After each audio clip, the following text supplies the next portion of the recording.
Good morning, everyone. I am just delighted to welcome you here. I'm Fenella France, Chief of the Preservation Research and Testing Division, and it gives me such joy and pleasure to be able to open this day to celebrate our collaboration with our colleagues from Ireland. It gives me inordinate pleasure to invite Her Excellency Ambassador Geraldine Bryan-Nason to come and say a few words to open the event. Geraldine assumed her role as Ireland's 19th ambassador to the United States in August of 2022 and was the ambassador and permanent representative of Ireland to the United Nations in New York City from 2017 to 2022. Your Excellency, if you would come to the stage. Please welcome Your Excellency.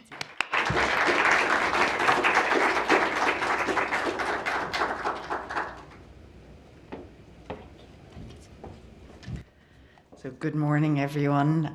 Geraldine, as I've been introduced, Ireland's 19th ambassador. It's a real honour and a pleasure to be with those of you here in the hall this morning, and also I know we have a number of people online. Thank you for giving me the privilege of being here for the opening of Ireland's manuscript heritage with the Inks and Skins project, which is a really intriguing title. I'll admit that I was a little dubious at the beginning about what I might be asked to do at an Inks and Skin project, but now I've had the official introduction. I'm very relieved.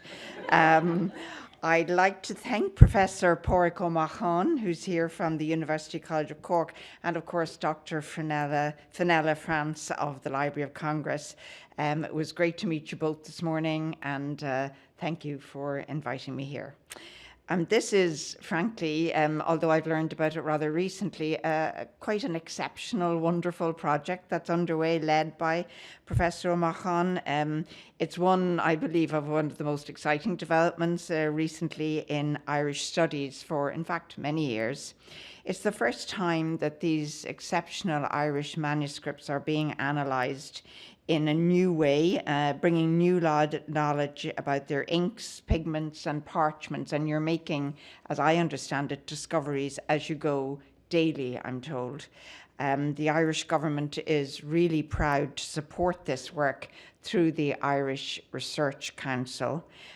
We provide funding for groundbreaking research, and I can't think of a better example of the nature of that funding being put to good use than the project that we're here to celebrate and talk about today. Now, I was introduced, I'm always introduced as the 19th ambassador to the United States. I have about 1 year of experience here in Washington under my belt. But I must say this is the first substantial and really creative collaboration that I've seen with the very brilliant team here at the Library of Congress's Preservation Department and an Irish institution. I know that here the Library of Congress experts are not just providing their expertise, but also their vital instrumentation to help explore these manuscripts, and that's so important for us.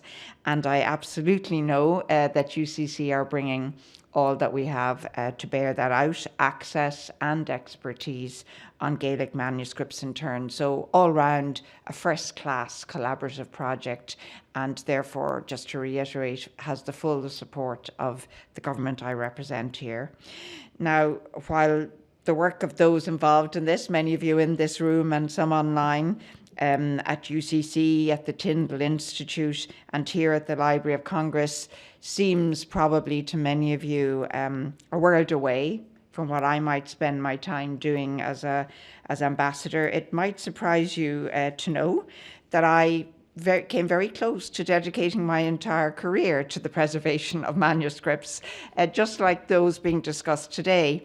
As a young post-grad, I was looking at career paths, and I had studied Old Irish, was strongly encouraged by my then professor at St. Patrick's College, Maynooth, to pursue a keeper of manuscript career. And so I was offered a post. I was offered at the same time a post in the diplomatic service, and literally side by side, I measured where my path might take me. So this is the road not taken.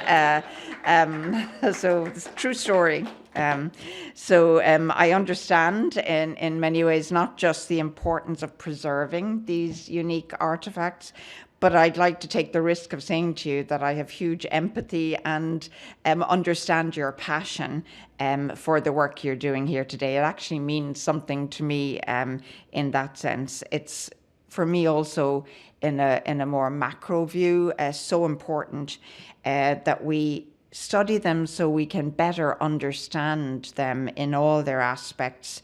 It's important for me in the job I do today in helping to understand where we've come from as a people and as a civilization, and that we are preserving the language and the literature contained in these manuscripts for my son and his sons and daughters' generation, I hope.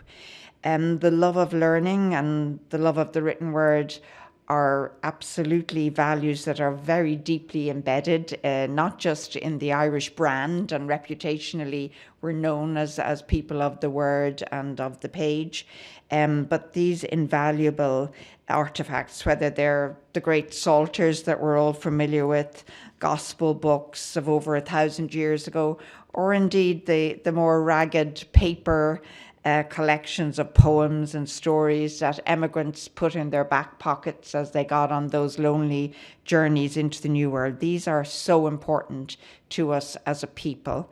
They're symbols also, I think, of the value that Irish people set on literacy and the education through which literacy is achieved.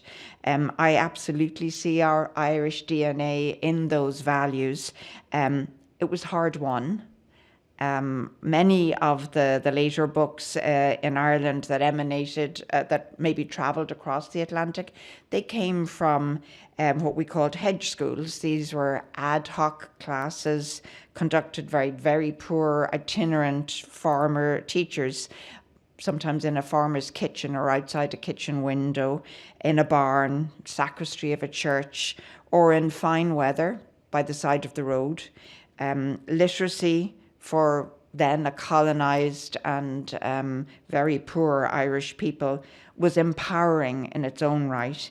And even through the very dark years of the penal laws in Ireland in the 18th century, when education was absolutely legally denied to the vast majority of Irish people, I think that the determination that parents, successive generations had, that children would have that basic education and literacy, was such that they actually were willing to endure such hardship and, of course, risked what we might euphemistically call the attention of the law. It was a serious matter if you broke that law, and did everything they could to see their children educated in 3 languages in Ireland. So in Irish, in our own precious native language, in English, and in Latin.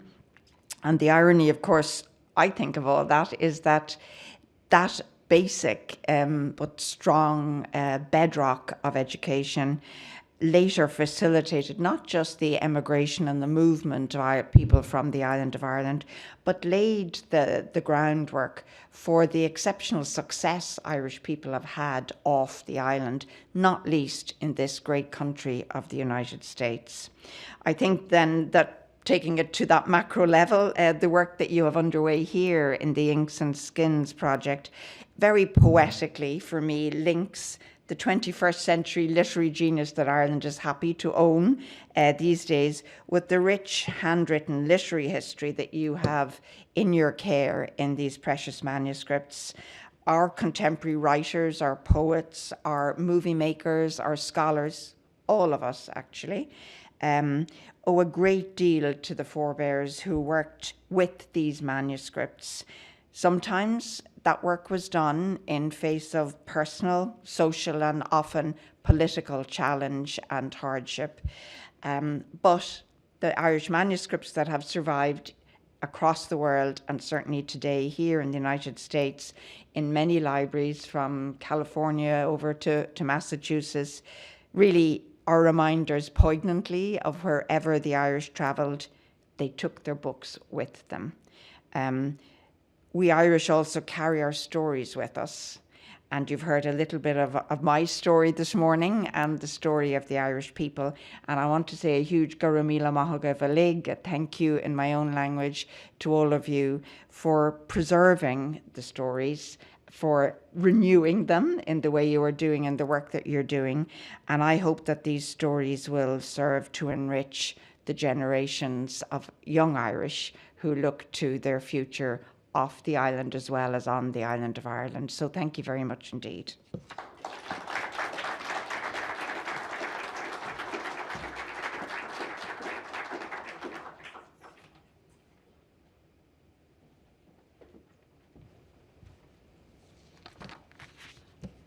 I just want to say I'm feeling quite emotional, and what a beautiful way to start, and just the poignancy and the elegance of bringing together that thought of what we all work with. Thank you so much, Your Excellency. We're so delighted to have you here. It now gives me an inordinate pleasure as well to introduce my colleague, Padraig Amoshan, who was a previously catalogued Gaelic manuscripts at the National Library of Ireland and elsewhere. He has many elsewheres in his background, and was responsible for co-founding and directing the Irish Script on Screen Manuscript Digitisation project from its foundation at the Dublin Institute for Advanced Studies until 2012. In addition to teaching undergraduate courses in paleontology, late medieval poetry and textual history, he conducts weekly graduate research seminars on bardic verse and on late medieval legal documents in Irish. He is trying to teach me. I'm afraid my ear and my speech is not that developed, so I won't actually shock you all with that. He studies vellum and paper, and many of you already know him very well, and every aspect of the contents and materiality of the Gaelic manuscript tradition. It was back in 2019 over at the Folger where we got sat together at the same table, and here am I thinking I'm going to start talking about materiality of vellum and inks, and we start having this amazing conversation, and then Jesse Meyer from Pergamire pulls out some samples of parchment from his back pocket, which of course one does because you always carry bits of parchment round, and we had just a wonderful conversation. So in 2019, Padraig was the recipient of an Irish Research Council Advanced Laureate Award to research ink and vellum, parchment and late medieval Gaelic manuscripts, which was the beginning of the Inks and Skins project. Without further ado, I would like to hand over to Padraig to give his amazing presentation on the Irish Handmade Book. Thanks very much. Thanks very much, Fenella, and thank you very much, Ambassador. Can't help wondering what would have happened if you'd taken the other road. You'd be up here. Yes. Yes, indeed. So what I'm going to do here this morning is just give a survey of the Irish manuscript tradition in order to contextualise the work that we'll be describing more later on in the afternoon. I want to begin with an old friend. This is Katie O'Brien, two pictures of her. She passed away in 1995, and she lived in the Knockmeal Down Mountains in County Waterford, in a house with her brother. They had neither electricity nor running water, but she had a collection of manuscripts written by her great-grandfather in 1846 and 1847 at the time of the famine. And I learned of that collection, and she welcomed me into her house to examine the manuscripts more than once, and in fact I catalogued some of them by candlelight, which was quite an experience. It never happened since nor before. And before she passed away, Katie presented them to the Library of Mount Melleray Abbey, where they're preserved today. But these manuscripts, it seems to me, are quite eloquent of many aspects of the Irish manuscript in general. These are two examples here from a similar from the one book.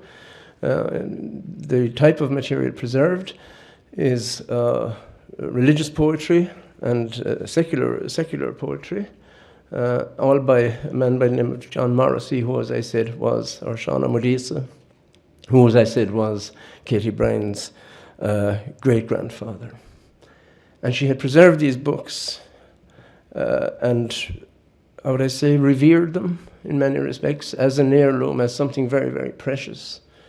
So even though she didn't have the material things of life that we might associate with modern life, she had these books, and she was very proud of them and very protective of them. As I say, the type of material preserved in them is typically Gaelic poetry. Just read a verse to give you an idea how that sounds. It's the poem that begins at the top of the page on the right-hand slide there. Ein vig de chug diag mar chrin, is crí de chlév, de rebach, láv an díl. Fuil de chríocht, de tíocht, go talamh mar lín, scá de scéthe bed féin go párthas sín.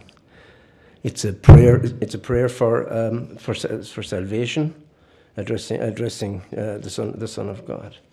And it is quite poetic, and I hope you get a sense of the rhythms involved in it. Sometimes in our manuscripts, it's not just the texts that are of interest, but the way the book is put together, the way the book is assembled. And even here, in 1846, the start of the famine, this man was making these books, binding them in his own way, in what we call scholars' bindings. And as end papers for one of them, he used what you're looking at on the screen there. It's a timesheet for men and women and children and people with horses and carts who worked on what were called relief schemes. That's work provided by the government so that poor starving people could actually pay for the food that they wanted. And it's a unique record of these books do not survive in any great plenitude. It's a unique record of the time in which that book was written. At the top of the page on the left, you'll see John Morrissey's name, and his name is throughout the book at the top. That's because the scribe of the Gaelic manuscript was also the supervisor of these works. And he was the supervisor of these works because of his literacy. Literacy conferred this position on him. Through that, he earned it. Through his literacy, he created his books. And there was an elite status, if you like, because as the ambassador just said, there was no education in the Irish language at this time. And funnily enough, the road that these people worked on, the road that these starving people built, still survives. It's a road that runs through the mountains, runs through the bog, and it's obviously maintained by the county council now. It didn't look like that at the time, but nevertheless, it is a physical, if you like, survival that connects to the written word in these manuscripts. And it seems to me, even though we're talking about manuscripts written towards the end of the Irish tradition, that there are many aspects of these books that are exemplary for the entire tradition. One of which clearly is the reverence for the written word, which I witnessed personally on the part of the owner of the books, a direct descendant of the scribe. The second is the importance and the elite nature of literacy.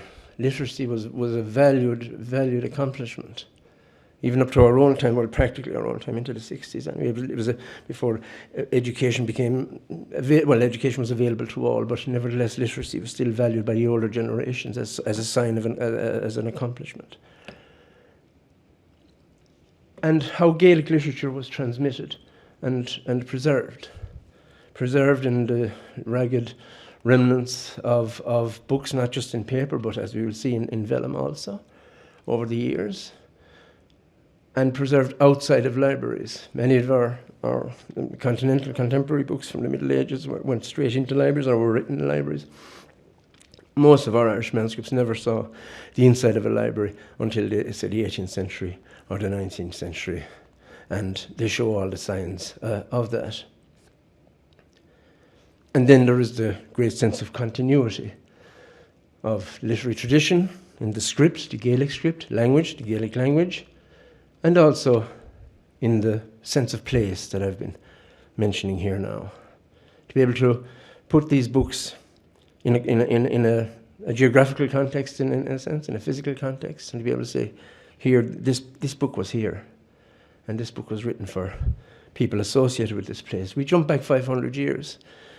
This is Clonfert Cathedral in County Galway. It's a 12th century structure. It has a great Romanesque doorway and an abundance of ornamentation and decoration inside and out. I just have a close-up of some of the panels that surround the doorway, and you can see the various forms of interlace that are reproduced there.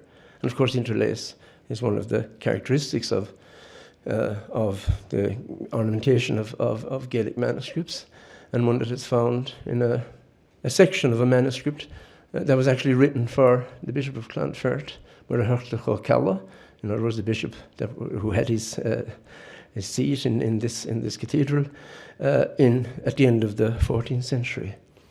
These are eight pages that occur in a book which is a target book of inks and skins, the Book of Ivana. And it is the most ornate of all the choirs in the whole book. We know who wrote it. There's a colophon that tells us the scribe's name, Fáileán Mac-Ghán na Scéal. And Mac-Ghán na Scéal, we know that family lived in were a family of learned scholars who lived in North Tipperary, and who wrote other books and have other connections. And so we were able to place this choir, this beautifully written section of the manuscript. We're able to place it here, and we're also able to place it in the wider world of Irish learning in the Middle Ages. And in a sense, that opening page, which others will be talking about later on, is symbolic of that status. That this is a book written for a bishop or a choir. The scribe says at the very end, "This is yours, as long as you don't give it to somebody else." My father used to always say, you can lend money, but never lend a book. And it's the value attached to the book, which reminds us of Katie Bryan on the side of the Knockmeal Mountains and these precious books that she had. There's an element of continuity there. There is at the very top of that column, you may be able to see it there in the right-hand image, a piece of what you might think is insignificant writing. It's the beginning of the whole work. It says in Anim Dé in Tiunscanas Shis, in the name of God, this beginning below. It's a little prayer that the scribe wrote for himself in the top column before he began the work of writing. He wrote that, and it served, you see, not just as a prayer, but also as a test for the ink and for the pen. And he wrote that. Then he drew the outline of the letter. That's an ornamental letter A, which appropriately enough and deliberately begins this choir. It's the Adam Primus Pater Fud. Adam was the first father. It Eva Céad Mháthair and Eve the first mother of all. Very deliberately out, but he wrote that, and then he did the writing, and came back later on. Then when all that was done, to add in the colour in red and yellow. And when he did that, to emphasise that prayer at the very top, which might seem insignificant size-wise in regard to the script, he put a box around that in those two colours, in red and yellow, to say that this is part of this book. This scribal prayer is part of this book, and it's very instructive, I think, in the way the scribe is taught. So just to give you an idea, some sort of panoramic view of a timeline here. We started off looking at the work of a scholar late in the tradition, in the middle of the 19th century. But if we go back to the beginning, these books, the books that we have today, started off life as books being written in monastic scriptoria in the schools of the monasteries, because of course writing and the art of making books was brought to Ireland with Christianity, and so our earliest books belong to that locus. from 1600 to 1200, when, as I will explain, a great reformation of the Celtic Church took place. From 1200 to 1600, then the art of writing in the vernacular in Irish was transferred, if you like, out to secular schools. So it wasn't practiced in the monasteries anymore.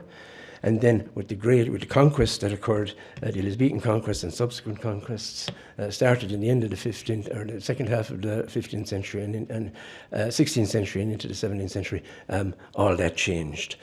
So we can not alone define it by that's where the two books that we were looking at are located on the timeline, the Famine books and the Bishop's Choir. But we can define these periods also in terms of the materials used. So vellum exclusively, calfskin is used from the earliest times right up to 1600, when that all came to an end, and overnight a change took place to paper. We have in the region of 350 manuscripts that survive from that 1,000 years, which is extraordinarily small, but when you think of how they survived at all, absolutely miraculous. Paper manuscripts, we have 10 times more that survive today, but we've lost an awful lot there also. And we can also define it in terms of language. So the early manuscripts, being part of the Latin being the language of scholarship and the language of the church, it's not surprising to find that most of our manuscripts from the earliest times right down to 1200 are in fact Latin manuscripts. Irish begins to appear, as I'll explain in a few minutes, in the middle of that period, but certainly from 1100 onwards, and Irish continues then at the language of scholarship and of bookmaking right down to the end of the 19th century. And that allows us to go back and look at one of the earliest of our manuscripts, a Psalter, known as the Cathach. It is the first thing you see, the first thing that I see at least, is the ragged condition of it, which again, if you like, echoes the ragged condition we saw of the paper manuscripts. This is calfskin. It was said to have been written by Columcille. There's one of the three great Irish saints, Columcille, Bridget and St. Patrick, and there's nothing really to disprove that, and I'm very happy to think until proven otherwise that this is in fact the hand of Columcille. It was venerated, again, the great respect for the written word, venerated in County Donegal, where in the northeast of the country, where Columcille came from. And so venerated was it that a book shrine, a reliquary was made for it in the 11th century to house it and protect it. And it remained in that book until, in that book shrine, it was brought across to the continent in the 17th century, thereabouts, as part of the great immigration of the nobility after the collapse of Gaelic Ireland. And returning to Ireland, many books were brought to the continent that never came back. We've lost so many. But this came back. In its book shrine. It was opened in the early 19th century, and found that it was discovered that it had many of the pages had melded together, and those were discarded. This was washed, and you can see the result of that sort of washing, in the sense that the rubrication that should be at the top of the page there, the rubrication that provides the title for each psalm. This is Psalm 43. Has pretty much disappeared off of the surface, because the pigments tend to, as John Gillis explains, tend to sit on the surface of the vellum, whereas the ink is absorbed into it. Then we have the capital D-S and a little stroke over it for Deus. In this, it could also be Dominus, but for Deus in this case, and that's the extent of the decoration. A poignant symbol of so much of what is of our early literature. It's really a beautiful calligraphy, and beautifully written, but also it has this external context that I was speaking about. It's nothing like, of course, the Book of Kells. So very basic ornamentation, if that's what you call it, and then this kaleidoscope of colour that is Kells. And Kells is really an exception. The Gospel books of Kells, Doro, and so forth are more or less exceptions in the Irish tradition. And when I tell people that I'm interested in manuscripts, they immediately think of Kells. And I said, no, not Kells, it's all the other ones. So, but just to see what the artists were doing, and there's a close-up there of the top right-hand corner. This is the Imprincipio. This is the beginning of the Gospel of St. John, Imprincipio erat verbum. So it has the INP monogram, and then the rest of the words in display script. But up in the top, there's loads of decorations. But we have this monster head.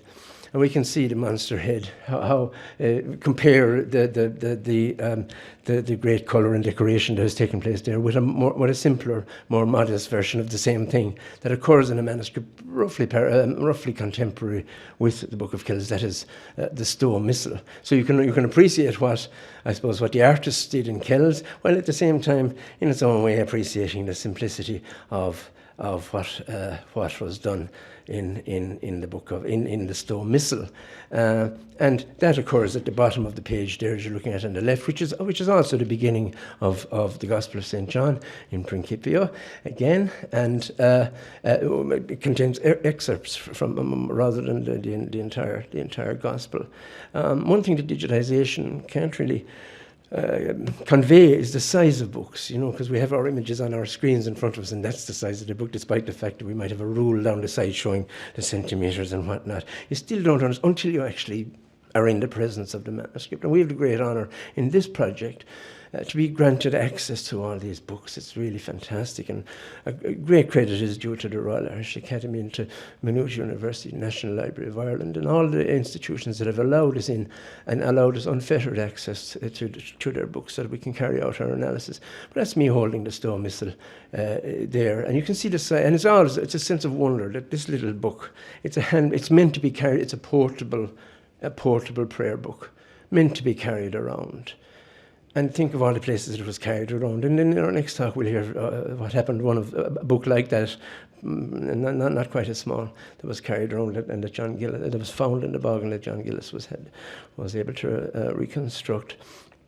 But to hold that book in your hand and to imagine what it has gone through over the centuries, it's a powerful thing and very, very emotional in a sense. But it also connects us to, again, thinking back to those extraneous leaves that we found in the 19th century manuscript. This is not so much extraneous leaves as extraneous text. This is text that is added, filled in a couple of blank folia at the back of the Stowe Missal. And what these pages contain are three charms in Irish. It's written in Irish text. No, the rest of the manuscript pretty much is in with the exception of a tract on the Mass, is in Latin. But here from 800 is a piece of writing, and a piece of writing that doesn't really connect directly with the contents of Stowe. There are three charms. One for as a cure for the red eye, which I think is sort of bloodshot eyes. Secondly, we get on with that. Secondly, infection caused by a thorn in the skin, and thirdly, a urinary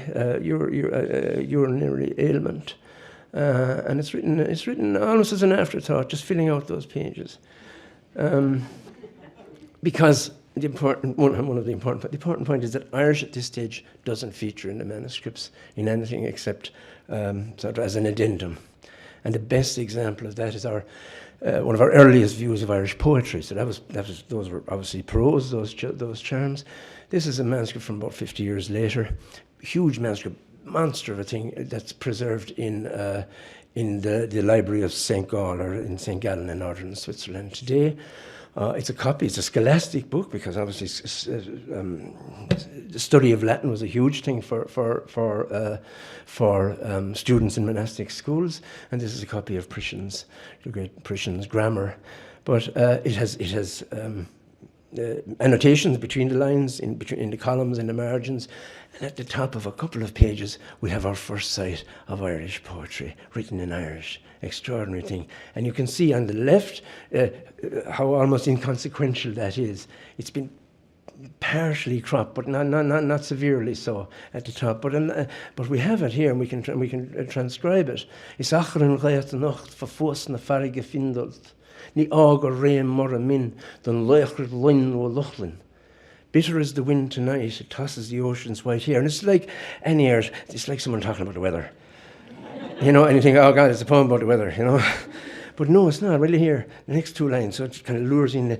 I don't fear the journeying of a clear sea by the fierce warriors from Norway. It's a good thing, all this storm, this bad weather, because on a night like this, the Vikings can't raid or can't travel because the sea is disturbed. And it's a little, it's an early haiku, you know, it's really, it draws you in and then flips you around. And it's a wonderful piece of poetry, and it's preserved uniquely in this manner. Just as a scribal thing, tired of reading the Latin, tired of studying, he writes this poem, and this little poem along this verse of poetry, which has survived from the mid-9th century down to today. And it's just a wonder of creativity, which of course is a very important part, creativity and imagination of the scribe and the artist from time immemorial. Poetry isn't always marginalized. We have a very unique survival in the Abbey of St. Paul in Austria, in Carinthia, in Austria, of a scholar's commonplace book. A little book that he used to bring around and jot in, as we all do, jot in notes as he went along, as he learned things.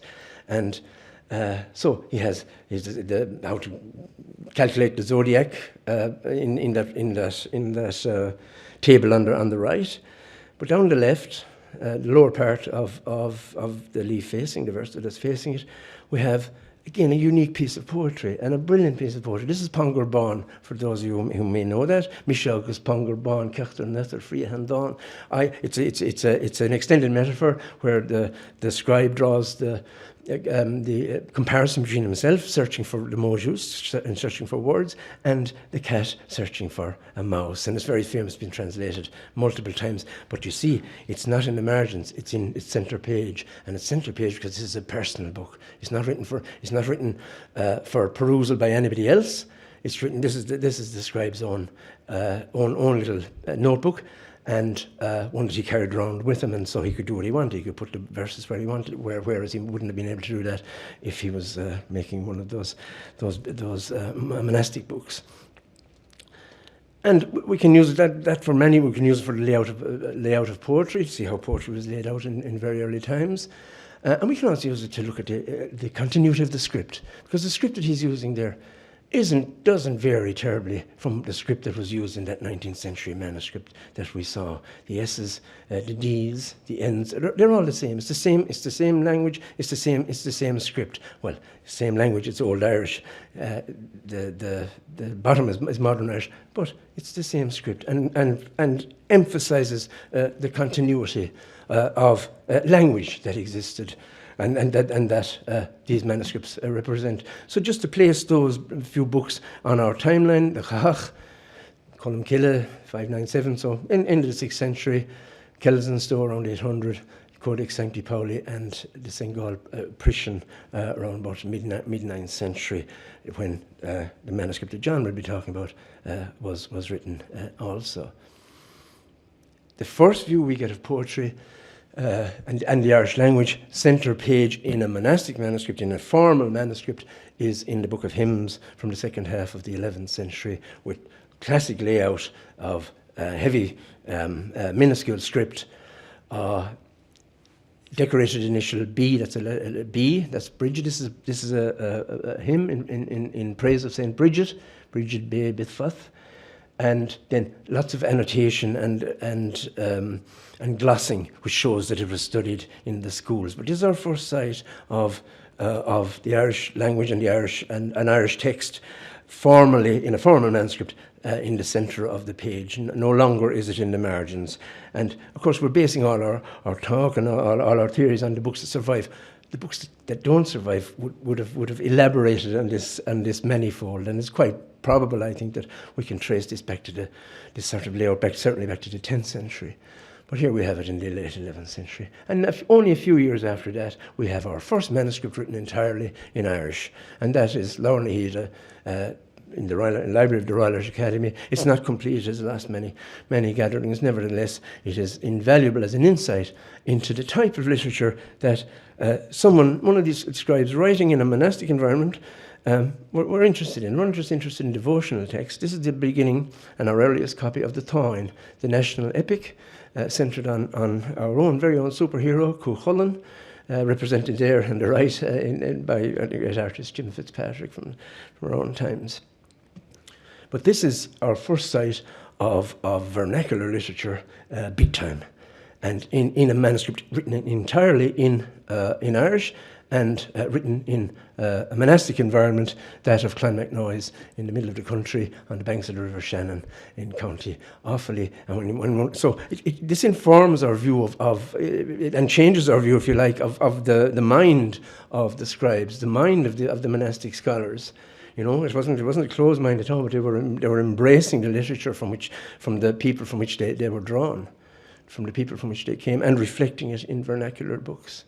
So a big change around 1100 AD, and about this time we get a glimpse of secular patronage of the church, because it had dawned on the various tribal leaders and provincial leaders that they couldn't really get elected or get appointed to the high kingship of Ireland without the support of the church, which had grown in power over the century. And so we see a secular sponsorship. This is the famous and most beautiful Cross of Cong, National Museum of Ireland, created in the first half of the 12th century. Again, you see the ornate, the motifs, the interlace and so forth, and the animal heads that we see reflected also in manuscript art, and created for the High King of Ireland, Muirchertach ó Conachúir. I mention this because just a few years later, we have our first vernacular manuscript, which we can ascribe to the patronage of a secular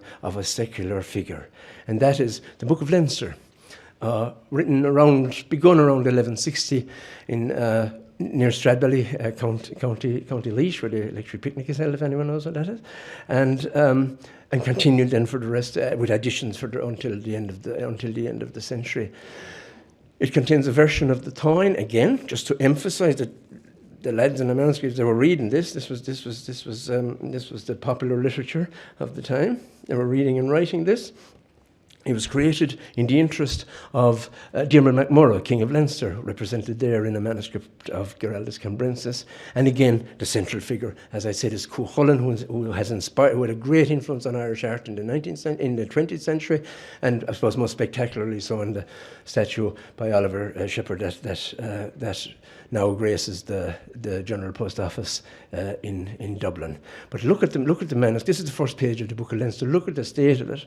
It's been eaten and chewed, and it has decayed, and it has messed up. And the reason for that is something I mentioned already. Very late getting into a library. It lived through the wars, every war that exists, and especially lived through the wars of the 16th century. But with these manuscripts that didn't have a binding, the front page acted as the front binding cover. And it bears all the traces. You can see it's legible in places. So too with the back page, the back cover. So this has existed like this, unbound in my view at least, unbound for centuries up to the present day. It's in Trinity College, Dublin. The copy of the Táin is very interesting because it has a scribal or a textual colophon in Irish. That is an end note in Irish, and an end note also by the scribe, which reveals his own attitude to having to copy this for almost against his will. So the note in Irish is a blessing on everyone who shall faithfully memorise the Táin, as is written here, and shall change and shall not change it in any way. So this is an immutable text. Don't mess with this text. Memorise it and be glad that I wrote it down. But then in the Latin, the scribe, who turns out I think to be the Bishop of Kildare, but I, who have written this story, or rather this fable, give no credence to the various incidents related in it. For some things in it are the deceptions of demons, others poetic figments, some are probable, some improbable, while still others are intended for the delectation of foolish men. It's our earliest piece of literary criticism. It's not a promising start, but nevertheless, it's like an Irish Times review. Delectationem stultorum, for the delectation of foolish men. And there we have our the Book of Leinster and Lorna Heda in the 12th century on our timeline. And during the 12th century was a time of great upheaval, social upheaval, in the sense, for two reasons. The church was reformed to bring it more closer to the Church of Rome, and with that in mind, continental orders such as the Cistercians and the Augustinians and later the Franciscans were introduced, and they built new monasteries, or had new monasteries sponsored, or they occupied the older monastic sites of the Celtic Church, and in addition. The Anglo-Normans came to town. They came visiting, and they settled, and that disturbed society also. And those two events had an impact not just on society, but it had an impact on the creation of books also.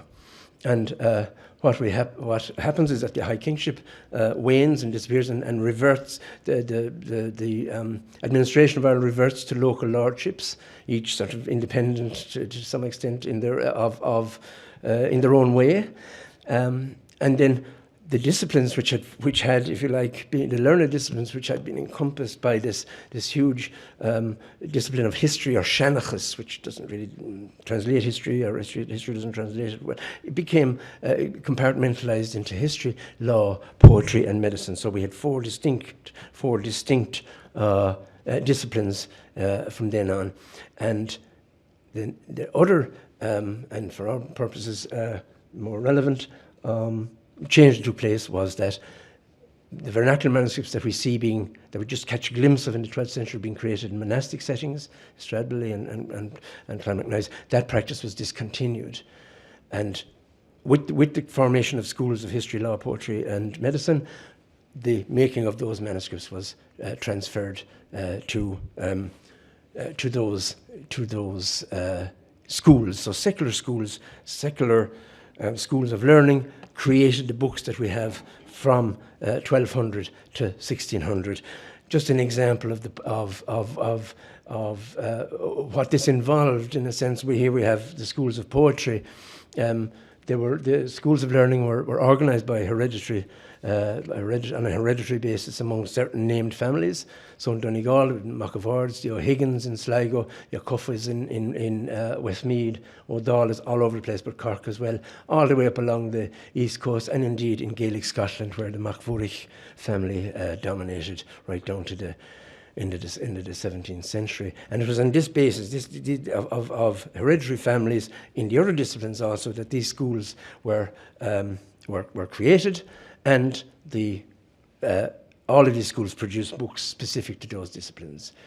The history, law, books of poetry, and medicine that survive today all have their origins in this new reorganization of learning in medieval times. We shouldn't forget also that, and this is a very important part of our project, is that while these manuscripts were being created from 1200 down to 1600 on vellum, in the vernacular and in secular contexts, other manuscripts were being made in Ireland also. We have manuscripts that reflect the Anglo-Norman tradition, the Anglo-Norman administrative tradition, particularly in the cities and what passed for cities in the settlements, Dublin certainly, but inland also around the country. And that municipal tradition it contains records of the towns in question, of the administration of the towns and in question, and written in Latin and in a continental script, so not in Gaelic script. Manuscripts continue to be written in the new monasteries of the new orders, but again these were devotional manuscripts written in Latin and written again in continental scripts. But we mustn't forget that those two traditions existed side by side with the tradition of bookmaking in the secular schools of medieval Ireland. And it's inconceivable that there wasn't some contact between the makers of these books. And if you're a blacksmith and you're working here, you're talking to the blacksmith working up the road, and you're sharing information. In the same way, if you're making books out in wherever, and you know that somebody else is at a book inside in the Augustinian priory, chances are you'll go and have a chat and see what they're up to. So that's part of this project, is investigating the materials that are that go into making those manuscripts in parallel with the materials that go to make our own, the Gaelic manuscripts. The really big change that occurs after the upheaval of the 12th century is in the change of the writing support from vellum, from calfskin, to paper. Now, this doesn't happen all of a shot, but it does come to a climax. Paper is introduced gradually as a proper material for manuscript. Okay. And our earliest Gaelic manuscript, written on paper, dates from 1478 and is written in West Cork. And this is a huge change. It's a change from, if you like, locally sourced material to imported material. Because we know paper mills in Ireland until the end of the 17th century. It's a very small window of paper making in Ireland, the end of the 17th century to the beginning of the 21st, and that's it. So this is important material, and so if you like, this speaks to the wider context again. This is paper coming in, and this is in West Cork. It's on the Atlantic coast, more than likely coming into the ports along that side with wine or whatever that we know was imported, and paper is being used, and it occurs in a medical manuscript. And the fact that it's in a medical manuscript also is important, because the medical men of all the scholars were the most outward looking. Because the medicine that these scholars practiced professionally was not the medicine that we saw at the end of the Stowe Missal, but rather European medicine, state of the art as it was, contemporary medicine, which they translated from Latin and from English into the most beautiful Irish. You wouldn't think that a medical book would be, admired for its language, but its most beautiful Irish translates those continental medical textbooks. And this is our first view of that. This is I used to think this was French paper. It turns out to be Spanish, I believe, which certainly makes sense. And it occurs in a manuscript written in 1478. With paper also comes print, and our first printed book is about 100 years later in 1571. And again, that's my dirty hand there, and that's the size of this book, as if to emphasise this small tentative beginning in print in the Irish language and in Irish script, in a font sponsored ironically by Queen Elizabeth I. But the point here is that even though the print tradition begins here, it had absolutely no impact whatsoever on the manuscript tradition. No impact at all on the creation of manuscripts. Partly because it began as part of the Protestant Reformation and existed in that space, as they say, and partly because the manuscript tradition was so strong itself. It was all they knew, and they were, and that's how it continued. So then on our timeline, we can put in the earliest paper manuscript, 1478, and the earliest printed book. And both of those are sort of, technically on the eve of the great upheaval that took place with the Elizabethan conquest of Ireland, which targeted the Irish, and we see it reflected in colonial domination all around the world. Subsequently, it reduced the Irish to the level of beasts, so they could be, in philosophical terms, if that's the word, so that they could be the more easily conquered without conscience. And it targeted the Irish language as well. And that great Elizabethan, Edmund Spenser, put it well. He said, "It hath ever been the use of the conqueror to despise the language of the conquered, and to serve and to force him by all means to learn his." So we think that in the 19th century language change took place, but in fact, from Irish to English as a spoken language. But in fact, it was beginning around this time when it was being targeted by the Elizabethans, and that has practical influence on the book, on the history of the book, on the materiality of the book, because with the Elizabethan conquest, Gaelic society was abolished. was wiped out. And so the society that had supported, that had created this patronage system for the support of the professional scholars that made the manuscripts, disappeared more or less overnight. And with it disappeared the making of books from calfskin. We have very, very few, a handful of books made from the 17th century. Everything else is paper. And so that little trickle that began in West Cork in 1478 became a flood around about 1600, and it has practical ramifications. A native historian from 1627, and one of the nobility, describes how the Irish were changing in their ways. He says they put their children to learn English than their own native language, in so much that some of them suffered tailors to cut the leaves of the said books. So the tailors are cutting up, and we have evidence of this from other traditions also in Britain as well, which their ancestors held in great account. So the books that their ancestors valued were no longer valued, and they sliced them in long pieces to make their measures of. So they're using pieces of vellum manuscripts as measures. So that the posterities, that is the children and their children, are likely to fall into mere ignorance of anything that happened before their time, because the sources for Irish history up to that point are being destroyed. In the words of Conal MacOchagain, we see just examples here. On the left is a piece of a Gaelic manuscript with a large lump cut out of it. And on the right, this is the Avicenna fragment that we found a few years ago. It's a bifolium from the 15th century medical text, Avicenna's Canon of Medicine, cut and trimmed and folded as a binding for a book that was printed in London in the 1530s, I think. So these are the changes that are taking place. And so from 1600 to 1900, materiality of the Irish book, or the Irish handmade book, changes, and it now has passed from the full-time professional scholar to enthusiasts, people who had other professions or other ways of life, for whom the book wasn't necessarily their central occupation, or literature their central occupation, yet who had this value, this respect for the books, for literature that we saw in Katie Bryan there in the 1980s. They're carried out, so the makers of books are now part-time scholars, they're enthusiasts, and the contents of books change. Law and medicine disappears. Poetry and history remain, and they're copied and copied and copied and copied. And to some of those copies, those late copies, because we've lost so much from the vellum tradition, we owe an awful lot, because they preserve manuscripts, they preserve texts that were in vellum manuscripts, but those vellum exemplars have disappeared, and now all we have now is the paper, is the paper copy. So they can be really important. They show all the signs that we saw in the manuscripts from the 19th century. This is a mid-18th century manuscript. This is they're handmade in every sense. The bindings, such as they are when they have bindings, are homemade and stitched. And this is a cardboard. This is a cardboard binding of the autograph, a collection of poetry by Seán Murchú, Seán Murchú na Ráithíneach, a great Irish poet.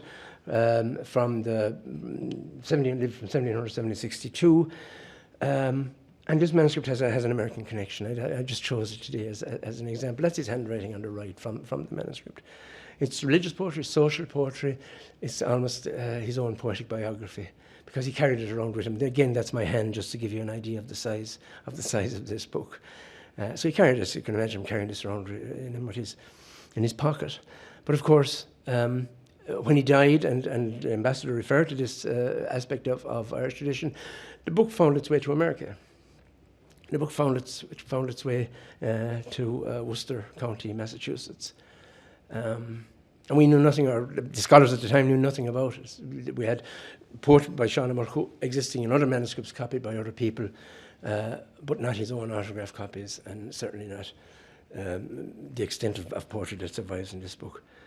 So it was preserved in Massachusetts, in the town of Dana, which doesn't exist anymore because it was flooded in 1938 to make and I hope I pronounced this right, the Quabbin Reservoir, reservoir for Worcester, along with some other towns. So it was flooded, and the residents moved out. They took their possessions with them, and then the night or a couple of nights before the flooding was to take place, the general public were allowed in to take what they wanted if they wanted.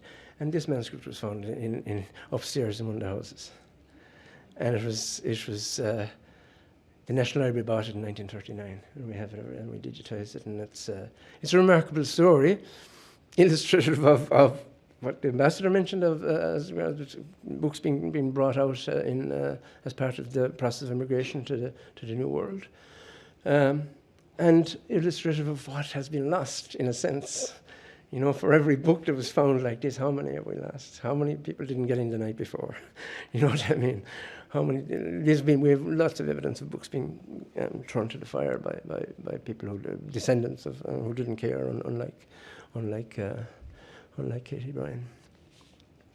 We do from time to time have reminders of the glories of the decorative features of the early manuscripts, because one of the losses that occurred when the change from professional scholars to part-time scholars from vellum to paper took place was the ability to decorate manuscripts, funnily enough. And it shows that access to vellum manuscripts was very scarce at them. There were no exemplars. The vellum manuscripts went their own way. Those that survived, the paper scribes continued to work until say around mid 19th century. There is a certain revival by scholars who had access through libraries of the time when the vellum books had been gathered in to some decorated manuscripts, and tried their hand at reproducing those decorated letters in F and a T there on the left by the same scribe, and then which Cindy has seen. I've sent her an image of the one on the right there. It's a letter A actually over a letter L, and it's a really beautifully executed and marked by the very exceptional use of in Irish tradition of gold leaf. But that's a brief and fleeting thing. It's nothing. It's almost a last gasp, and really, what we're looking at at the very end of the tradition are manuscripts written on whatever bit of paper people could get, and this is a national school copybook. The national school system was introduced in the 1830s to Ireland by the British government, and Irish was excluded. Learning Irish was excluded from it, so it was seen as one of the mechanisms of the Anglicisation and the loss of language. But in this case, a copybook from the national school system formed the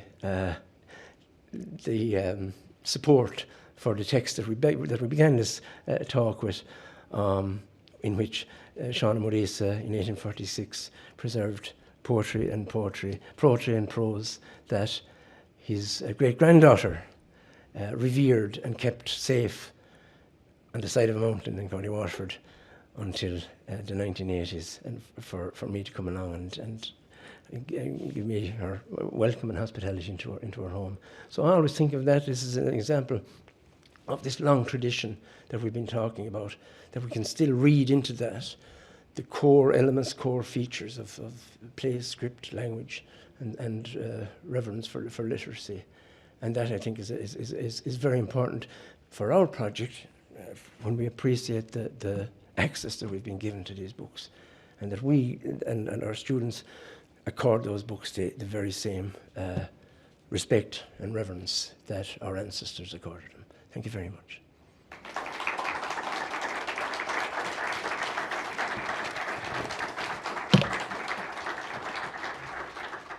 Do we have time for a few questions for Padraig?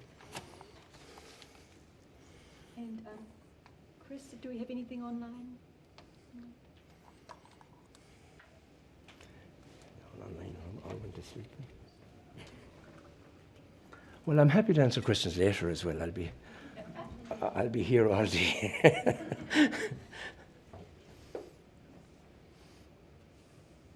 Yeah. Okay.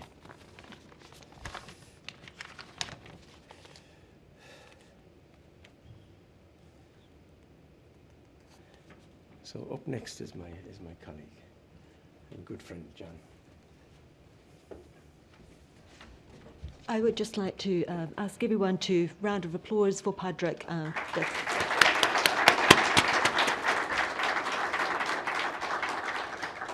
It's always exceptional for me to have that opportunity. We joke about the fact that we look at a page and I'm like, oh, that's an interesting stain. Oh, okay, no, there's 4 different inks. Oh, that corner's really a bit manky. And, and then to get the joy and excitement of what is written under that stain, and what is kind of in the manky corner is just that beautiful collaboration of bringing that all together. So without further ado, I think we're going to bring in our next speaker, who is well known to all of the conservators, if not many of us in the room, the wonderful Dr. John Gillis, who's a senior manuscript conservator and currently works in Trinity College, Dublin, at the Conservation Department. In 1988, he established and worked as head of conservation in the Thelmus Conservation Bindery at Archbishop Marsh's Library, Dublin. There's scarcely a manuscript from early Ireland that has not passed through John's hands. So if you want to touch the finger that touched the finger, he's the man. Among his many notable accomplishments was the conservation of the 9th century Fadden Moor Psalter, which was discovered buried in a bog in Tipperary in 2006. He's currently working on a monograph detailing all of the aspects of the Psalter. In fact, I think it's already come out. And all of the materials that John's taught, book conservation techniques and theory in Italy for over 20 years, delivered seminars and lectures, and we are honoured and delighted to have him here with us today. So please join me in welcoming John.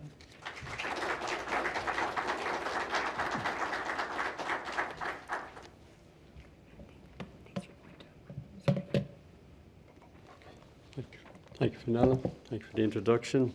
It's great to be here. Padraig took you through a journey, a kind of macro journey of our manuscripts, of our Insular manuscripts. I'd kind of like to take you on a micro journey. So we're going to focus it all in on one.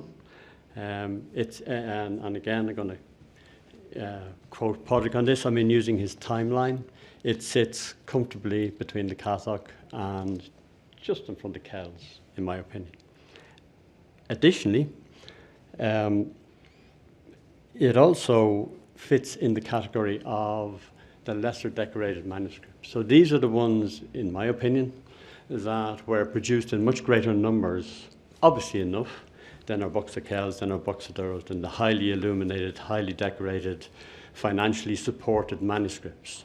The Fadden Moor Psalter was one of those workday books, and its survival, the very nature of its survival, is a glimpse into what was probably much more the majority of the collection of the manuscripts that we have, of the tiny fraction we've got left. As well as all of that stuff, it's a great story. It's a bit of I call it my Indiana Jones story. So you can kind of just sit back and enjoy it, because it's a great old yarn. I might even put the hat on. I don't know.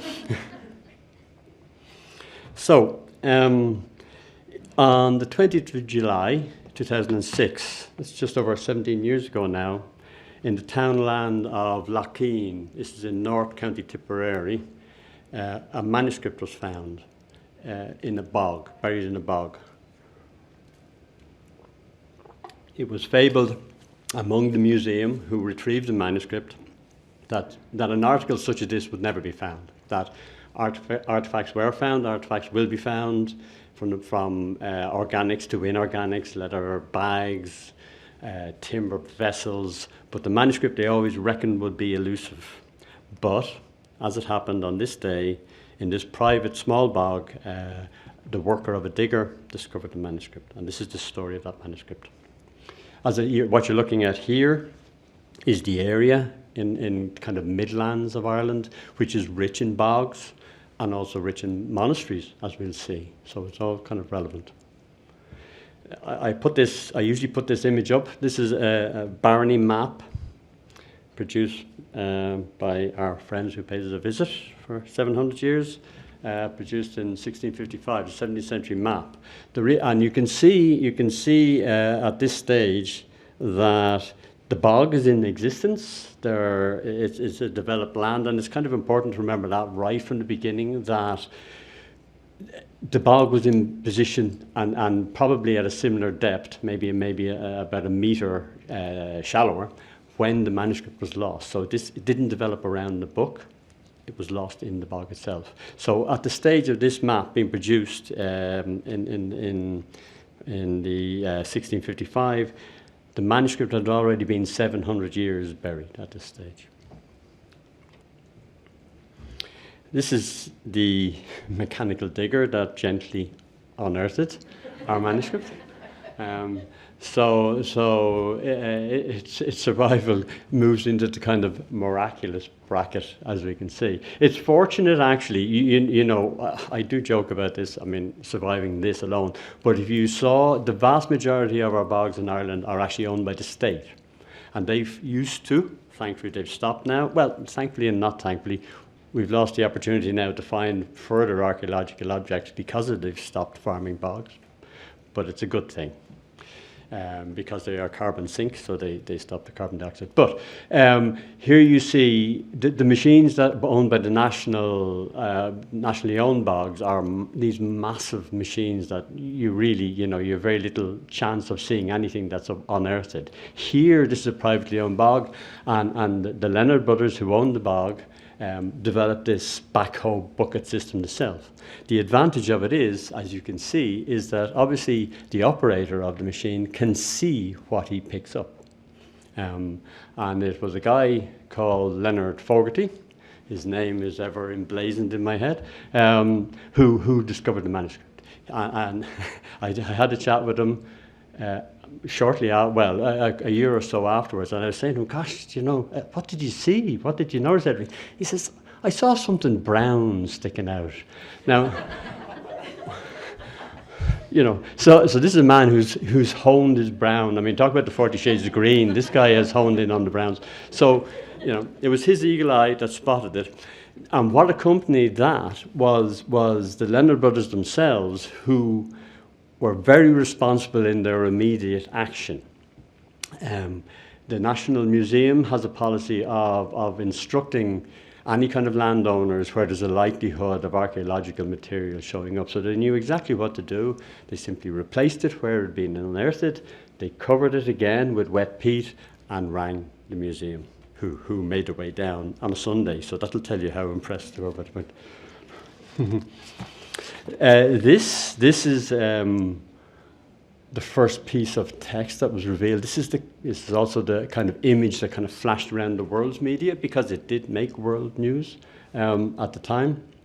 And it was identified almost immediately by the head of collections, Reinald O'Flynn, who went on to become the director of the museum. So it did his career path no harm either. But you can see here, this is in Valley Lacrimarum in the Valley of Tears. So almost immediately it was identified as a Psalter or a Book of Psalms. And again, I think if you had asked the scholars prior to his discovery what kind of book would be likely to be found from this period in a bog, I think they probably would have put their money on Psalms, on the Book of Psalms.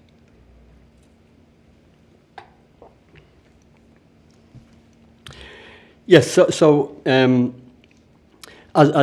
you saw on Padraig's timeline, in this early stage, in the early medieval period, monastic schools were responsible for production of all the books. So it was useful to kind of examine the area around where the book was found. And there were a number of monasteries that were identified. The nearest one is in Birr, in neighbouring County Offaly. And we actually even have a extant manuscript from here. This is the MacRagal Gospels. It dates to sometime before 822. He was scribe and abbot. Unfortunately, it's another manuscript that's left our shores, but it is evidence of manuscript production in that area. There are several other possible areas of production, and I did this kind of day's walk. So in the center of that circle is this find spot, and I thought, well, where can you get to in a day's walk from the find spot? And as you can see, it kind of catches a number of possible monastic sites. There were Terryglass, Roscrea, Kinnity, even, again, as Padraig showed you, Clonmacnoise is not too far away to be discounted altogether. Yeah, so the manuscript itself, this is how it was presented to me. I was actually at a seminar in the National Museum on leather by a very eminent leather specialist, and I was sitting in the classroom, the director of conservation came in to me while I was holding a piece of rhinoceros skin in my hand and said, "Would you like to see our recent find?" Of course, everybody knew about it at this stage, so I said, "Oh yeah, definitely." You know, so this is what was presented to me, and the question asked, "Well, what would you do with this?" there were several options came to mind, but I went for "I don't know," which I thought was probably the safe bet. You can see, obviously, the state of preservation is poor. You can see the disruption. And in fact, there's a wonderful habit in the National Museum Conservation Department, where I ended up for 4.5 years, of kind of nicknaming their major finds. And this one, they nicknamed the lasagna, and you can see why. So, as I say, when they took me on board, there's a very well-established and very professional conservation department in the National Museum. I was in Trinity at that stage, but it was the knowledge of book construction, codicology, and most importantly of all, and as Padraig was mentioned, vellum, the material of the early medieval manuscript, vellum. This was something that, you know, if we think about it, and it actually did make me kind of reflect on it later, that of our organics, even related from the pelt, whether it be leather or hides, they have multiple uses. Parchment really doesn't. You know, parchment really has this focus as being used as the substrate for our books. In the early medieval period, and it was kind of my knowledge of that encouraged them to ask me to come on board. So I went on loan, if you like, transferred for well 2 years, ended up being 4.5 years. They couldn't get rid of me at the end of it. So what I said to myself was, okay, if at any stage I'm working with an early medieval manuscript and you want to know how it's put together. You want to know the nuts and bolts, the screws of it, because within that evidence of how the manuscript is assembled is its codicological history, and it gives you clues as to its first structure, second structure, third structure, and all of these things you assemble together, and you extract that to give you the backstory of the manuscript itself. Because they're such portable things, that relates to its chronology and to its geography as to where it was created, stylistically different in different places. So I said to myself, well, with this thing, you know, that's not going to be easy. So I gave myself an initial goal, and that was to produce a collation map. So a collation map is basically, as I say, how the manuscript is assembled. How many quires, how many leaves are in that quire. Are they consistent? It's the skin of an animal, so there's an outside and an inside, a hair side and a flesh side. Are they assembled in any particular order? All of these things are codicological clues. And all of these you would gather to give you a background to a manuscript. Because, you know, you saw even the images there of Padraig holding the Stow Missal. So that's not its original binding. That's been rebound a number of times. So we lose that evidence. So the idea is to try and work backwards to attain that evidence. Normally a task like that might take me, with something a little bit tricky, a month or a month and a half. It took 2.5 years to come up with the collation map for the Fadenmore Psalter, and several failed attempts. I don't know if you can make it out off the screen there, but you can see there are 5 gatherings, and I kind of give you a quick run through of it. 5 quires of varying folio counts, a layout of 2 quires containing 10 leaves, a 12-leaf quire, a 13-leaf quire, and a 15-leaf quire. This gives a total of 60 folios, no fly leaves, and it follows none of the conventions, none of the rules. As you can see, the quires are inconsistent, the hair flesh layout is inconsistent. We have these so-called Gregory's rule, which is the continental system. It ignores all of that and is, as I say, in the best Irish tradition, ad hoc. We never got the book, we never got the manual, so we never figured out how to do it. So, you know, there are 31 to 32 lines to each page folio, and it's approximately 305 millimeters by 226 millimeters. Calfskin vellum, of course. So with one skin would provide probably 2 bifolia. So there's about 15 animals required, 15 calfskins required to produce the Fadenmore Psalter. It's written out in single column or long line, as they say. So this is, again, fairly typical of the early tradition, monastic tradition of our manuscripts. Plenty of scribal errors, and in an insular, well, I'm not a paleographer, but there's some discussion here, somewhat majuscule, somewhat minuscule hand, kind of a mix. But of a reasonable quality, that has to be said.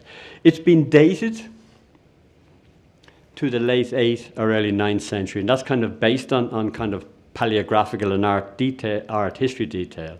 Little in the way of decoration, as we see with Kelson or illumination, but modest, well-executed display lettering at the beginning of the 350s. That 350s is, so the 150 Psalms, and this is the reason why they suspected a Psalter would be the likely book to be found, because it was used for the young novices, the oblates, brought into monastic. As Patrick was saying, Latin was not our language, so as well as learning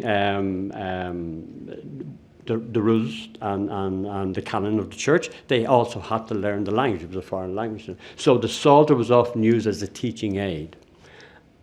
As an aid to that, they would divide the 150 Psalms into 350s. It's kind of breakdown, because they had to learn them by heart. They had to be put them. They would mark the beginning of these 350s either with some form of decoration or with decorated lettering, and such is the case with the Vademore Psalter. The version of the Psalms is the Gallican, as that's Jerome's revision from the Old Latin, and again the typical version at that time in Ireland. Yeah. So it's a book in a bog. How did it get there? Of course, was one of the burgeoning questions.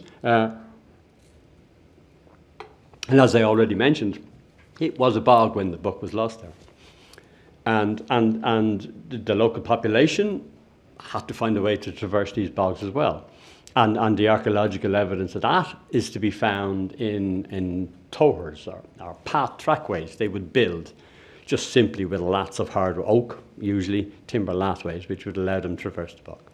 The archaeology that followed the find could find no tower in this area, so it was basically in the middle of an unstable bog, messy, difficult to traverse area. Why did it get there? How did it get there? It was definitely deposited and not dropped. I can tell you that from kind of various clues of where it lay and what was found around it. The initial speculation, of course, was it coincides, the date of the manuscript or the date of the deposition coincides quite comfortably with the beginning of the Norse raids, the Viking raids into Ireland, as they kind of ventured further inland rather than just on the coast. And in fact, there was a recorded raid in Birr, in 6 kilometres away, where we have the MacGregor Gospels, around that period. But, you know, we shouldn't discount the kind of internal bickering. We were quite capable of fighting among ourselves, and there's plenty of evidence of that, of even monastery being pitted against monasteries. So we don't really know the facts about how this or why it was deposited. I can say for sure, though, it was deposited, not lost.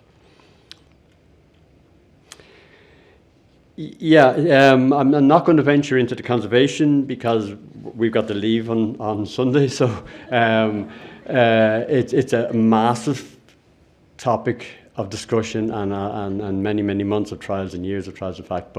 But I very quickly decided that the only way I could tackle this thing was to talk to it.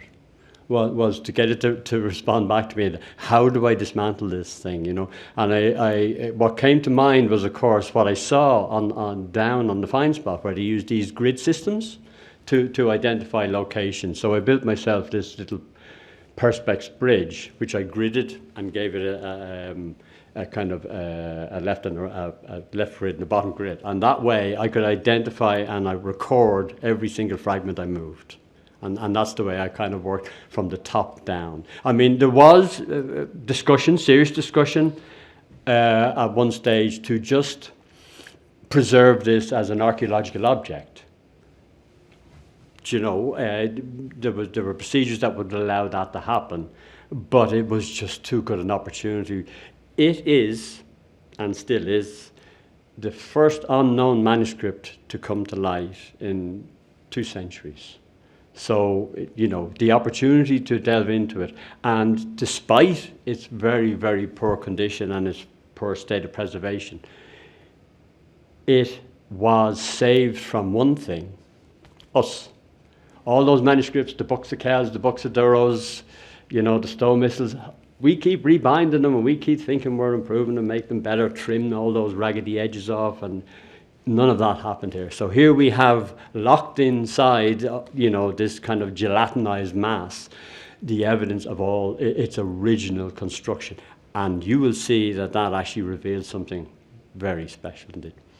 So I would separate, again, as I say, we're not going to go into it in any great detail at all, but I would literally separate, I would allow the manuscript to tell me what I could take at any given time. And obviously the natural divisions as I worked my way through it were the choirs, because you separate between them, even though they were greatly disturbed. And here, this is what you're looking at here, this is one of the choirs. And so it gives you an idea of the kind of percentage of survival. Again, without going into it in any great detail, what you're seeing is, I don't know if I can't see the pointer down. No. You can see the edges are surviving. And we believe the edges are surviving because they were exposed to the bog material. And there are components within the bog material, tannins, which we're all familiar with for producing leather, that helped preserve the vellum. It more or less tanned the parchment, if you like. So this is why you get this kind of weird shape that's consistent. Here you see that same gathering, then separated out. So there's the individual choirs, or the individual bifolia. That's down the center would be the back folds of the manuscript, and you can see these tails and pieces. So this is how I worked out the collation, if you like. This is how I worked out the hair flesh side. You can work it out eventually, it takes some time. But also if there were, you can see the third one down is only got the head on one side and it's missing. So the question is, okay, so is that lost? Has it been disrupted? But by examining the very tip of it under magnification, I could see a cut edge. I could see a knife cut. So we knew that was a singleton, a single sheet inserted, which we seem to love doing in a lot of our manuscripts, into the rest of the text block. And it was that kind of procedure, repeated again and again and again, that helped me eventually build up a kind of full picture, if you like. Here's the dry fragment. Again, I'm omitting the details of how we got there. There were months of trials of how. In fact, I gave a paper in San Francisco on this to AIC about the dewatering process. How do you take a manuscript that has been wet for 1,200 years and take that water out in a safe way? So that was quite a challenge in itself, but we got there eventually. And as you can see, the dried piece no longer has that wonderful creamy vellum we see on our manuscript. It has this brown leather-like look, and that is a result of the tannins having an effect. But, as I say, it at least allows it to survive. Of course, the issue with it is it tends to meld in with the ink, so it becomes more and more difficult to read, particularly for the scholars. So that's the stuff that survives, and as I say, we're talking about 15% of it. The majority of it did what you would expect if you place a piece of parchment into a bog for 1,200 years. In fact, when I say a bog, it was actually sitting in a pool of water, in effect, because there are these plants that grow on the bog called tussocks, and they have this wonderful ball root system. So if you wanted to bury something in a bog, the handy thing to do is just pluck one of these guys out, and it leaves this lovely kind of void underneath it. And you can simply drop your manuscript. And that appears to be the case with the archaeology carried out at the find spot. So in effect, it sat in a pool of water for 1,200 years. So you get, obviously, you know, and don't forget, as we'll see later, that the substrate for the manuscript, the vellum, is a non-tanned material. So the vast majority of it gelatinized away and turned into liquid. But we did have a kind of strange byproduct from all of this. what happened as I was cleaning, and of course we had to deal with all the bog material, the seeds, roots, all sorts of debris around it as we're trying to separate it all out. And as I was doing that, the advantage of the cleaning process was, and I would do this even with the larger fragments, was flood it. I mean, you can't get it any wetter. It's saturated, you know. So it was very useful for cleaning off the surface and picking off the bits and pieces. But as I was doing this, I started to notice letters in my little pool of water, as individual letters or full words, and I thought maybe I've been doing this too long or something, but you know. So I started to pick them out, and they started to build and build and build until we end up with something like this. As I say, it's my nightmares for the paleographers. I mean, work your way through that if you can. What we believe is happening here is that I talk about the tannins in the bog assisting in the preservation of the vellum by turning it into a kind of leather. Our iron gall inks also contain tannins. And although typically, particularly on paper, it tends to be very destructive because it's extremely acidic, it usually etches its way through. In this case, it's had that same tanning effect.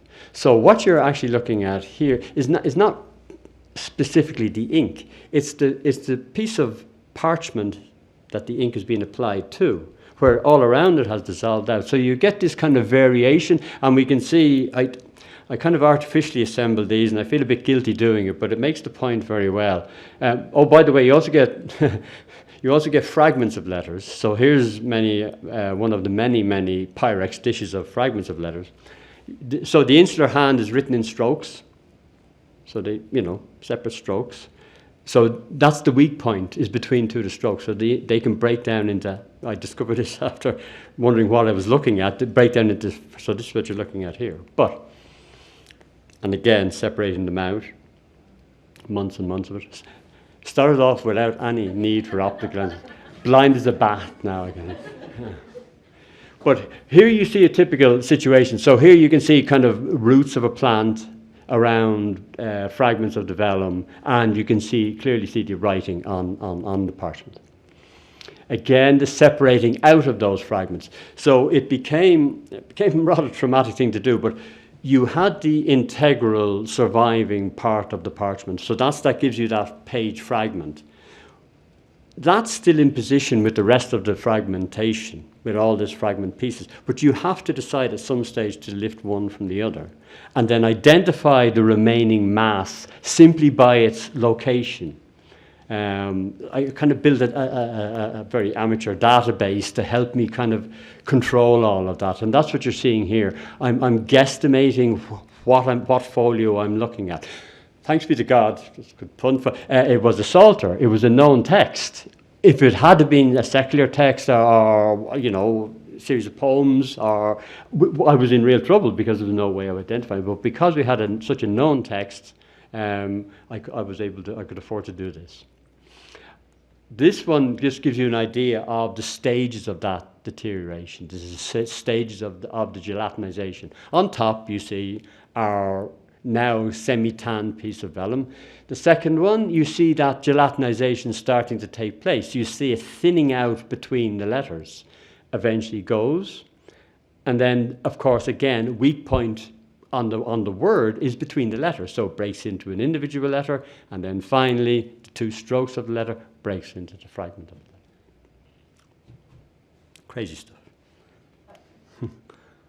Oh yeah.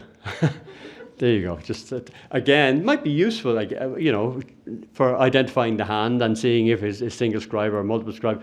We can actually put all the M's together physically. We don't have to do it, virtually.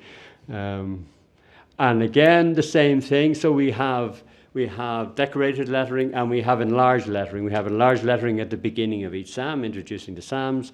And you see insular forms here, very typically. Some, again, quite typical geometric forms that you get at part of the enlarged lettering. Again, another example. And you can see the geometric form of the Q there rather than the insular form. So, as I say, they were fragments, and sometimes we had fragments of text and even 2 lines. So I ended up identifying these of where they came from. I would look for keywords, and you can see this, as I say, this is what, 2006, 17 years ago. These still remain to be relocated with their actual complete fragment in the manuscript. So it's work to be continued, hopefully. So maybe in retirement I might go back and do it. But you see, we've lots of them, and these, as I say, have all been identified, their location identified. There are many, many thousands of letters, and because they're simply too small or the word is too common, that we can't identify them. Yeah, so as I say, it's more or less a plain manuscript, if you like. It's a working book. And little in the way of decoration. But as I mentioned earlier about this kind of the 350s, there is decoration at the beginning of the 350s in the form of decorated letters. And this is the beginning of Psalm 51, Quid Gloriator. And you can see a well-executed piece. We've got a large bowl of the Q, and we have a zoomorphic features. There's a kind of strange bird's head at the bottom, and within the bowl of the Q, we have several cruciform shapes. Again, not typical. We've blocks of colour. We've only managed to identify thus far one positively, and that's the orpiment for the yellow. The rest are being quite elusive simply because I guess at the time they spent in the bog, it's made it very difficult to get any readings. You can see again we've got the geometric, we've got the U with the I inside it, and then the D and the insular G at the end. So it was nice to have that. This is what it would have looked like, and you can see it's as I say it's a studied and well executed piece of work. It must have been quite magnificent in its day. This is Tim O'Neill, by the way, who reproduced this. He was commissioned. I was concerned because this manuscript went on permanent exhibition in the National Museum. I thought people are never going to make head nor tail of this. What are they even looking at? You know, it looks like one of those blotting tests, you know, trying to figure it out. So I thought it would be useful if we could have it something in context, and we had the skills of Tim O'Neill to actually reproduce that whole folio from Psalm 51. It's quite splendid. Yeah, so the scholars, of course, I was surrounded by them from day one, wanting to zoom in on this thing. You know, I really wanted to attach the name to it because, as I say, first unknown manuscript in 200 years to come to light.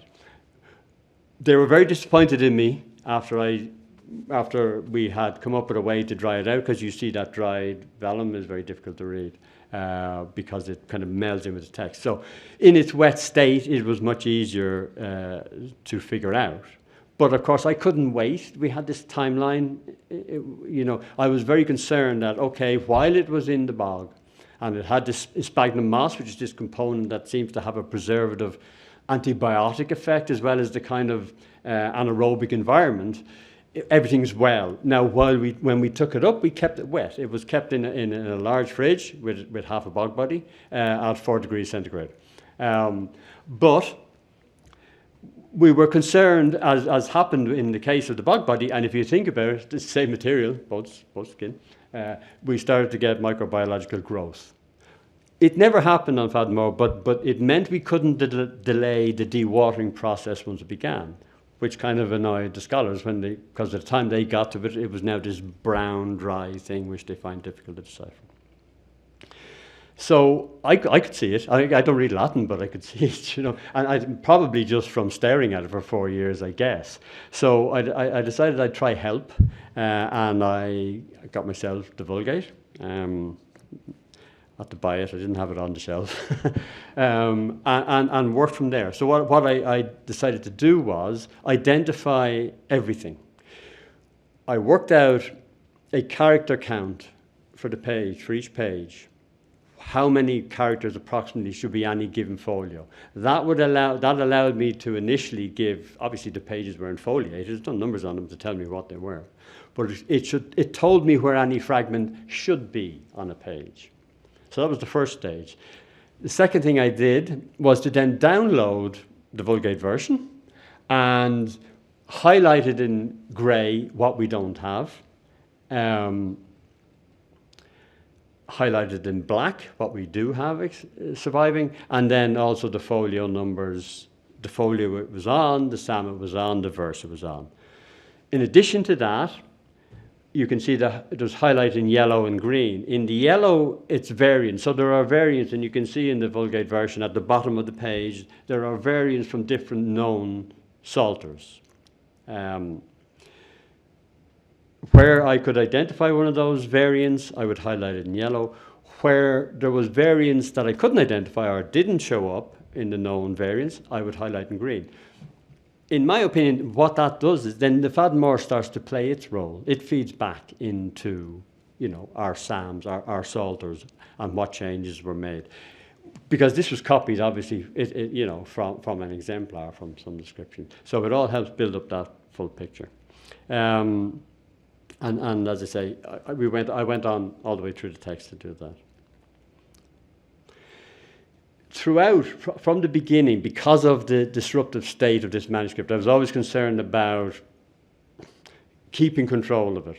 And what we decided to do is we captured it at a fixed focal length. Every fragment, every folio fragment at a fixed focal length all the way through. So as time went on, and as the conservation process went on, and I would find larger fragments, I was able to relocate them because I had worked out this character count on the page. But I was able to also do it virtually, and that's what you're looking at here. So that's an image of a bifolio. If I go back, you can see that's as it was conserved. I've identified later text, and I was able to insert that in. Oops, if I go back there afterwards. Because of this, as I say, identifying the text, identifying the character count, I could position it, even if it didn't have a physical connection to the major fragment. And there is where I cut it out from, virtually, if you like, to insert it. The only thing about it was easier to do with, actually, really, when you were doing it virtually, you had to do it twice, of course, because there's a recto and a verso. The kind of discovery stuff that would go on, in tandem with the conservation. You see here, we found this kind of straight lines and boxes of vellum with text identifiable on the back. That was identified as part of Psalm 98, which makes sense because when you flip it round, we have the declaration from the beginning of Psalm 101, and again comes back to this point of the beginning of the 350s and something. That's the sort of thing that kind of went on altogether. This is my best friend in the manuscript. This is folio 2932. It's almost complete. This is, again, we talk about codicological information. Where I hone into first, if I'm doing any sort of codicological analysis, backfolds. That's where you know where the sewings have taken place, where changes in sewing have taken place. But as you saw, the fragment surviving, we've got a couple of millimeters. But for some reason, folio 2932 survived almost intact. So from this, I got my line count. I even discovered that there was some form of mechanical attachment because we had no evidence of that prior to this. By finding, you can see two punched holes, a slit and a hole in the center of the back fold there. Within that, I found fragments of vegetable fibers. Linen fibers. So we knew we had some form of mechanical attachment. I also got from that, of course, the pricking marks used and the ruling. So dry point ruling and pricking marks, all following what we'd expect in the kind of very ancient tradition. All of this thus far, the material, the writing, the layout, the ruling, all anchored the manuscript clearly as an Irish homemade product. So that's the cover, but to every cover its book, maybe, or in most cases. And this is really what interested most people from the point of view, especially in my world, in the kind of manuscript conservation world, was the cover. The cover was visible at the bottom of the manuscript. And in fact, the museum had brought over a number of scholars prior to any conservation even beginning, and all of them are quite intrigued by this, with the kind of observation that this is not a Western product. This is an Eastern product in its form. Let's put it that way. So it's a single piece of leather, vegetable tanned. It's 330 millimeters head to tail and 530 wide. It's from young cattle. It's about 1.5 millimeters thick. It's creased at strategic points from both sides, and it has a flap that rests on the top cover from the inside. 2 punched holes in the center of the spine. We don't know why. And it was dyed, it was toned with a vegetable charcoal or carbon black with a binder to hold it to the surface, casein binder, which is basically milk proteins. Unusually, again, so here we see the difference from the bog. So here we see a piece of tanned leather. It's come from the same source, the pelt of an animal.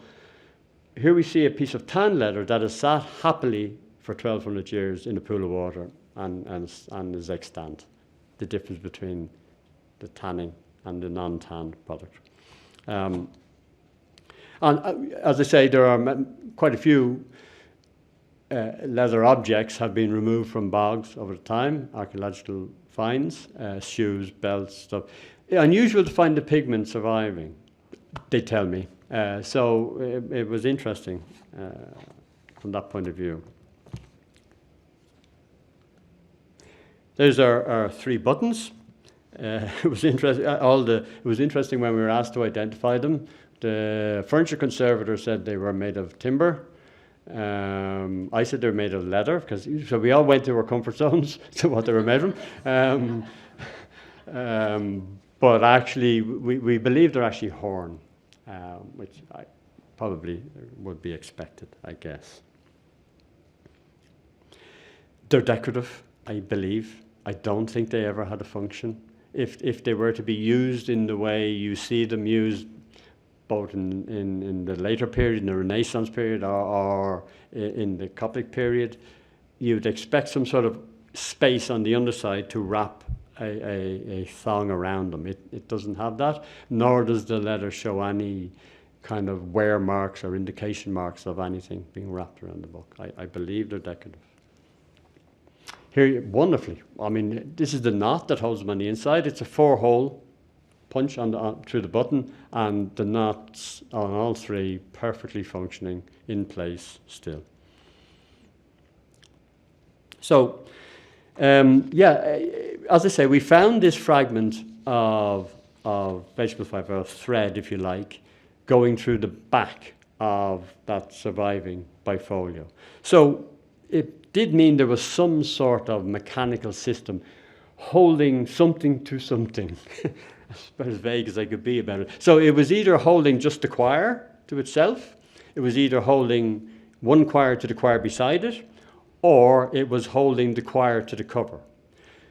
And this, from this period, if we're to relate this cover to that kind of Coptic early binding system, then we have this system called primary tackets, whereby whatever lacing system you go through the back folds of the quire simply punches straight through the cover individually and is laced onto the outside of the cover. That isn't the case with Fadmore because we simply don't have the corresponding puncture holes through the back spine of the cover. There are 2 punctured holes, as I mentioned, but they don't align. So it's from, again, it makes it kind of an intriguing thing. Here you see that system in action much later on. So this is in the 10th, 12th century. This is a Franciscan manuscript, and Franciscans had a great habit of doing their own work. Everything was done in-house, and they produced a whole series of these early manuscripts wrapped in vellum with this kind of primary tacketing, crude version of it. But they've simply used a thong of vellum, gone through the back folds of the quire and out through the cover and laced it together. So it's kind of, again, I'm just going to emphasize that point again at this point, that it's the only it's the only, from the early medieval period, this structure, this odd cover from the Fadimar Psalter is the only one known to us in Western Europe from that kind of early medieval period. As I say, you see it develop later, particularly in the continental, particularly in Italy, they were very fond of it as a system, but again, typically using parchment rather than leather.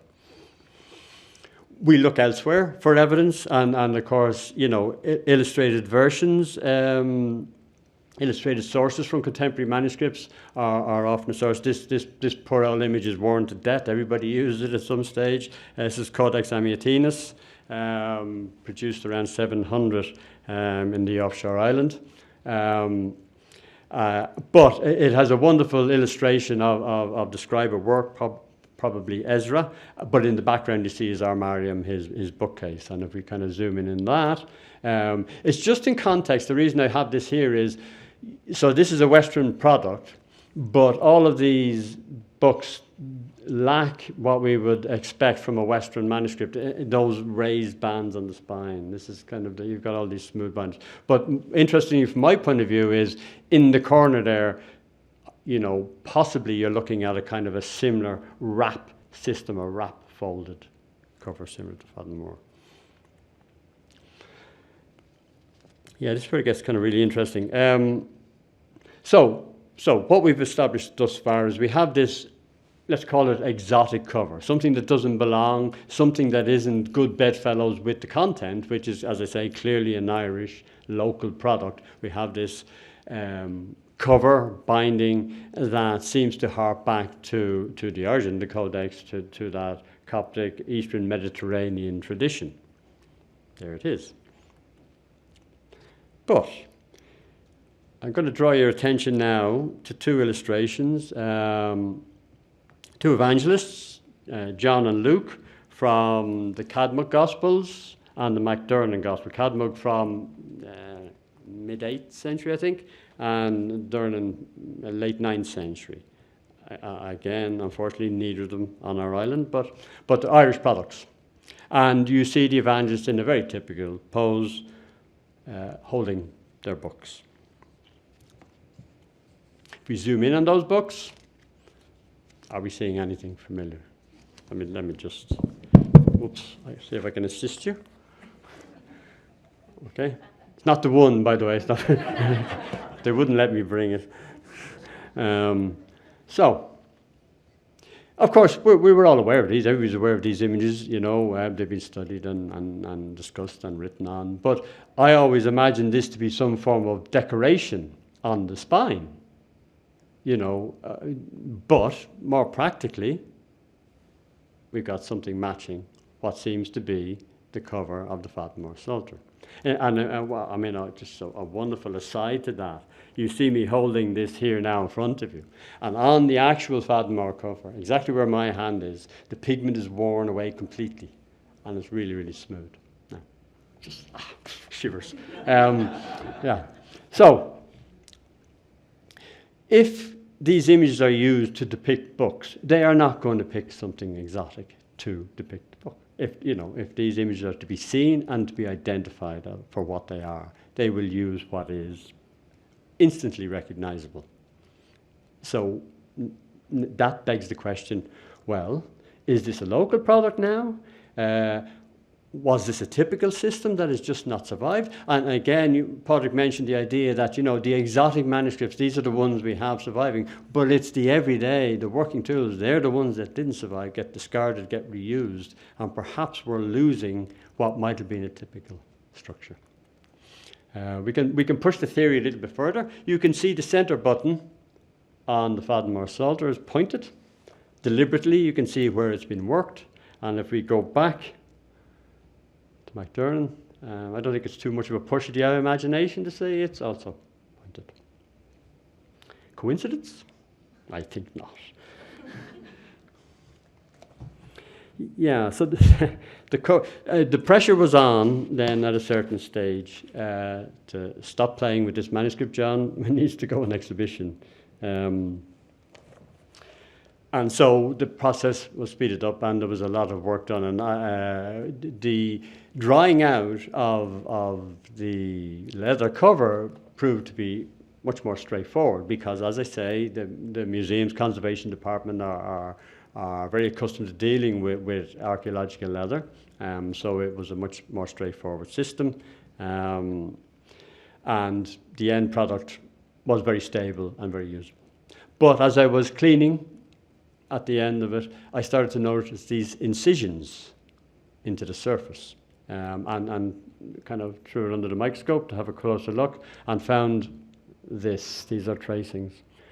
On the surface of the leather cover are 30-odd trial motifs, as they're called. So this is somebody practicing. Again, you saw a photo demonstrating the insular interlacing and this typical form of early medieval decoration. Here you see somebody trying to learn, not very successfully, how to do that.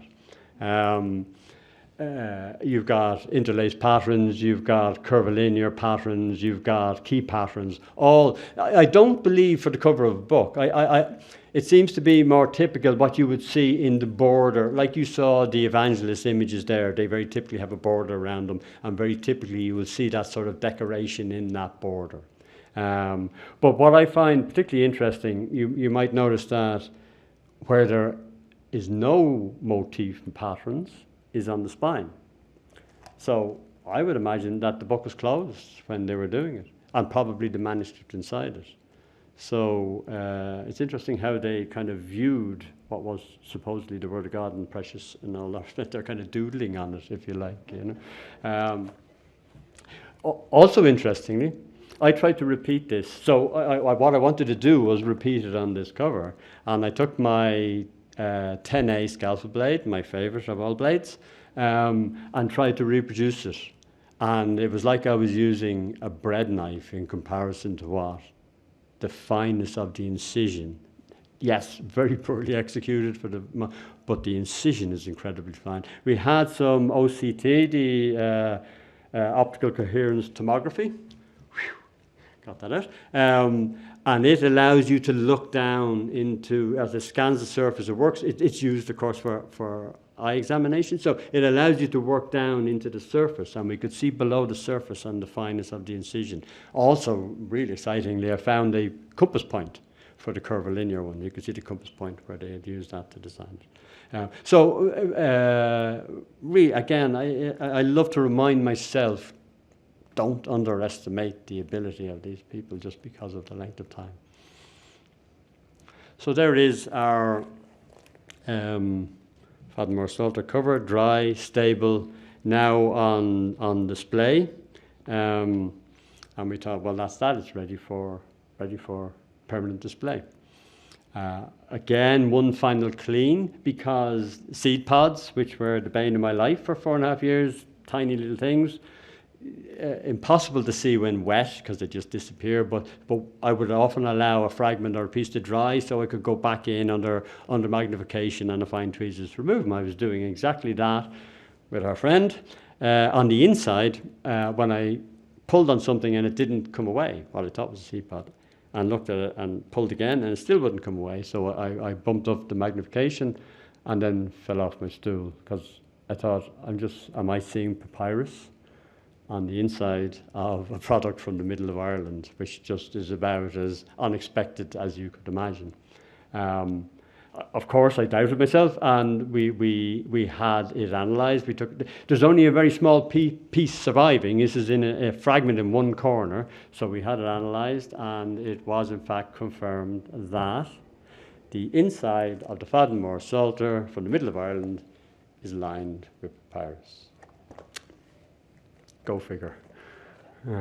Now, what's interesting about that and how that all comes around the big loop is that if you remember all our scholars and experts who came over in the early stages, and they talked about how this so reminded them of the Coptic structure, of the Eastern Mediterranean structure. The problem we have when we want to make studies of structures and historic structures is, as I said earlier, so few of them survive in their original form. So many have been rebound, and so often we're working with clues, not actual surviving pieces. But in the case of their reference to the early Mediterranean tradition, they are typically referring to the Nag Hammadi Gospels. This is a set of 4th century Gnostic Gospels. They were discovered north of Cairo in mid-20th century or 1940s, I think. But they are a very similar single piece of leather, creased with a flap and folded. And they are also lined on the inside with papyrus. Now, it makes sense. You have to line. If you have a piece of cattle hide, it's like a leather jacket. There's no point in using that as a cover. You've got to stiffen it up with something. In the case of the Nag Hammadi Gospels, they've used manuscript waste. So currently, I was fortunate enough to be able to go over to the Coptic Museum and examine them.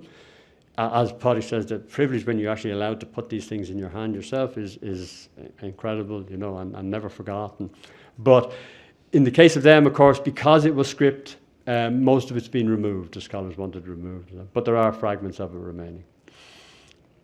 And that was all well and good, and that was kind of exciting in itself. But what slightly bothered me was that there's a 400-year gap between the Nag Hammadi Gospels and Fadmore Psalter. So I was kind of anxious to find something that was a little closer in date to Fadmore Psalter, and eventually it shows up in the British Library. And here we have, again from the same area, this is an 8th century tax register from, it's now Arab-occupied Egypt. It's written mostly in Greek, but it does have Coptic place names and also lined on the inside with papyrus. So now we have also something, you know, we have the structure and we have the date line, the timeline matching up. So what happened? Where, you know, how did this thing get to the Bog in Ireland? This cover in particular I'm referencing here. We know mobile clerics attended councils and embarked on pilgrims to significant Christian sites. This is kind of travelling west. Rome would have been one of the more important destinations, and indeed there are inscriptions in an insular hand. They can be found in the catacombs there. So the collection of relics, while there, preferably corporal remains, or more common the brandia, these pieces of cloth and material that are associated with a saint, would have been kind of on the cards, would have been a job to do. And as I say, it must have created a kind of swap mart atmosphere there. And you can kind of imagine some Coptic monk with his slightly worn out and no longer useful cover, swapping it for an Irish monk for, I don't know, a bottle of mead, maybe, more difficult. And in fact, we do have records of this. We have Ducal, the monk and geographer. He was working in the Carolingian court, and he tells us of another Irish monk, Fidelis, and his wandering in Egypt in the 8th century. So it is possible that maybe it was picked up over there. That's not to say, and I must stress this, that's not to say this is not a local product. We can't rule that out, that's for sure. So it's food for thought. Sometimes I think I don't really want it resolved. It's just like to keep the story going. But otherwise, you stop inviting me to places like this.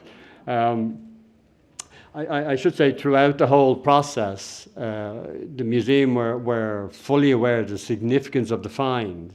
And so they commissioned from the outset a program to be made, a documentary to be made. So I had for 4.5 years a film crew over my shoulder.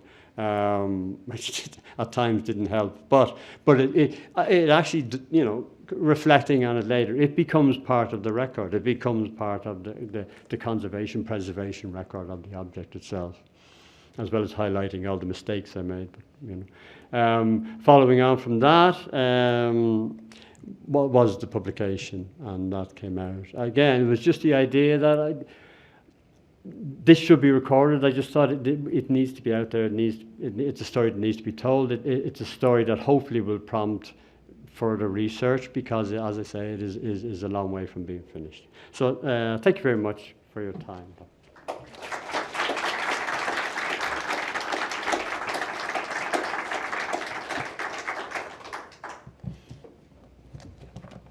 I always learn something new. Me too. Can I touch it? You may, yes. Do we have questions for John, please?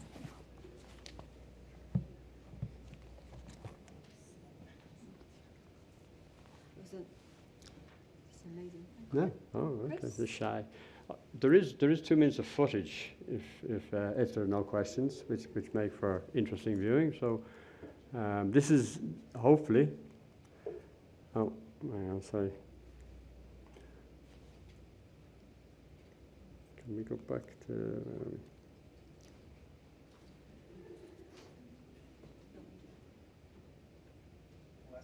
Last slide, please. Yes. That's the one. Maybe you can activate it from there. It's probably easier if you go to it. Yeah.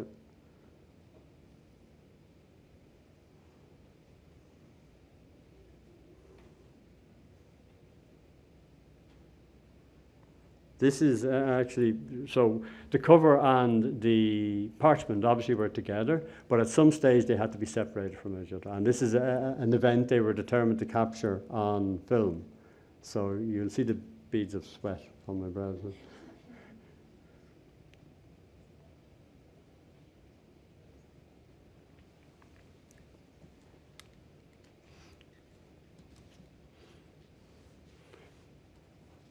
That's a furniture conservator for effect. Apparently they put him in the shot.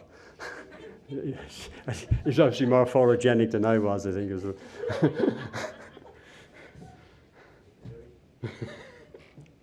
So there you see the wet cover. I flipped it eventually when I got to the final quire. We knew folio 1 would be fully illuminated page. You will see bits. But it was easier to peel the cover, which was stable, away from the quire rather than the vice versa. So it was a matter of separating the two.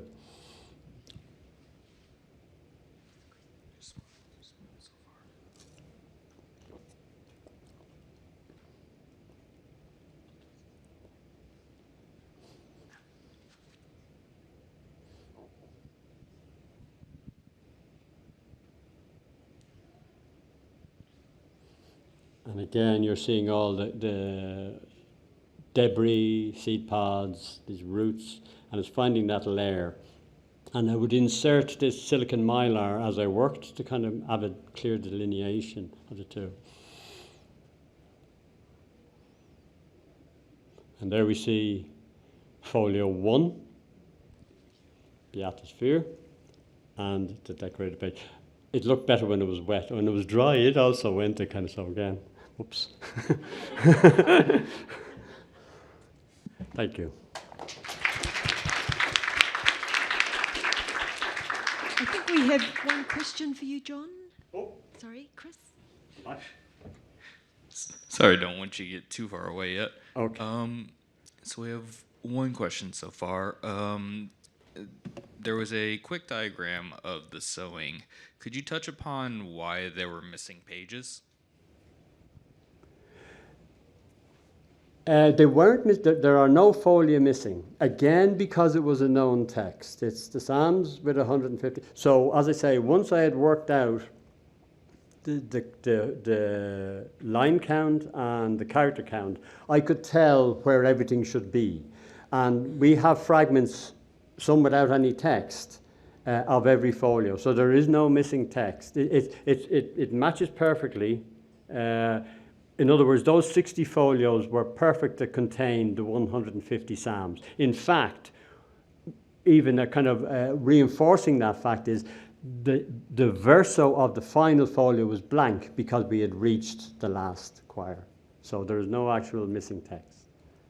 They would insert singletons. They may make an error and they cut out a folio, you know, and repeat it again, and that's why you get these oddities. Yes. I have a question. Once you treated the pages and you worked with them while they were wet, then how did you proceed to get them into a state of being dry? And then also in terms of that, well, Yeah. you could Yeah, okay. summarize No, it, very, but very, also then the leather cover sure. and how Sure. that ultimately. Okay, very, very briefly. So what seemed to be solvent exchange came on the radar quite early on. So the idea that water as a solvent is polar, it's got a very high tension, And it's, I wanted to stress this to them, so I asked for a tiny piece of the vellum that had detached from no text on it, no context. And it was I used to have a slider, I didn't include it, but it was about that size, and I allowed it to air dry. And it reduced by 75% into this rigid, locked up ball. So, and that's that surface tension, that's the water leaving and causing this contraction. So the idea was, again, very briefly, after much testing, was to replace the water with something less polar, and then to remove that. So, and again, but it had to be something I could work with in high quantities, so it didn't kill me, because there are some very nice, but it's nice to be around to tell the story afterwards. So we resulted in using IMS, industrial methylated spirits, as a solvent. I would take the specific gravity of the solution it was sitting in, so I knew when saturation had taken place, and we had nothing but solvent and no water. And then the magic was I put it into vacuum. So if you think of parchment, so again, we're going to go into lessons.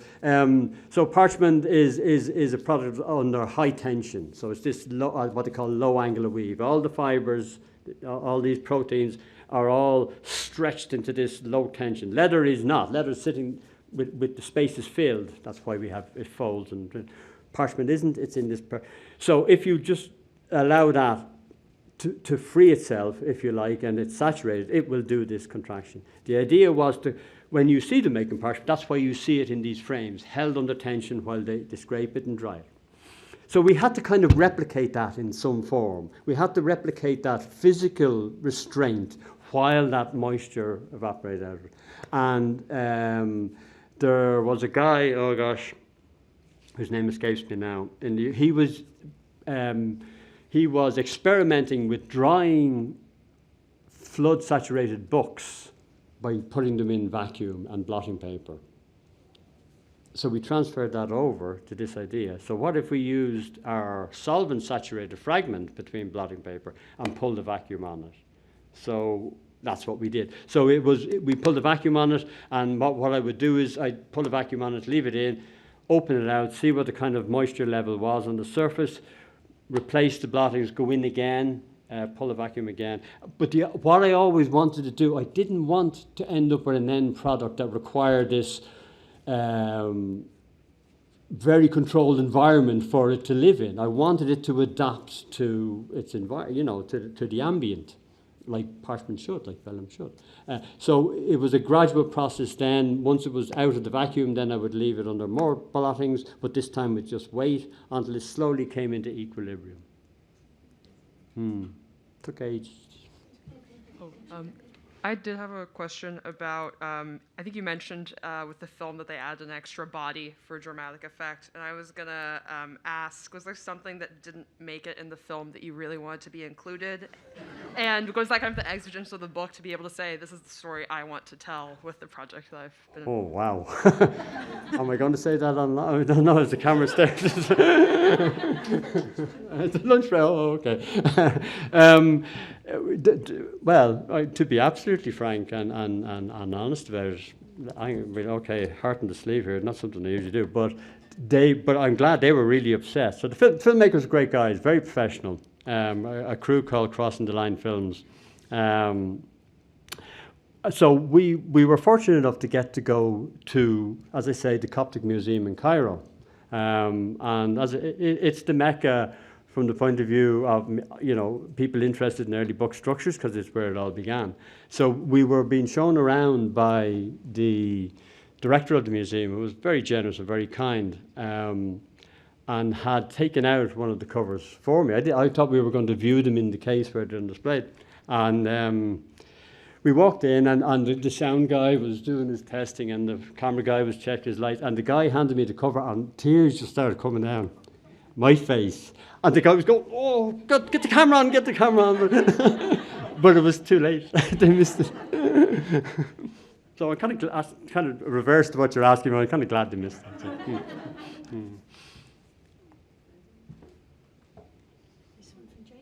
Hi. Hi.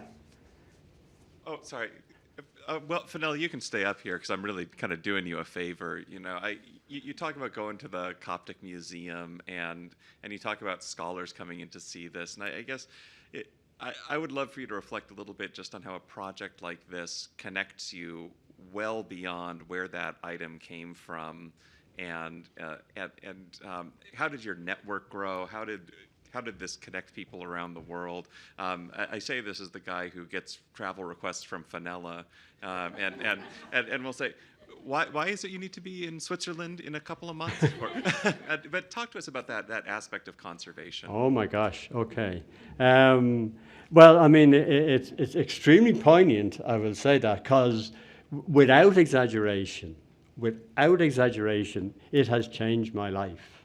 It's one, you know, as Padraig mentioned earlier, I'm constantly engaged with early medieval manuscripts of much greater and higher status and much better known than this.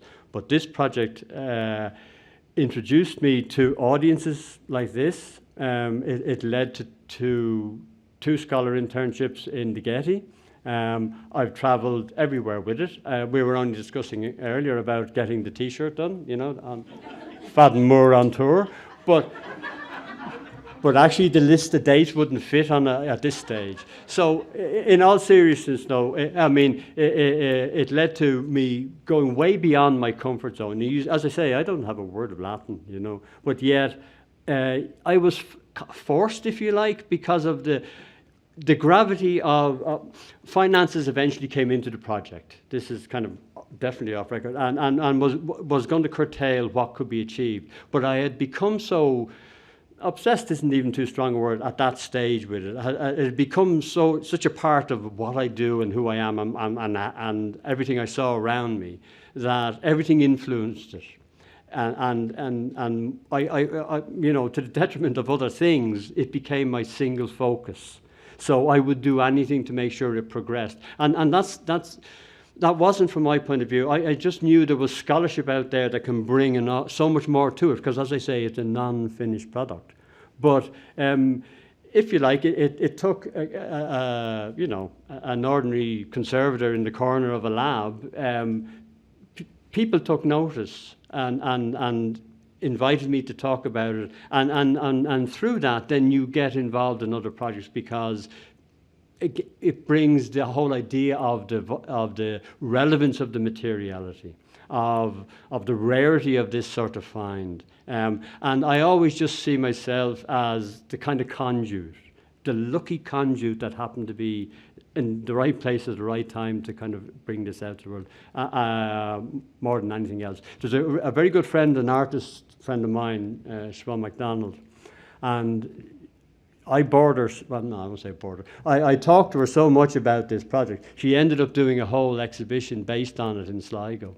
Not specifically on Fadden Moor, but from the bog and the breathing bogs and the life of the bogs. And we did a piece specifically on Fadden Moor. She's convinced the monk, the guy who wrote it, or the scribe who wrote it, is constantly over my shoulder, telling me, you know, where you went, you get this right, you get this wrong, and that sort of influence. So it's like, I mean, without being dramatic, without being Hollywood about it, it's been life-changing and continues to be. I'm amazed. We're talking 17 years on. I mean, you see a guy with not a grey hair in his head, you know, at that stage.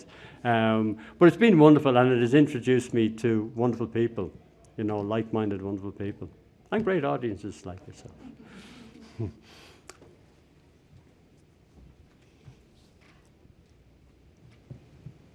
If you would just join me again in thanking John. I think what's been so exceptional, and it's a beautiful segue into our afternoon program, is how we get so excited about the physicality. You know, as I said before, you know, you look at the stain and then we find out what is under the stain, and just that the beauty of that collaboration, which is what Jake was asking, has just made this so powerful. So please join me again in thanking John. And in the far back corner, we have a wonderful display that PAGD staff, that Cindy and Megan and others have put together, of some of the samples that were made, some facsimiles of the amazing materials that we got to look at and image.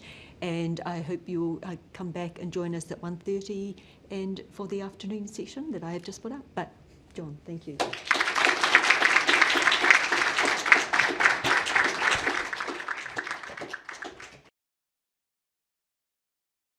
Good afternoon, everyone. Welcome back. Now, you had that wonderful morning, and now we deep dive into some of the analyses. I'm going to hand over to Professor Omshan to give a little bit of an introduction and background and introduce the UCC folks. Over to you. Thanks very much, Fenella, and welcome back, everybody.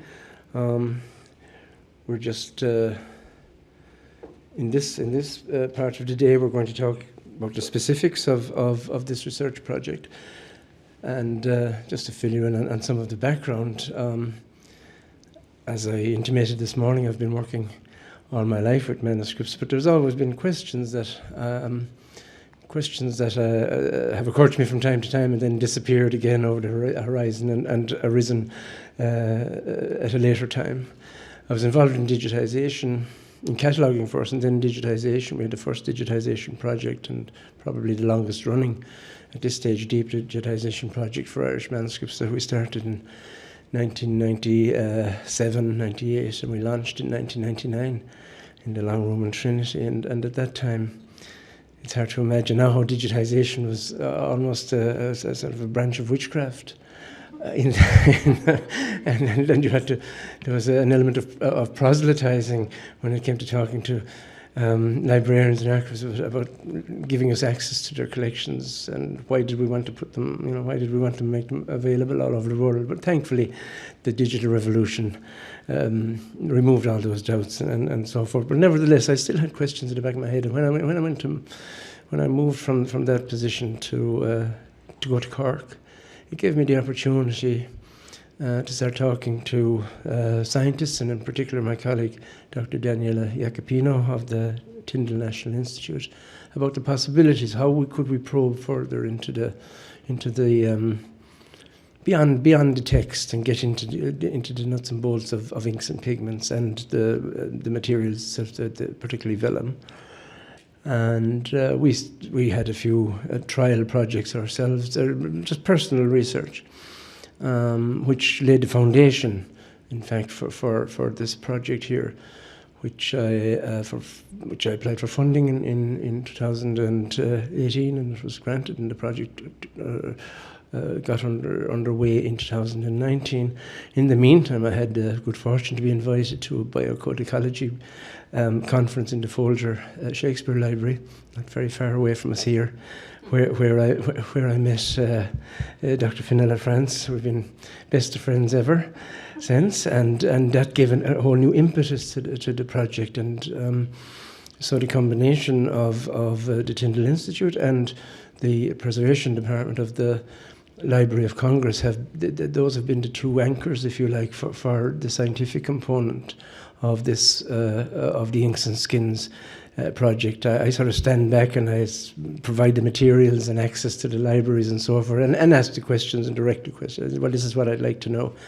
But really, the people who have driven this have been the scientists and the conservators, and I'm very happy that John Gillis and Tim O'Neill, who was mentioned this morning, are all a calligrapher. Tim is and a scholar, have been part of it also. So it's a sort of a community of expertise investigating for the first time the materials of the Gaelic vernacular tradition, and to go into the components of that is the purpose of this afternoon's talks. And I'll leave it to the speakers themselves to introduce themselves, except to say that with me on the plane from Dublin yesterday were two from UCC, Dr. Daniela Iacopino, senior scientist in the Tyndall Institute, and Anna Hoffman, PhD student from Long Island, who has been a tower of strength and learning all the time and acquiring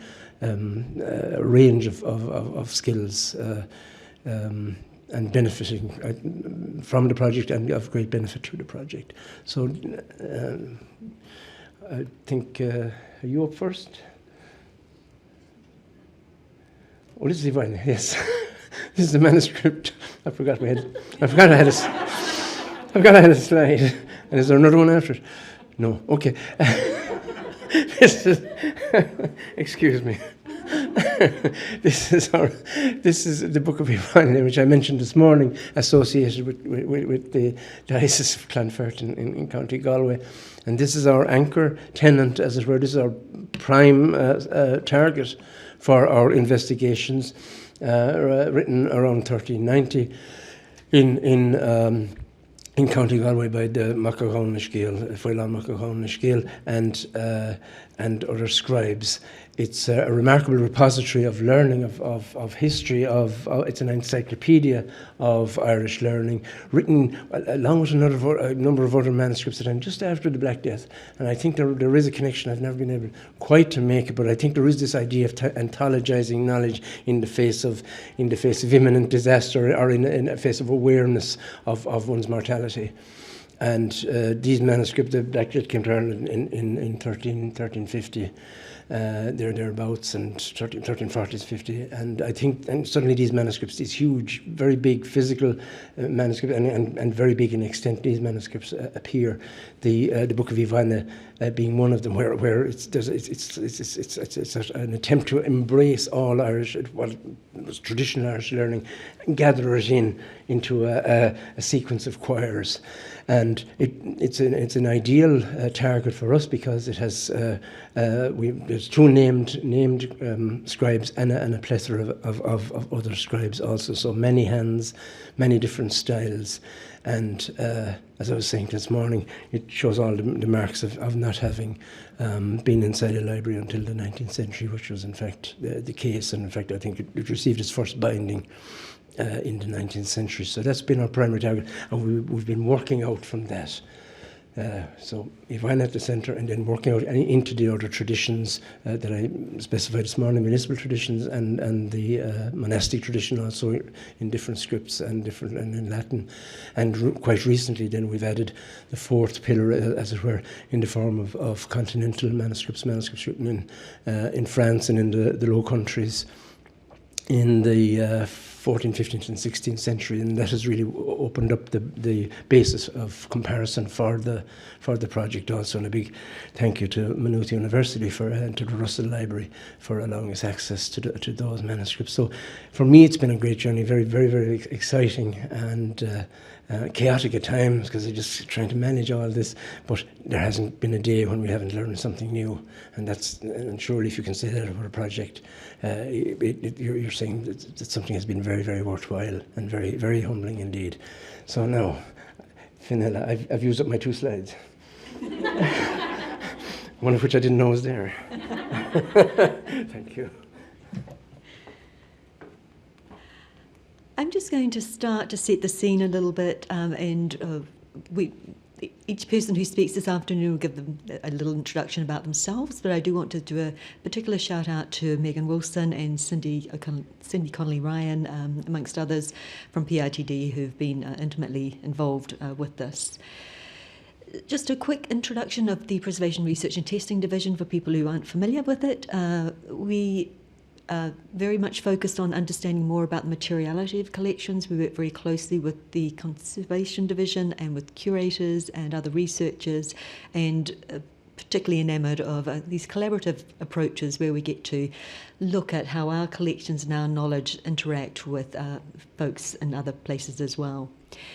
And just those, for anyone who, I think most people here, but just to let you know, if you are visiting, we do have monthly tours, and we'd be happy to share you through, show you some of the work that we do in our 2-3 lab spaces. So in February of 2020, we arrived in Dublin, the Royal Irish Academy, and we took our portable spectral imaging system with us. I will note that Megan did ask me, as we were getting on the plane, why I thought that the first time to make it portable was to take it to Ireland, and whether couldn't we just have gone across the mall. But I thought that, that actually gave us a much better idea of how portable it was. And the TSA took the apple out of my bag but didn't worry about any of the wires, so I was pretty happy about that. But as you can see, we set up in the Moore Library at the Royal Irish Academy, and it was just a beautiful place. We did have to make sure we didn't trip over the cords, but we the Ivania, as you can see, is so big. It's not much smaller than the top of this podium and about yay thick. We had to actually image on the floor for that just to get the full size of that in that. And so there was a lot of adaptations and boxes, thanks to Padraig for making the boxes for the copy stand to sit on. But it was just a delight to be there. And as you can see, just some of it was firstly seeing these incredible objects for the first time, and then just the mystery of what we could reveal. This was just one of my random shots I took, and it's just looking at the side of Ivania and just the beauty of the parchment, and there's just so much in that materiality that just speaks to us, and I think you've heard a lot of that this morning as well.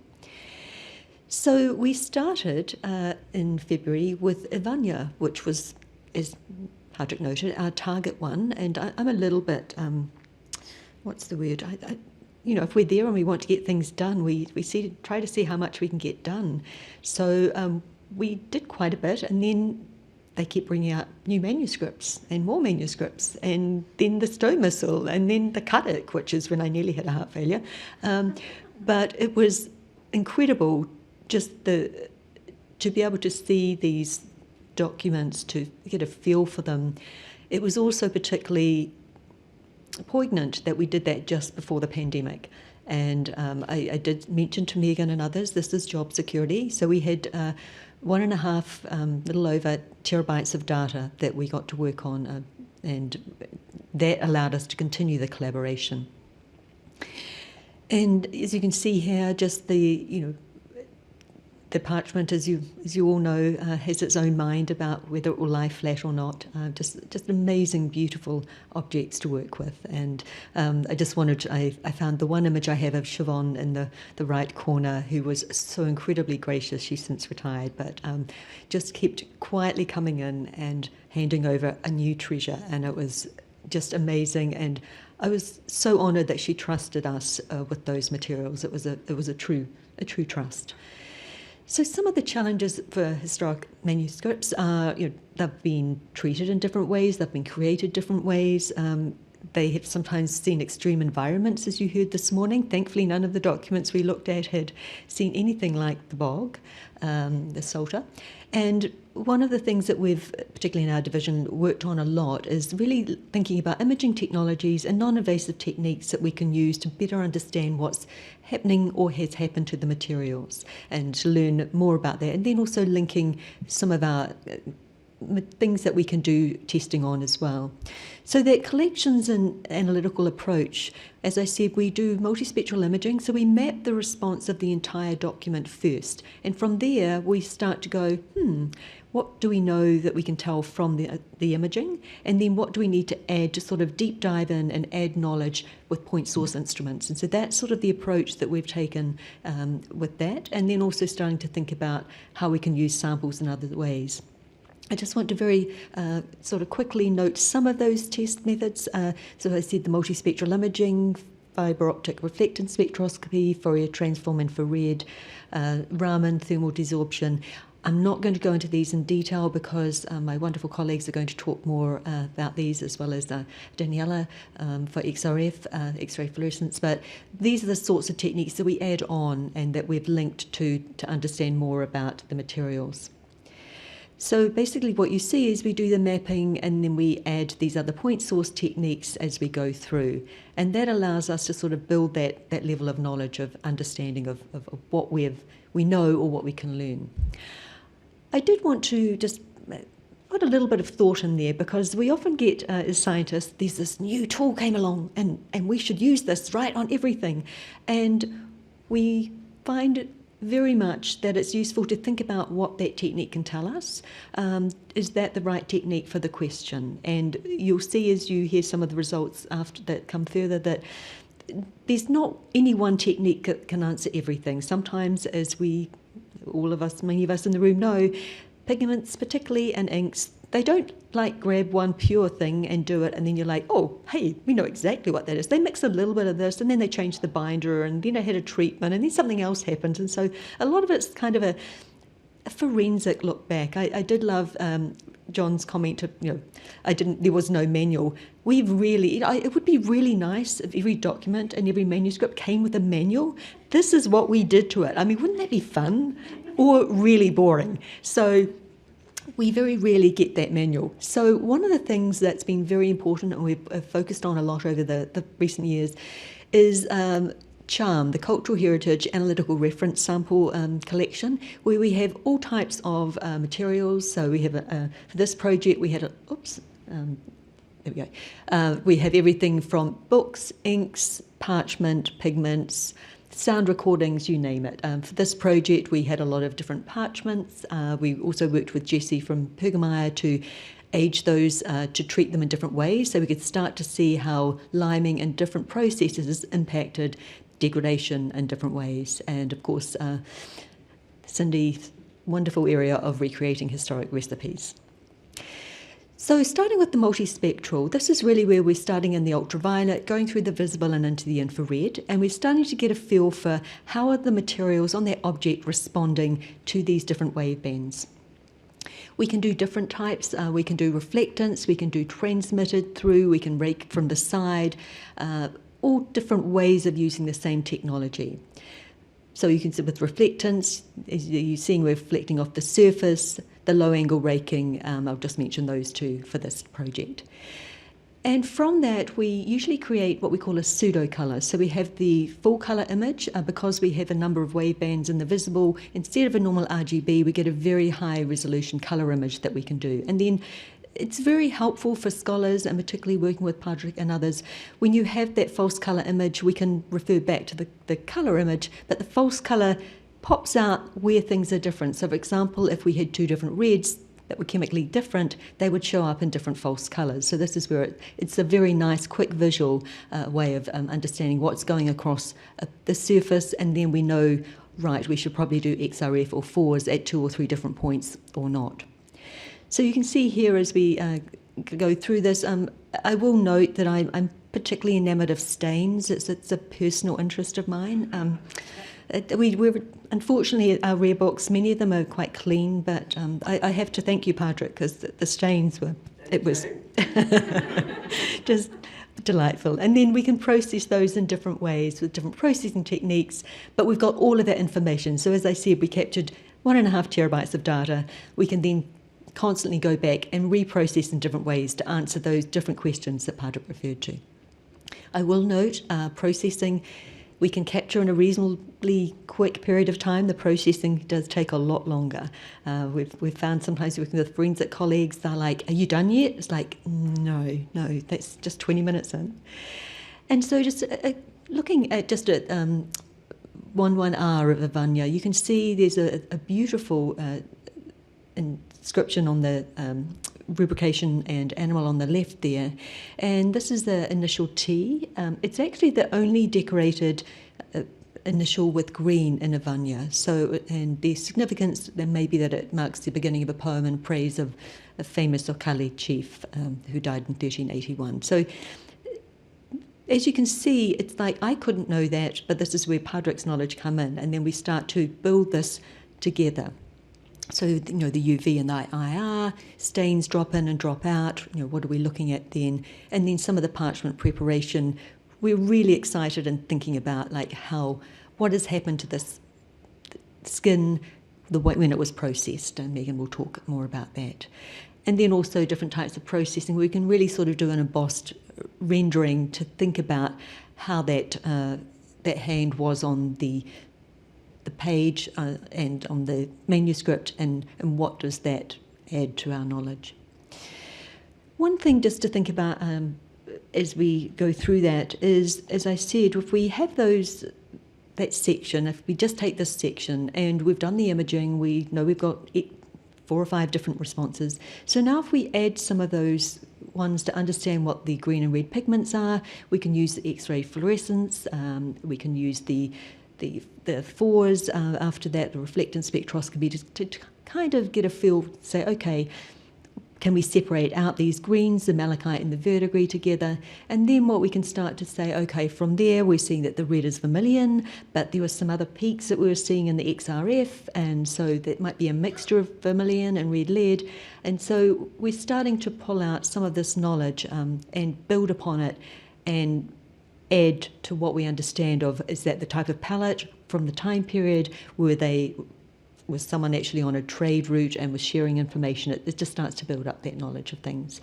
One just little example to end. Padraig noted this morning about those beautiful little inscriptions and or pen tests at the top and bottoms of pages.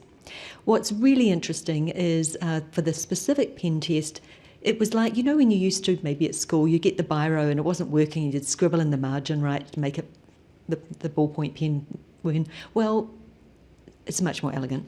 But they would do the little pen test. This is today, I'm just checking it out.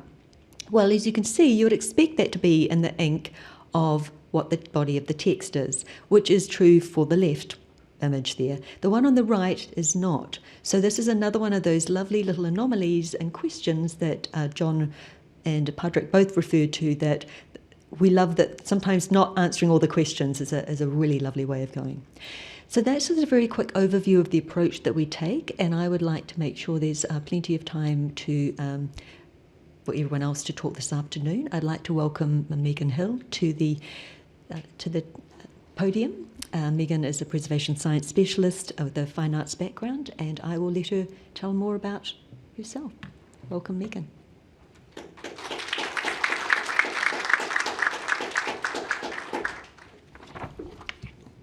Thank you. So as my colleagues have made clear today, books are more than just their written words.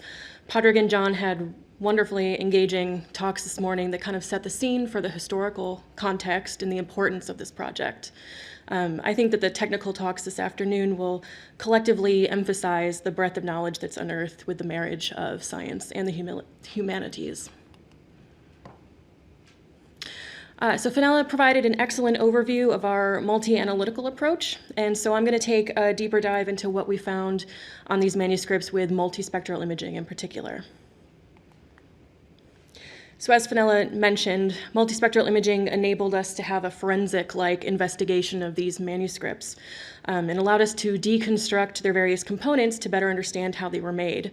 So in this presentation, I plan on going over what we found about how the materials were prepared, how the manuscripts themselves were written and created, and then how we can add to the preservation and legacy of these manuscripts.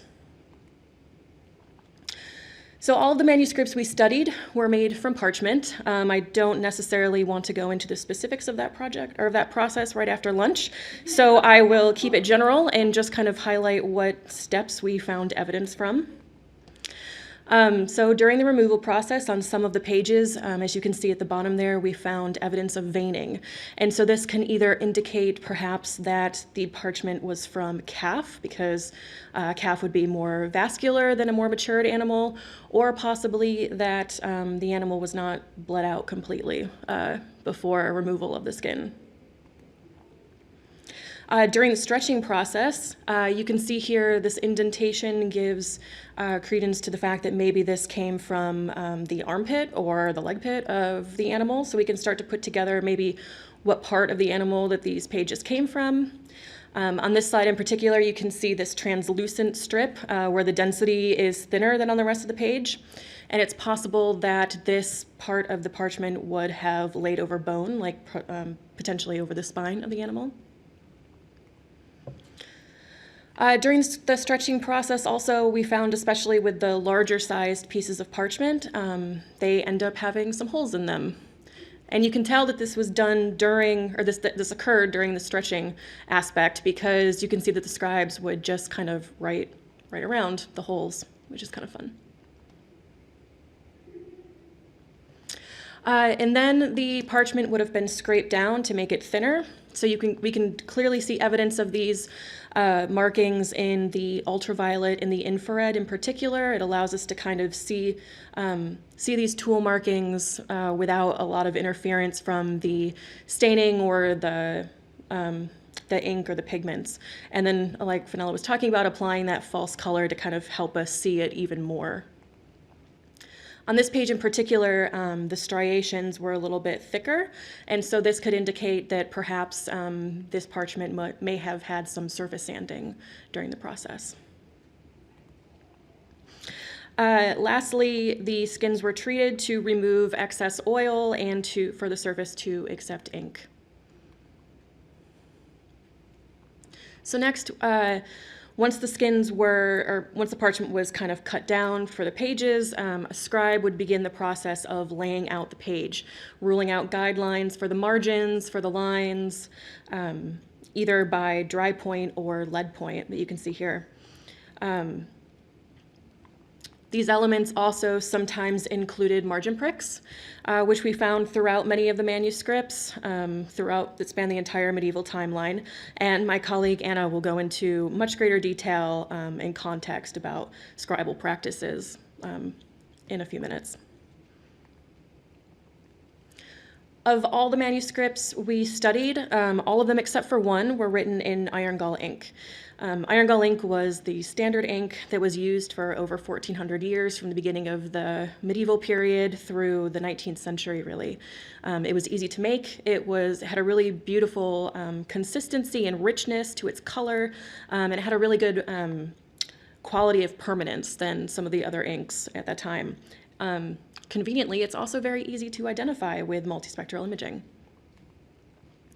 So you can see here how under infrared light, iron gall ink will become transparent. It looks like it has completely disappeared, or depending on the recipe, nearly disappeared. And then what we can do is we can make what's called a false color infrared image. So basically you take the color image, you rearrange the RGB channels of color, and you substitute in the infrared image for the red channel. And iron gall ink has a very unique response through this process where you can see it becomes this beautiful red color as compared to other inks which will remain black in color. So again, a really easy, quick way to identify and confirm that this was iron gall ink. However, we found that there were some discrepancies. And so in some of the drop caps and in some of the headers, some aspects were remaining red, like iron gall ink, but then some were still staying black. And so this one here in the middle, you can see has this really nice red response, as we would expect if the drop cap was made with iron gall ink. But these other ones in the headers and some of the other drop caps, the ink is, the response in false color IR is still black. And even PCA was starting to give us the indication that there may have been two different inks in some of these areas. And so we were curious on narrowing that down. But then going back to the infrared, we could still see that a decent amount of the ink would still drop out and become transparent. So this is when it becomes really important to go back to our lab-created samples, which Cindy will talk more about. And you can see here a false color infrared image of numerous different iron gall ink recipes applied in different dilutions. And so when the ink is applied in a very thick manner, it still does actually remain black in false color IR. And this would make sense because we were finding this black response in areas where there was more decoration. So there were either multiple layers of ink or the ink was applied thick. So we could still confidently say within these manuscripts that it was still iron gall ink. In terms of pigments, we've conducted kind of a preliminary investigation across most of the manuscripts we've looked at, but more in-depth in particular on these three manuscripts, the Stowe Missal, Ivania, and the Ballymote. And so these span a pretty good range of the time period that we looked at. Pretty much all of the books that we studied had some sort of pigment within them. They're mostly simple palettes, usually just two colors, red and yellow. Some rare instances, as Fenella was showing, of a touch of green, but usually those were in really highly decorative areas. Stowe was the only one, as you can see here, that had full page illustrations. Most of the books just had drop caps with varying degrees of ornamentation. Some of the books had pigment within the rubrication. And something of note that was interesting is that in Ivania, that you can see on the right, there was a lot of pigments in the rubrication in Quire 10. Excuse me.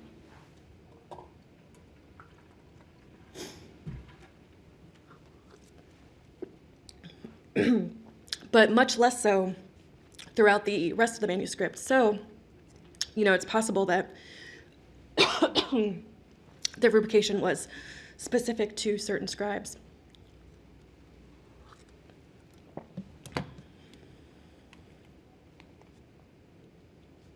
We also found pigment in some of the marginalia. And so in terms of identifying what the pigments were, we found a lot of red lead, as expected.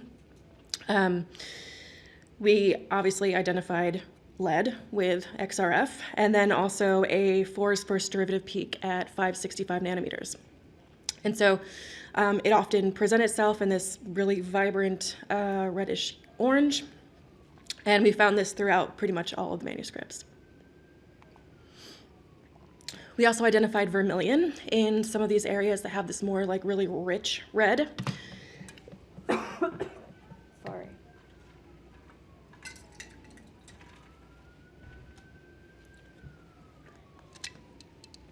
So vermilion is identified with the presence of mercury from XRF, and then also a first derivative peak at 600 nanometers with Foer's.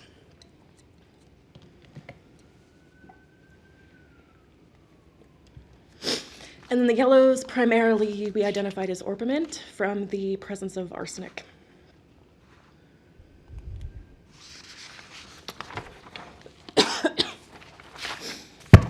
Sorry. In the Ballymote manuscript, we also identified, well, we weren't able to identify the yellow there. It's likely inorganic. Organics are kind of notoriously difficult to identify non-invasively. So unless, with the tools that we had at the time, we weren't really able to necessarily ID them. With Foer's, a lot of the responses are very similar between the different pigments and are often really influenced by the substrate, so either the parchment or the paper or whatnot, and often that kind of overwhelms the signal. So the Stowe Missal in particular had one interesting find. It has this beautiful purple color that we didn't see anywhere else. And surprisingly, we were able to identify that as orchil, which was great. Orchil is produced from lichen, which was probably locally sourced, and it was a pigment that was a really cheap alternative to Tyrian purple at the time period. So orchil is exciting to find in its uniqueness, but it is not necessarily out of place. Orchil is found in other regional manuscripts of this time period, including the Book of Kells. In the Book of Ballymote, in addition to the one part in Ivania, we found a green. And we were a little surprised that we identified this as azurite. Azurite is typically blue, as you can kind of get a sense of in the image on the left. But in a lot of other areas, it was presenting itself as green. So it's possible that it was mixed with the unidentifiable organic yellow. We're not sure, to create the more green hue. And then Ballymote also had this cute little bird in the marginalia. And we were able to identify that as woad or indigo. They're basically chemically the same, but the woad plant is what would have been available locally. XRF did show some elevated levels of lead and copper. So it was originally supposed that possibly this was azurite mixed with red lead. But with XRF, we were pretty sure that it was woad. So it's possible, since woad doesn't require a mordant or lake base, that the XRF findings may instead suggest that the pigment was applied over a metal point under drying.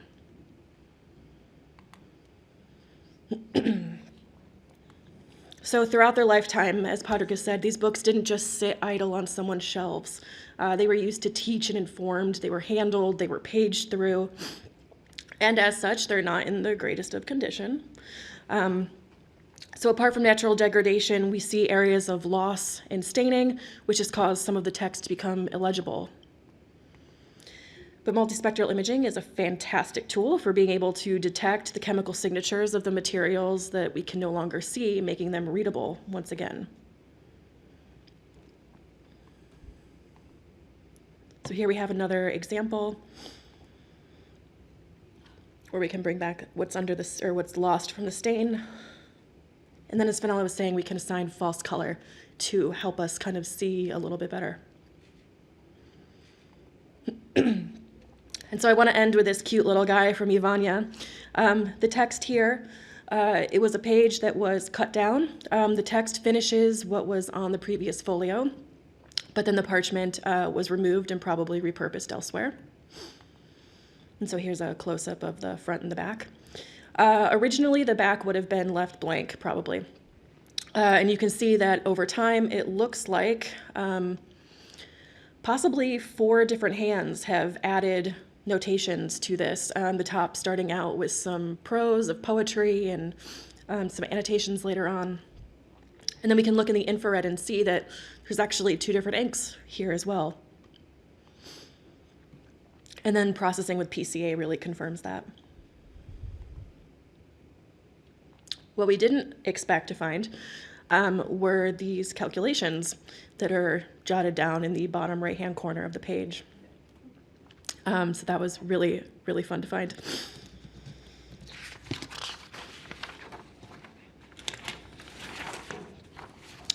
We could tell from the processing that the ink was the same as the ink at the top there in that box. That line at the top is actually dated. It's possible that these 2 inks are just the same type of ink. They're both Iron Gall ink. But it's also possible that the person who wrote that line also was the one who did the annotations. So it's possible that we may, in that way, be able to date the annotations. So I know that was a lot of information very quickly, but thank you guys for your attention.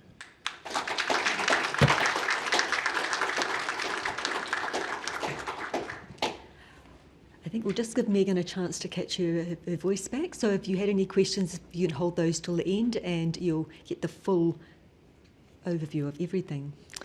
So with that, I would like to invite Dr. Iacopina Daniela to the stage from Tyndall. It was such a joy meeting Daniela in 2019, and I just wish we'd had more time. Thank you. How do I go away? This one, yeah, cool. Thank you.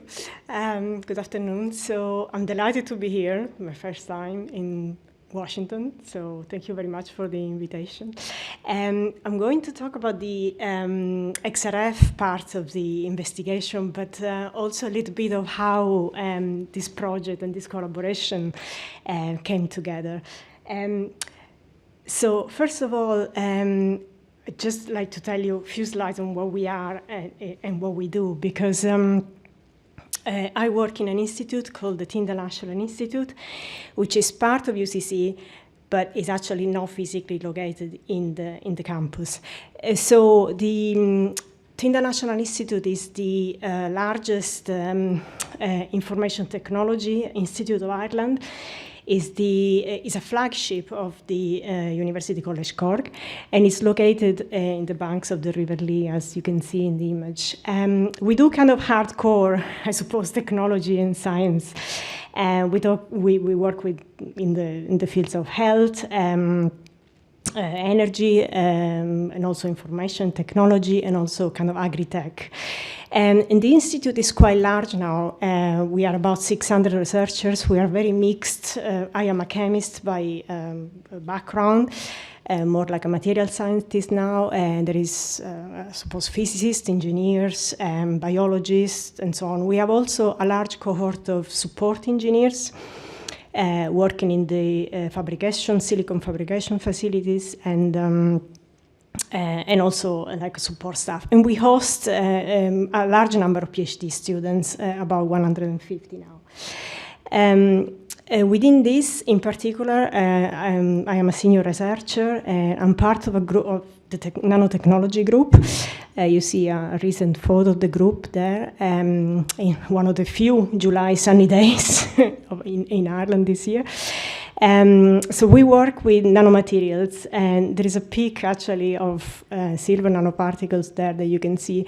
And just to give you an idea, talking about materials, these are tiny, tiny material. The diameter of one of those particles is 1,000 times more than the diameter of your hair. just to give you a sense of how small these things are. So we synthesized them and we incorporated them into devices, usually for sensing and or energy storage, kind of batteries sort of thing applications. We are funded, we are self-funded, and we are funded kind of 50-50 by national funding. So Science Foundation Ireland will be one of the main founders, and obviously also the Irish Research Council, and also Europe for the other 50.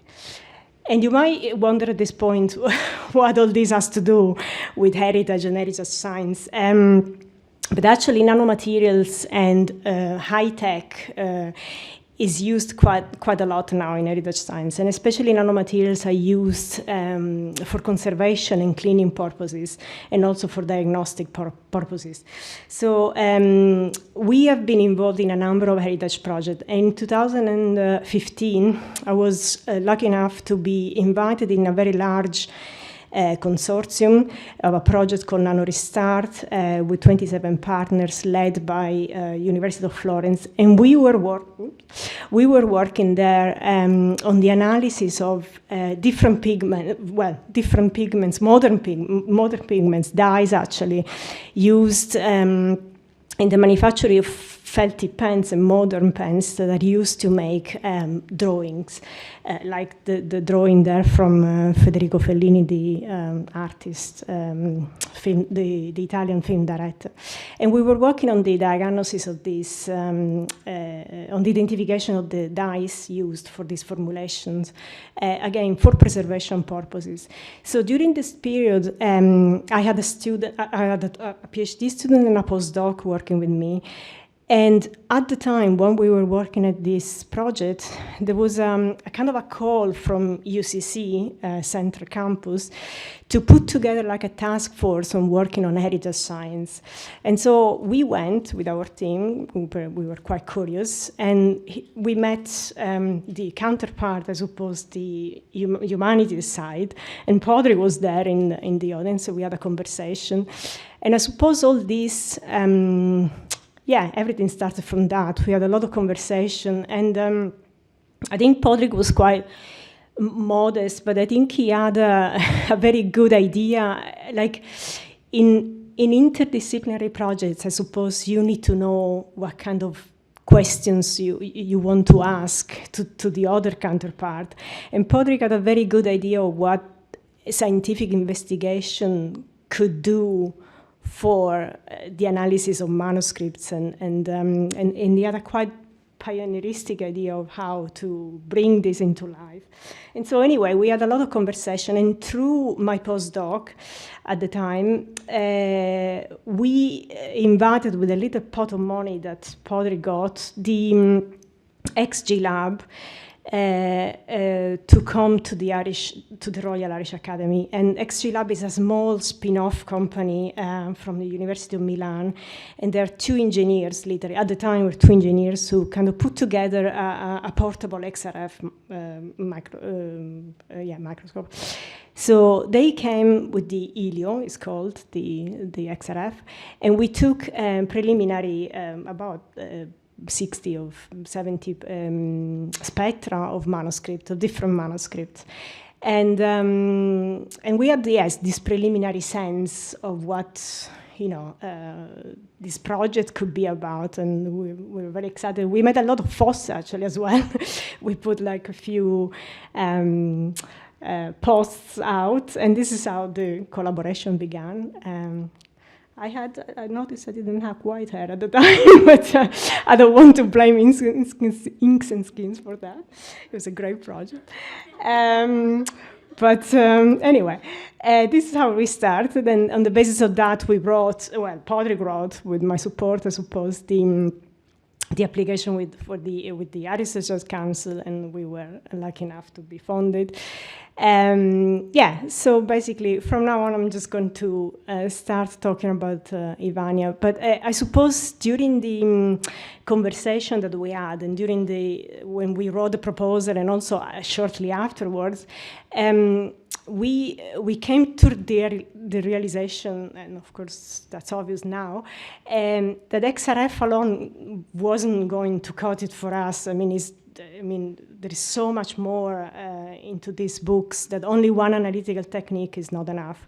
And so, again, Padraig was great in his ability of creating a team of interdisciplinary researchers, and in particular the University of Cambridge, who worked on the proteomics, so the analysis of the parchment, the library, of course, and ourselves, who worked in the XRF and a little bit on the Raman as well.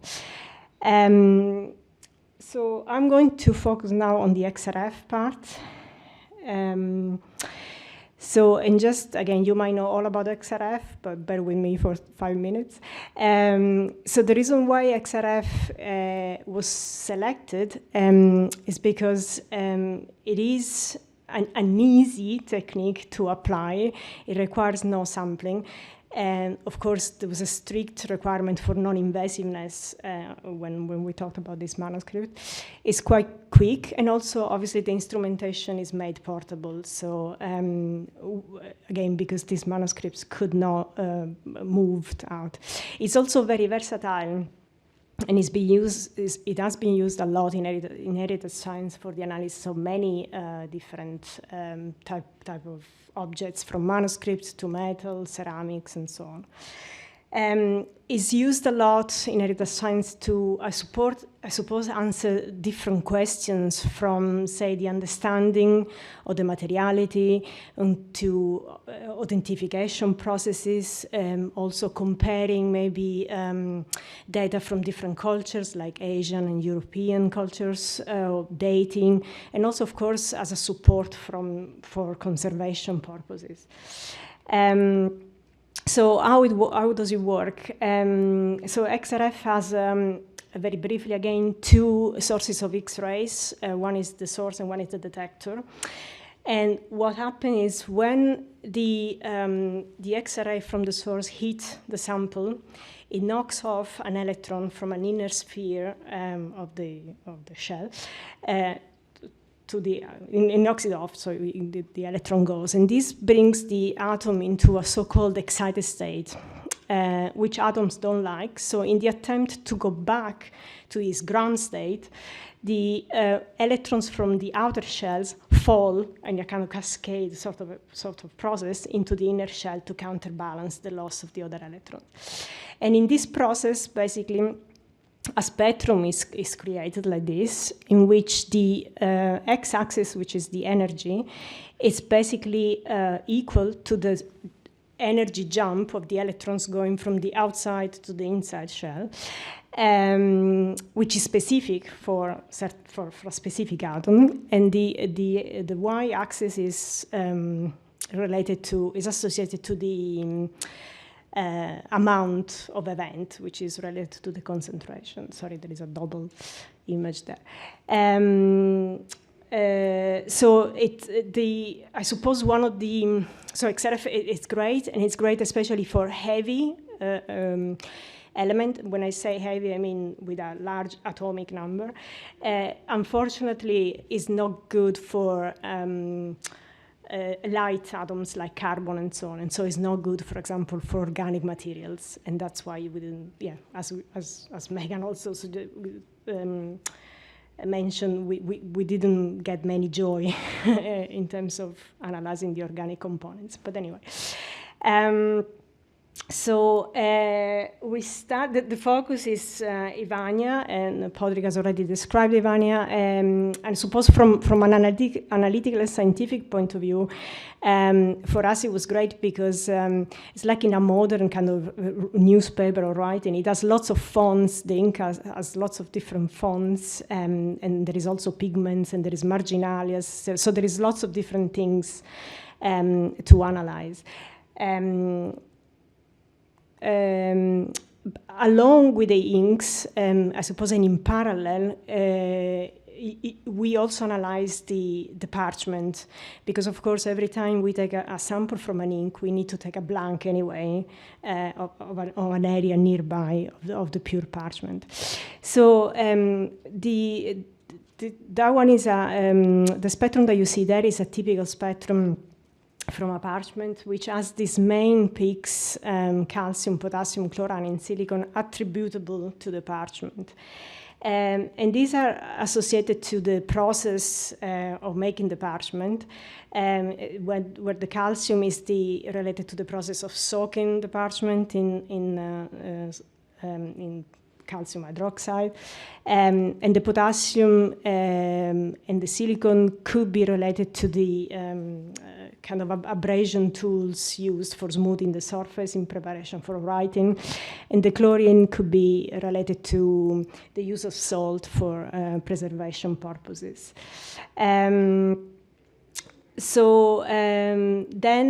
in parallel, we also analyze the ruling lines. Again, so when pelts were manufactured, then they were ruled before the writing to guide, I suppose, the writing.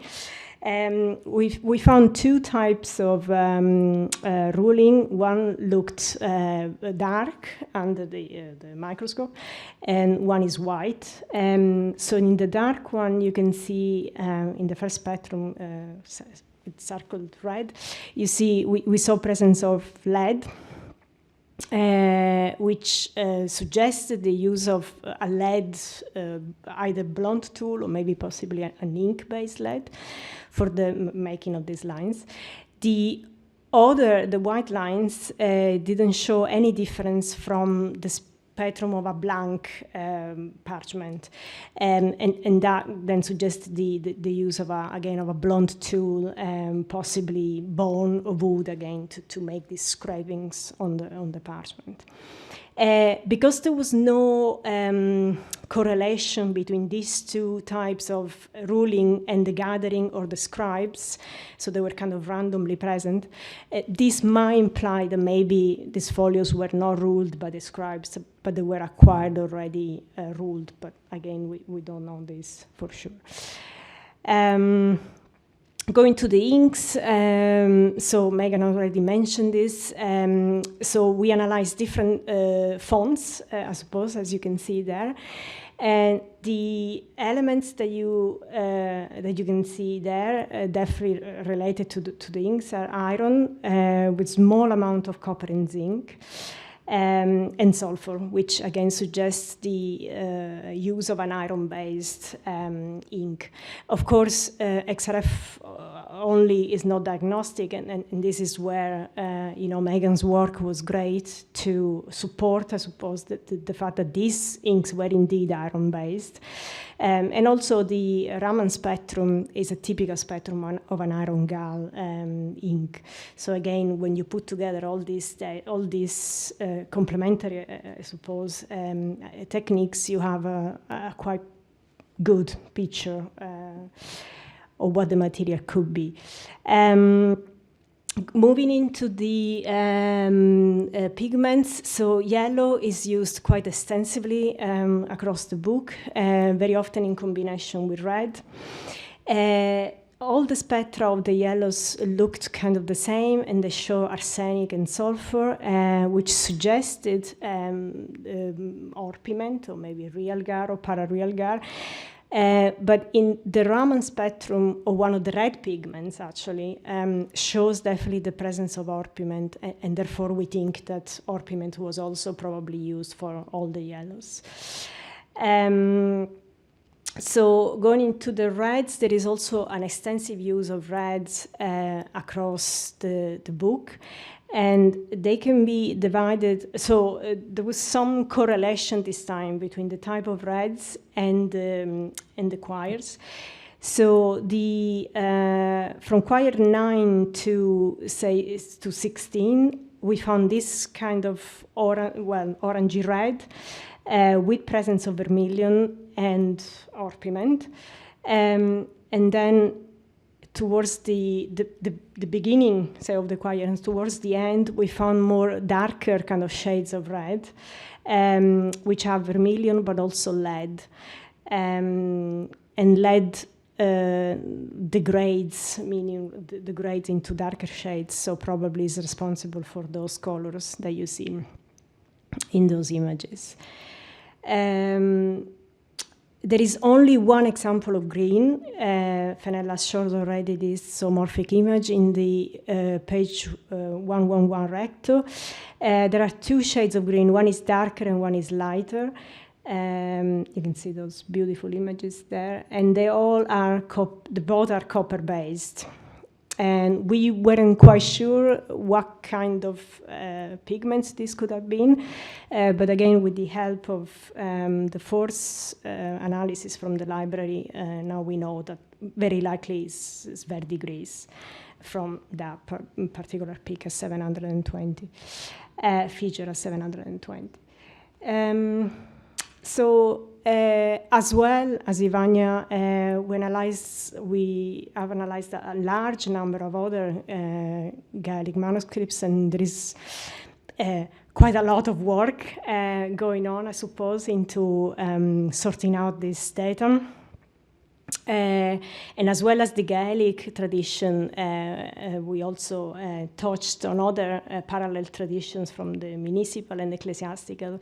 And the idea now, again, is to try to put together this data, to try to see if there are similarities or differences in between these different classes of traditions.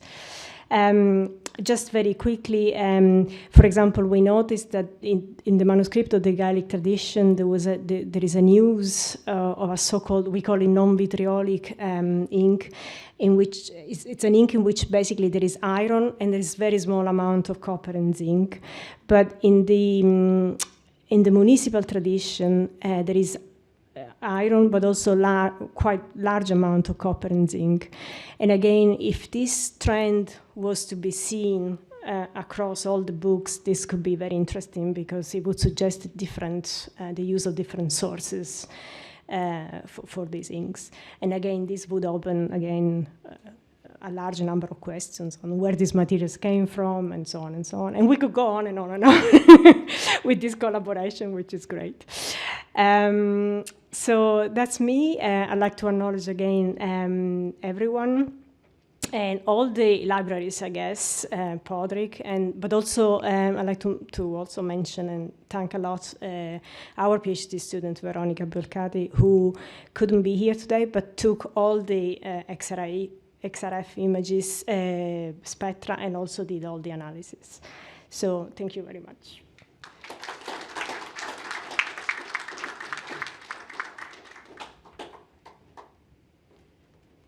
So we're going to carry on, and it gives me, again, a wonderful pleasure to invite another PRTD person to the stage, Cindy Connolly-Ryan, who's Preservation Science Specialist. The tiny hint, there's a bit of a link with Ireland there, maybe. And as many of you know, she has a strong background with pigments, and so over to Cindy. Thanks, Hannah. I think I need to make these shorter. Yes. Sorry. Thanks, Fenella. So as Fenella has alluded, in addition to my scientific role on this project, I also have a long background as a calligrapher and as a reenactor and reconstructor of traditional historic artist materials and methods. And so that's what my talk today is going to be focusing on. Wait, I didn't get the primer. Which way is forward? Hang on. We skipped the break. Oh, no, not that way. We're skipping the break. There's me. Okay, so that way. Thanks, sorry. So I'm just going to focus on a very narrow topic, how we've approached and used reference samples and reconstructions in the broader context of this process. project. It's now broadly appreciated that the material aspects of a physical object contain embedded information about its original cultural value, its provenance, later additions, episodes of damage, and even information about its readers and its owners. And thus, the study of texts and iconography often goes hand in hand with analyses of papers, skins, inks, and colorants using an array of instrumental methods. The use of well-characterized, historically plausible reference samples have a role in this. They're used to both develop and test your non-invasive instrumental methods, to make sure you're matching the right instrumental approach to the question you're trying to answer, given the strengths and limitations of each individual method, or more satisfyingly, a fusion of multiple techniques, all reinforcing the same conclusions, and for making comparisons to unknowns. These identifications of materials, in turn, can be then much more richly interpreted if we know what work practices and materials were common for a given time and place, as opposed to what might be unusual or novel. This material context can be arrived at from one or more mutually reinforcing art technology sources, the study of texts or physical objects, which then sort of sketch out for you a palette of materials either likely or possible to be present on the object that's under study. Oh my God, what just happened? All right, there we go. There we go. In this project, unfortunately, all of those well springs of contextual information ran completely dry. This presented a great number of challenges for us. So the question then became, how close can we get to developing this sort of approach that we'd like to be able to take? As an additional challenge, we wanted very much to look at writing inks, as well as just colorants.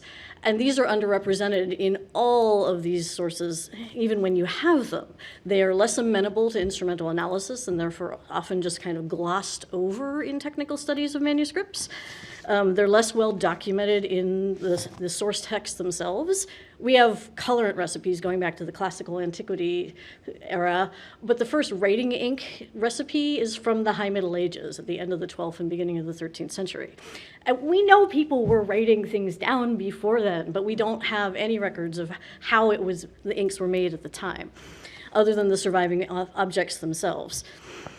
And finally, they're made from relatively inexpensive materials. So even when you have things like inventories and wills and pharmacy records and trade logs and tariff logs, these low-value materials just sometimes get lumped under other things instead of being listed on an itemized basis the way something high-value like ultramarine blue would be. We do have some point. Oh God, there it goes again. We do have some points of reference to begin to outline our sense of what's possible. Some of the early medieval monastic context, very flashy manuscripts have undergone technical study. So we know something about the palette of early medieval Irish manuscripts. But 700 years later, how relevant of an example is this really? And similarly, quite a number of continental European manuscripts have been analyzed. But now we're 700 miles away and in a totally different artistic style and different palette. So again, you can ask the question of how relevant a context this is. But we can at least define these two pools of possible material contexts for comparison. Conveniently, the Library of Congress already has most of those materials in our reference. Good grief, what is up with this controller? Sorry. Has many of these materials in our reference collection, CHARM, which Fenelle's already touched on, so I won't go into, but it has a wide array of pigments, colorants, parchments, et cetera, including reconstructions of organic colorants from medieval European traditions, inorganic pigments, and parchments. However, writing ink materials were, I blush to admit it, so again, somewhat underrepresented. And since they were of such particular interest for this project, that's what I focused my work on in making samples specific to this project. All right. So you've heard a lot about argol ink already today. I'm just going to give a quick overview of the chemistry in a simple manner. The ink is composed of some source of tannins. Classically, these are oak galls, as you see here, being crushed up in a mortar and pestle. You then add a source of iron salt. This is a solution of vitriol being poured into the beaker of tannin extract in the middle photo. And the result is a dark blackish colored liquid, which also includes an insoluble black precipitate whose theoretical chemical structure I've sketched over here on the right. I'm going to scream. All right, there we go. Why didn't you do this for anyone else? This is what we get for skipping the break, Fenella. The controller wanted a break. Okay, I'm not touching it's anyhow. All right, so it's a bit more complicated in practice, of course, and in particular, there are going to be a number of other compounds present in the supernatant, in that dark liquid phase. But I'll get back to that thought more in a few minutes. You may have any number of other sources being used for the tannins instead of just oak galls. You may have some additional materials added to boost the initial color. That's a woad plant on the top, or blues and blacks were the most common additions. Or it may actually be that you've got some other fundamental basis to the ink itself. You might have sepia, walnut hull ink, or in later centuries, logwood-based inks. With no source recipes from medieval Ireland to work with, I decided to take a look at any ink recipe in any European language from before the year 1300, and also to look at 14th and 15th century vernacular texts from elsewhere in the British Isles, Anglo-Norman or Middle English recipes. And so which would suggest local copying or even local composition. After a fair bit of searching and transcribing and translating things as necessary, I was able to compile a collection of about 4 dozen of those Middle English and Anglo-Norman recipes, and a very small handful of related Latin texts from other locations in Europe from before 1300. And this is just a tiny section of the database here, and a page image of one of the Anglo-Norman texts to give you a sort of a flavor. These recipes split about evenly between either hot extraction or cold extraction to get the tannins out of the galls, but they've then varied quite considerably in what materials were listed, the ratios of one to another, the processing steps for making the ink, and the completeness and coherence of the recipe. So the first thing we learned before I even stepped foot into the lab is that there is not likely to be sort of one typical medieval Irish ink recipe. It's also worth noting at this point that there were far fewer recipes for carbon-based writing inks in these sources than there were for iron gall ink, which matches what we've been finding analytically, that the books are almost overwhelmingly written in iron gall ink rather than carbon black ink. So a representative selection of those source texts were then used as a basis set for then varying all of these variables: ratio, identity, raw materials, processing steps, ultimately creating a reference set of over 350 unique samples of ink. And this is just sort of a few snapshots from the lab bench and the workshop, and a few of the samples, and there's more in the back if you want to take a look at them later. So what did we learn from all of that? Which, if any, of those differences between the different referencing samples are we able to see using the non-invasive instrumentation available for this project? Can we go beyond just saying, okay, this is iron gall ink over here and this is carbon black over here? How much can we say with non-invasive instrumentation about the kind of iron gall ink? One topic which Megan has already gone into, I'm going to come back to. The classic, infrared test for iron gall ink is useful, but it has limitations. And either very high concentrations of other trace metals in the vitriol or thick applications can confuse that. And you've already seen this image on the left showing 5 different ink recipes. The left column shows them as they were made. The middle column shows them then diluted 50% with water, and the right column shows them diluted to only 10% strength. And there, sure, we see the classic red reflectance under infrared. But if you looked at that left-hand column, you would be hard-pressed to say, oh, yeah, that's iron gall ink. You might confuse it for a carbon black or a mixture or some other material entirely. And we see this difference between thick and thin applications of ink in areas of water damage, as illustrated up at the left, where the thinner areas definitely go transparent under infrared, but the thicker areas are still absorbing the light. And we see it, as you've seen here, in areas like serifs or drawn decorated display capitals where the ink tends to pool and form thicker layers. A second thing that we've learned from working with these samples is that the use of X-ray fluorescence and identifying the presence of iron as a diagnostic test for iron gall ink also has limitations. In this example, I took one batch of ink that you see up at the top line, and then in the subsequent rows of the sample card there, I've dropped the concentration of the vitriol salt with keeping everything else the same, and dropped it progressively down until at the bottom row, you're at less than 1% of the original amount of iron sulfate that you see in the top row. And it's still making a beautifully satisfying, very rich black ink that you would write with without a moment's hesitation. But when you then collect X-ray fluorescence spectra from them, that's the spectra you see on the right, that iron peak just drops down to a level that you might have a great deal of difficulty separating with any confidence from your signal to noise ratio, from your baseline, from the low level presence of iron throughout your skin and substrate. Another topic that we looked at was the composition of the vitriol, which Daniela just touched on. It is worth noting in this age of Fisher Scientific, where we can get iron sulfate at 99.9% purity for $10 a pound without batting an eyelash, that the term vitriol historically actually referred to a group of metal sulfite minerals, which tend to form naturally sort of intermingled, as you can see in this mine photograph on the right.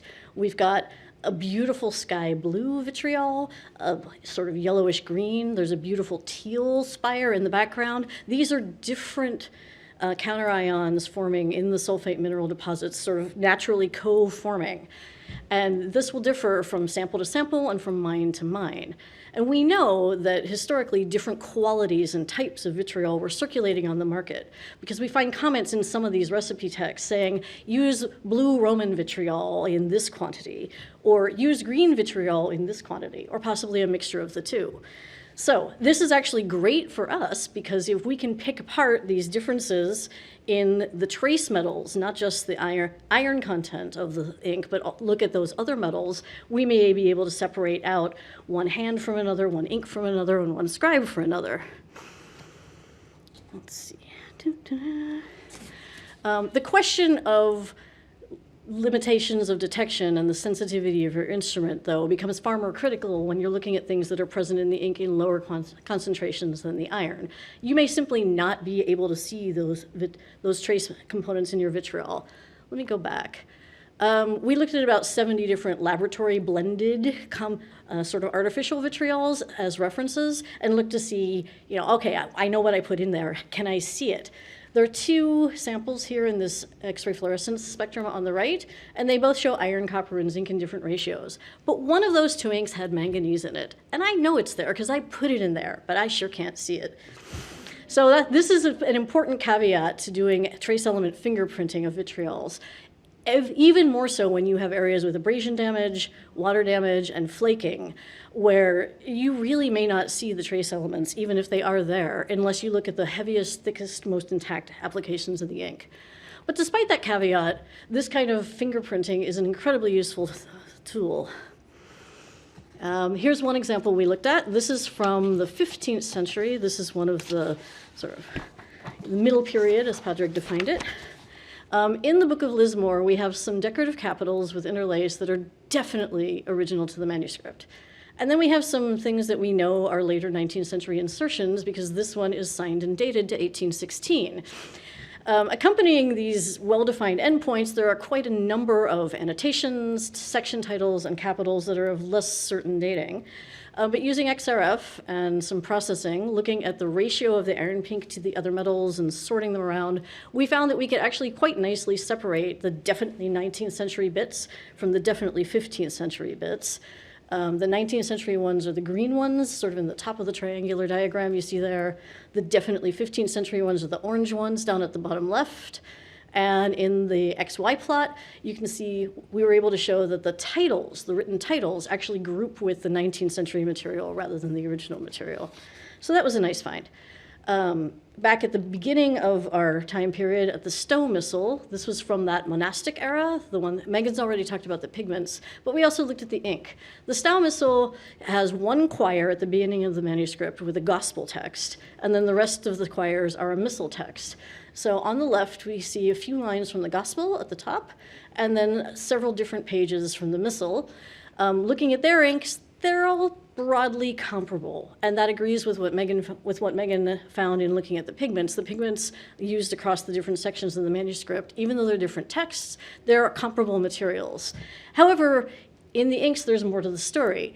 On folio 15, 65, and 67, there are extra bits that are thought to be later additions, and sure enough, when you look at the inks, those all had a much lower level of copper relative to the iron, and we can say that the materiality supports the paleographic analysis of the handwriting, and these do indeed appear to be later additions. Another variable that we looked at was the binding medium. Most of these medieval recipes for pigment and ink say, oh, add some gum. It's often just sort of mentally glossed straight to, that means gum arabic by us in the 19th and 20th century, because gum arabic is easily available and ubiquitous in watercolor, gouache, children's paints, etc. But in the time period we're interested in, gum arabic was being imported from sub-Saharan Africa, and that's really far away from the west coast of Ireland. So how well did the trade really penetrate? And you could ask that question about quite a number of locations in medieval Europe. Although after John telling me about the papyrus, I think I may have to rethink that quite a bit. But so we made some inks using gum arabic, and we made some using no binding media because you don't technically need a binding medium. And then I threw in a whole bunch of wild card variables. It's like, well, we know book artists had access to this. Let's see if they used it. This might have been locally available. Let's see if they used it. This is when I tell you that not all reconstructions work. A few of these were such disasters I could barely get the ink onto the pen or off of the pen and onto the page. Those aren't in the photo. But the locally sourceable materials were beautiful to work with. Some of them were fruit tree gums, which are infrequently mentioned in historic artists' materials recipes, but they're commonly available anywhere where you have an apple tree, a pear tree, or a plum tree. And they make quite nice inks. Also seaweed extract, which has a long history of use in making marbled paper and is referred to by book workers as Irish moss. It's readily available off the coast of Ireland, and where it's used as a foodstuff and in any number of other applications. And I thought, why not? It's the nicest ink I've ever written with. So these are all carbohydrate binders. It's not the easiest thing in the world to pick them apart and tell them apart. You can tell them apart if you use something like thin layer chromatography or HPLC, but that requires taking a physical sample, which was off our menu. So we thought we'd try to at least look at them spectroscopically. When we looked at just the patches of the binder themselves on the parchment, we can see some diagnostic marker peaks with FTIR that let us tell one from another. That's the blue spectrum on the right with some little arrows pointing at some of the diagnostic peaks for gum arabic on parchment. And we can sort of separate the tree gums from the carrageen moss from the gum arabic this way. Unfortunately, when you then look at them in the ink, the signal from the ink itself kind of overwhelms all of that and you can barely see it. The spectrum on the left has zoomed in on the fingerprint region. It's even more challenging when you have a smaller area. These are spectra collected from the written parts of the sample, and it's even harder to see what's going on here. There are a few little shoulders and one peak at around 1100 nanometers that sort of separate the tree gums from gum arabic and carrageen, but it would be incredibly difficult to say anything conclusively about these in the wild. So unfortunately, we know we can tell it apart, but with our current technology, it's not going to be easily addressable in the manuscripts, particularly after all the years of interventions, surface coating, handling, contamination, etc. Another thing we were interested in looking at is the tannins. What was the source of the tannic acid and how was that raw material processed to get it out of the chunk of whatever that was and into a solution where you can make an ink?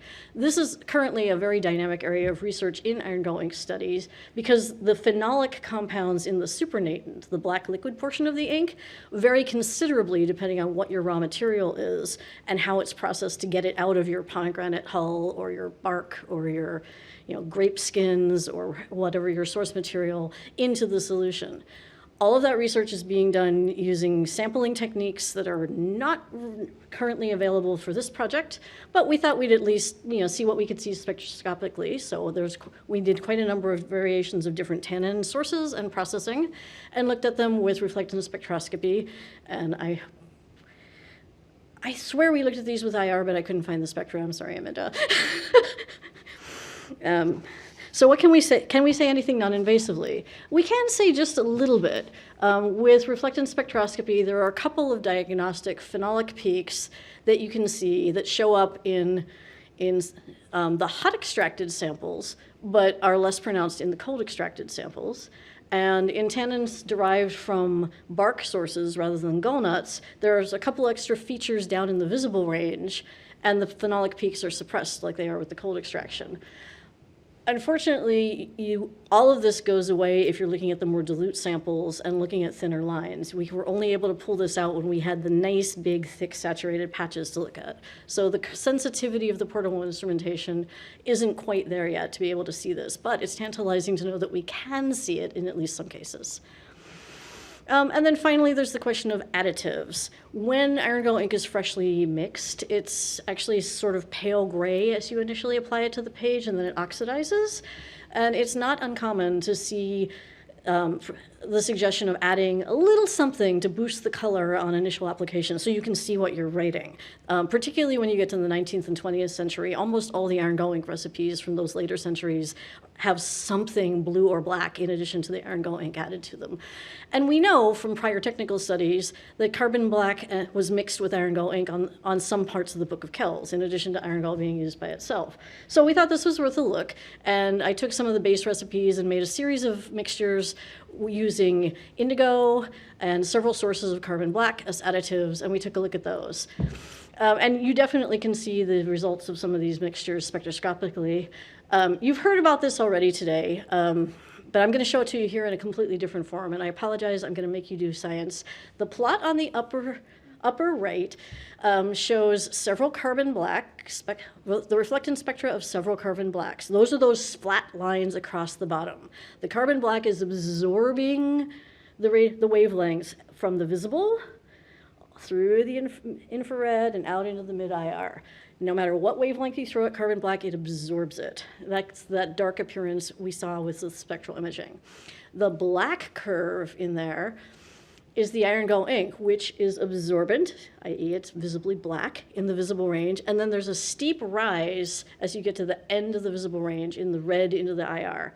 That's where that red false color reflectance comes from. This is the reflectance part that's being picked up. And then above a certain wavelength, it acts essentially transparent, and it tracks along following the reflectance of the parchment, which is the dashed line that you see there. And then the wild card one there is the walnut hull ink, which has a brown tone, and you see that reflectance in the visible range, and then it gets to the IR, and it goes somewhat transparent and tracks the behavior of the parchment. The spectra below are collected from mixtures of iron gall ink with increasing amounts of carbon black in them, and you see how the carbon black's reflectance sort of progressively just suppresses that IR reflectance and flattens out the spectra of the iron gall ink. And you can see this, it gets darker and darker and darker until it at about 15% carbon black, you can't really tell that it's iron gall ink anymore because the signal's been so suppressed. There's more to derive from these samples. Some things that we're hoping to go further with as time permits on the project are subjecting these reference samples to accelerated aging and tracking how their spectral marker peaks change with time, age, light, heat, and other forms of torture. I think there's more to do with characterization of the tannin sources and processing, and further to explore with the traditional lichen dyes. We'll see how much, we'll let you know how all of that goes in another year or two. A tantalizing question that we've only just dipped our toes into is this question of local availability of materials versus import of materials.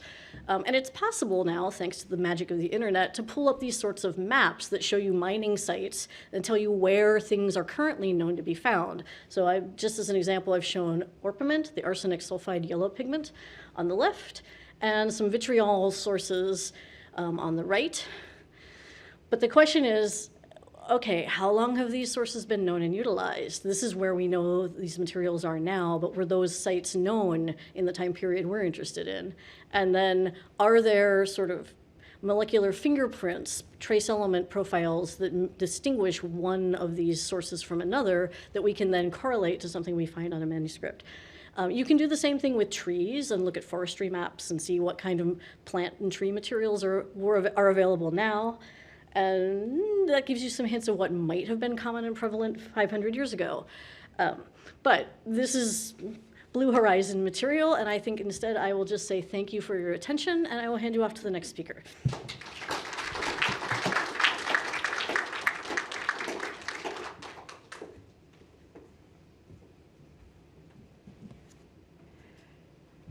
You see, we just keep building up the things and answering some questions and then said, but we couldn't answer that. Anna Hoffman, I'm delighted to invite Anna to the stage. She's a PhD student at the University College Cork and had the interesting experience of joining during the pandemic. Anna, over to you.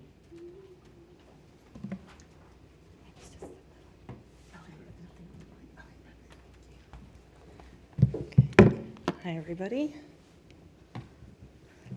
Thanks, everyone, for coming today. So I'm going to give a brief overview of how I came to join the project.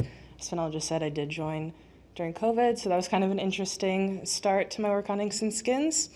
A bit what my work actually entails on the project, and then a few features of the medieval manuscripts that I catalog and I look at, and that'll become clear as I go through.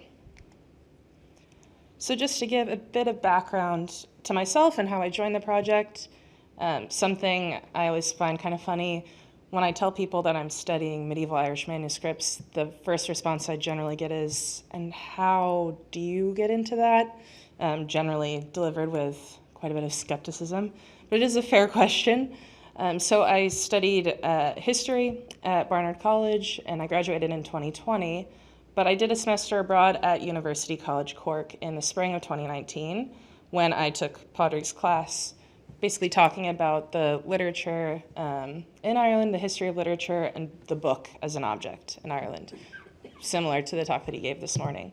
And I was just immediately so intrigued by, of course, his great speaking abilities, but also the material itself. As you can tell, I'm American, and the age of these objects is something that always astounds me, especially now being able to work with them myself and kind of hold them in my own hands. And coming from a history background, that piece of it I just found so fascinating. So I kept in touch with Padraig while I was writing my final year dissertation, which was about an Irish manuscript. And I had come back to Ireland in January of 2020 for a week just to do some research, coincidentally when Fenella and Megan were over there doing the multispectral imaging, although I didn't know that at the time. And I just saw Padraig sitting there at the table next to me, so I went over and kind of debated, am I going to do it, am I not going to do it? I reintroduced myself to him. He would tell you I accosted him, but I don't think that's how it went. But he got to talking about the Inks and Skins project, and that they were looking for someone who had kind of my interest in the project. And basically it kind of went from there. It didn't take too long for me I didn't have to think about it too long to accept. So now I'm 3 years in. I'm entering my final year of my PhD with Inks and Skins. And I think my role in the project, I certainly come from the humanities side of things. I don't have a scientific background, although I've learned quite a bit about XRF and MSI kind of on the job, so to speak. But in a similar way to Padraig, bringing that sort of humanist level kind of in between with the sciences to work with them, to provide them with questions and answers, most of the time more questions, but working together in that interdisciplinary way to really help each other. So my work on Inks and Skins entails studying the materiality and scribal practice of the late medieval Gaelic manuscripts. So that kind of third period of study that Padraig was talking about this morning, manuscripts made under patronage, kind of secular material, and all in Irish. So the Book of Yvonnya is the target manuscript of the project and of my work and my thesis. So I've cataloged, essentially what my work entails is cataloging kind of all of the physical features of the book. There's 161 folios in the book, and around 10 scribes who have contributed to that. So going through and cataloging all the physical features. Over the past year and a half, however, though, a lot of my work has actually been on expanding outward from Yvonnya, both within other late medieval Gaelic manuscripts and also those in the other traditions that have been mentioned before, so the municipal, the monastic, and also continental traditions as well. So through this, I've developed a protocol of examination, which I use when I'm going to do any analysis on manuscripts.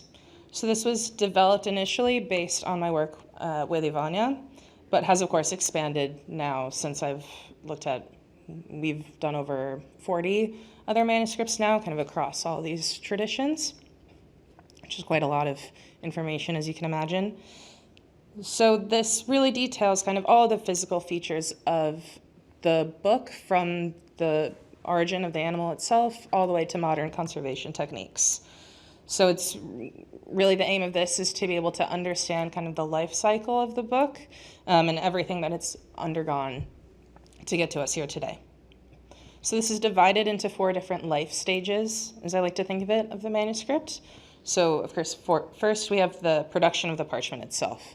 So this would include any marks which come from the animal itself, so veins, hair follicles that are left over, hair side versus flesh side. Then marks made by the flayer or the parchmenter. So this could be mostly holes, tears, kind of qualities like that. Then we have the preparation of the skin prior to writing. So I think one of my colleagues previously was talking about the application of chalk to remove any oils from the skin. Following that is the writing itself. So division of hands, the layout of the text, scribal notes. I've also included decoration in this category because I think, as you've seen throughout the day, the late medieval Gaelic manuscripts in particular are not highly decorated, and this protocol is essentially based on my work on the late medieval period. However, as I've expanded outward from that, that can kind of change around depending on exactly which manuscript I'm looking at. So then the 4th stage is any features which occur post-writing. So any evidence of binding, any stains, other physical damage like mold, trimming of leaves, generally from the 19th century in those binding periods, and any later reader's marks. And then, of course, in addition to these 4 stages are any outstanding features which we're not able to initially identify, which, of course, then we would go to our collaborators in the sciences. Hopefully they can kind of illuminate what may be going on in some of these features for us. And so again, it really highlights that interdisciplinary kind of aspect of the project, which is so special. So just, and again, to note for this, that this is a general kind of outline of what I'm looking at, and so this will change depending on the object that I'm looking at. So not every manuscript contains all of these features, nor is this list exhaustive, but it's kind of a general idea of what my approach is when I'm analyzing a manuscript. So yeah, just to give you a quick idea of the volume, you've seen this before. We also have a few more manuscripts in here that we looked at recently in August in the Russell Library. So there's over 40 books that we have looked at. This includes my own work on the manuscripts, as well as analysis with XRF, multispectral imaging, FORS, Raman, physical samples, microscopy. There's kind of a whole host, proteomics, a whole host of different analytical techniques that have been applied to all of these. But myself as well, being able to hold any of these books in my hands and kind of take a look at them, it's really a much different experience than even being able to see them digitized. So we've gone through as well what these different traditions are. Obviously the Gaelic is the main focus of the project, and this category as well includes some from the early Christian period as well, like the Cathach, the Stow Missal, and then we have those external to Ireland, so mainly French. There's a few from the Low Countries, and an English manuscript as well. We have this modern almanac, the ecclesiastic, and the municipal. So the ecclesiastic would be the monastic tradition, which would be happening at the same time in Ireland as those Gaelic manuscripts. So again, those other traditions are really there to form a comparative basis, which is what I'll be going through a bit more today, to better our understanding of the Gaelic tradition, what it has in common with these other traditions, both internal to Ireland and external, and also what stands out about it. So now just to go into some examples of some of the features that I was just talking about, and what they can say to us about the scribes and their practices, and then the larger late medieval Gaelic as a whole, tradition as a whole. So holes are one of the most prominent features you'd find across most manuscript traditions, but in the late medieval Irish tradition in particular, they're very common. They're kind of all over the place. I think a large reason for that is due to the size of a lot of these manuscripts that we're working with. You saw a photo earlier of Padraig with the Stow Missal. That's quite small. Ivana is quite large in comparison. It's about the size of this, actually. And many of the manuscripts that we're working with are that large. And you need to consider in these cases as well that parchment is a valuable material, and it's not something that you want to waste. Which you can see here in the middle image. These scribes are writing around the hole, so it was obviously there before they were writing, but they don't necessarily have the means to say, I'm going to throw this piece of parchment away and get a completely fresh one. They're writing around that, and that's very common across most medieval Irish manuscripts. Others as well, but something I noticed recently when we were in the Russell Library in Maynooth, looking at, it was about 10 French and Low Country manuscripts, is that they do have holes. They're much smaller in format, but the holes don't tend to be in the text frame, or they would be repaired as well with the sewing. So it just says about the use of these materials and how scribes approached that, what was valuable to them. And we do have an example in the Catholic as well of a hole or a tear which was sewn together. And we do see that as well in the late medieval period with the Irish manuscripts. However, it's not as common.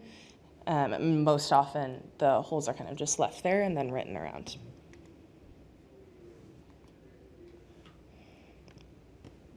So then this image here, I'm taking the measurement of the parchment thickness. This is from a book in the National Library of Ireland. So here we have just this table highlights all of this isn't exhaustive of all of the books, but the different measurements of the parchment thickness. Now, obviously, there's not a huge difference between these numbers, but we're talking about kind of tenths and hundredths of a millimeter, so it's quite small. And the most variation that you see is within the Gaelic tradition. So the Gaelic tradition here simultaneously has the thickest parchment and the thinnest parchment of any of the books that I've analyzed personally. This is something that I think John mentioned as well, a few people have mentioned. One of the most consistent things about the Irish tradition is that it is very inconsistent. So in the gatherings, like the way that the choirs are put together, hair side versus flesh side, you'll see as well the use of ruling types, the type of prickings that they're doing. There's a lot of inconsistency there. One scribe may use multiple different techniques across a single choir, let alone a whole manuscript. And same thing here, the parchment thickness does vary. Although generally speaking, this was interesting for me as well to find, because something that is quite commonly said about Irish manuscripts is that they were very heavily scraped on both sides, which actually makes it quite difficult to identify the hair side versus flesh side quite often. But here, it doesn't you would assume that that would relate to thinner parchment. It doesn't necessarily mean so in this case. Another interesting piece about these that, from taking the parchment thickness, is that I always found in the bottom right corner, I take an average of multiple readings from each page, and the bottom right corner is always much thinner compared to the rest of the book, because generally speaking, that's where they would be turning the page. So just wear and tear kind of over time. I always like that little tidbit. So for ruling practices, we've heard a little bit about ruling as well. So as an example, this is not a Gaelic manuscript. This is from the municipal tradition. But here I think it's interesting because this manuscript was written over a period of a couple hundred years, because it's kind of cataloging various civic information over time. So it would make sense that in this case, there are multiple types of ruling that are being used. Practices and inks change quite often in this book. So on the left-hand side, we also did XRF on this manuscript as well. So on the left-hand side, we have lead pen ruling. It was quite faint, so it was a little difficult to say conclusively, but most likely done with a lead pen. And then in the middle with the white lines, again, as we've seen, dry point ruling. And something interesting here that was only found in one gathering is ruling done with red pigment, which I have not seen across any Gaelic manuscripts so far, but I've seen that in a few of the continental manuscripts. This is from Ireland's written around Kilkenny, but in some of the continental manuscripts, there's red ruling, as well as purple. I've seen that done as well, which is quite interesting. So then we can kind of compare that. Those are generally the options that we have, as well as ink. Ink ruling has also been found across a few of the manuscripts. Same thing here. Now, ruling does vary a bit more, particularly, again, in the Gaelic tradition. This also important to note, whatever type is written there is what's most dominant, so it's found most common in any given manuscript. But yeah, there's quite a bit of variation, and it's difficult to kind of pinpoint one type of ruling to a specific tradition. Even the ecclesiastic, for example, that's an area that we're still kind of building our data set right now. So those are the two that do contain only ink. But then the external traditions, those were mainly found to be lead pen. So within the Book of Yvonnya itself, just again as an example of that inconsistency that we do see quite often. So this is an example. All of these folios were written by the same person. So Hans C., he's the main scribe of the manuscript, Adam Cousin. So here on the left, there's an instance where you can see graphic lines mixed with dry point lines. So the dry point are being used for the vertical lines and graphic being used for the horizontal lines. And then later in the manuscript, he exclusively uses dry point for certain choirs and then graphic for other choirs. So again, as Daniela was saying, this could be an instance of the receiving the folios already ruled, because this is a similar thing that you would see not only within the Book of Yvonnya, but in any of these late medieval manuscripts in particular, just a lot of changes, unless it's by a single scribe. But in this book in particular, there's about 10 different scribes that were working on the manuscript, and their practices change. The pricking marks as well. Sometimes they are kind of little slits made by a knife, most likely, or an awl, but sometimes they're specific dots. So again, it's the same thing of inconsistencies, but it does kind of point to tell you what they valued and how their approach to the book. I think something that I always find when I'm looking at these objects is find myself remembering that these were actual people sitting down and making the choice to use one type or another. So again, in these manuscripts in particular, how they approach the material, the way that they're using them, and being able to compare that between not only manuscripts within the same tradition, but also manuscripts across various traditions. So finally, I understand there's a lot of information kind of that you've heard in general today. And as well, keeping in mind, I gave just a few examples here, that all of those can be applied to kind of any of the features that I had indicated earlier. So again, holes, pricking marks, stains, the number of columns, all of that. So all of that data has to be put together essentially, and then kind of compared with each other. But something over the past year and a half in particular that has really struck me, especially now that I've worked with more manuscripts, is with each new book, certain questions you had or certain things you think you knew about previous manuscripts you begin to question that or you understand aspects more. And as Fenella said, I started during COVID, so for the first year or so, I was only able to look at digital copies of the manuscripts because these repositories weren't open. And then initially, that was really just with the Book of Ivania. Seeing that in person for the first time was like illuminating to me, but then working with more Gaelic manuscripts, I suddenly knew more about the Book of Ivania, and then now working with other traditions, which is kind of the main focus going forward as well, to be able to build those comparisons and really highlight more about the Irish scribes, what is specific to them, or more often than not, what is kind of inconsistent about them in their own way. But that's what's very special about working on this project and being able to handle these materials. Yeah.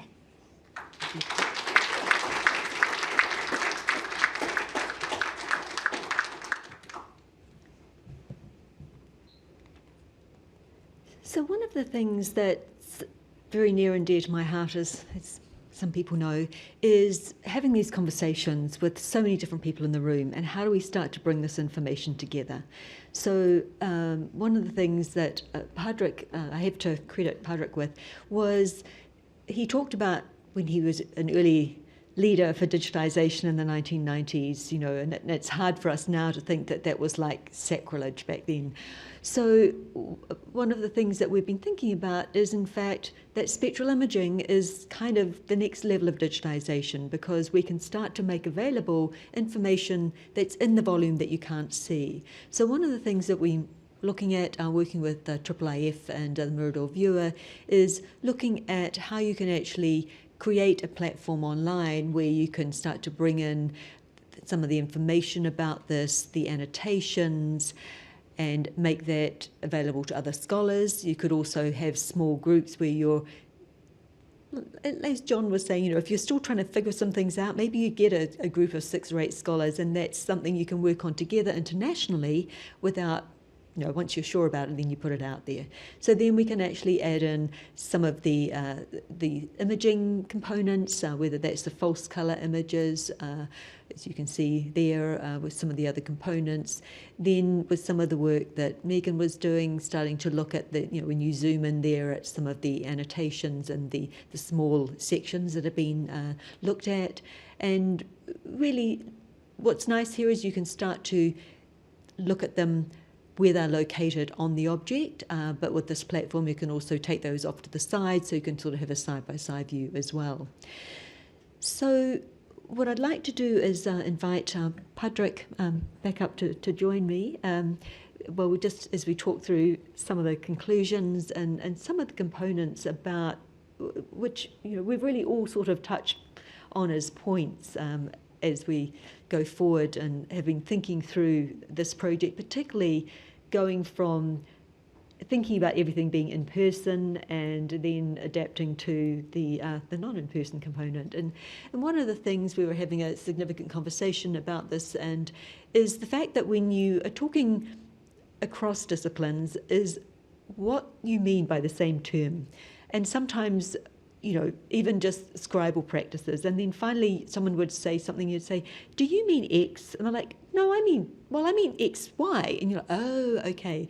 And that is such a critical part of being able to say what you don't know, or defining that common language, particularly with international collaborations. And as you've probably picked up, a few of us have slightly different accents, and so that can make life interesting as well. That collaboration and partnering to share and build knowledge, you've seen that come through so strongly, and it really just enhances all of us being able to do that. And what I particularly love is that the research sort of shows the importance of the original material. If we did not keep these originals, we wouldn't be able to use these new tools. Do you want to say a few words? Yeah.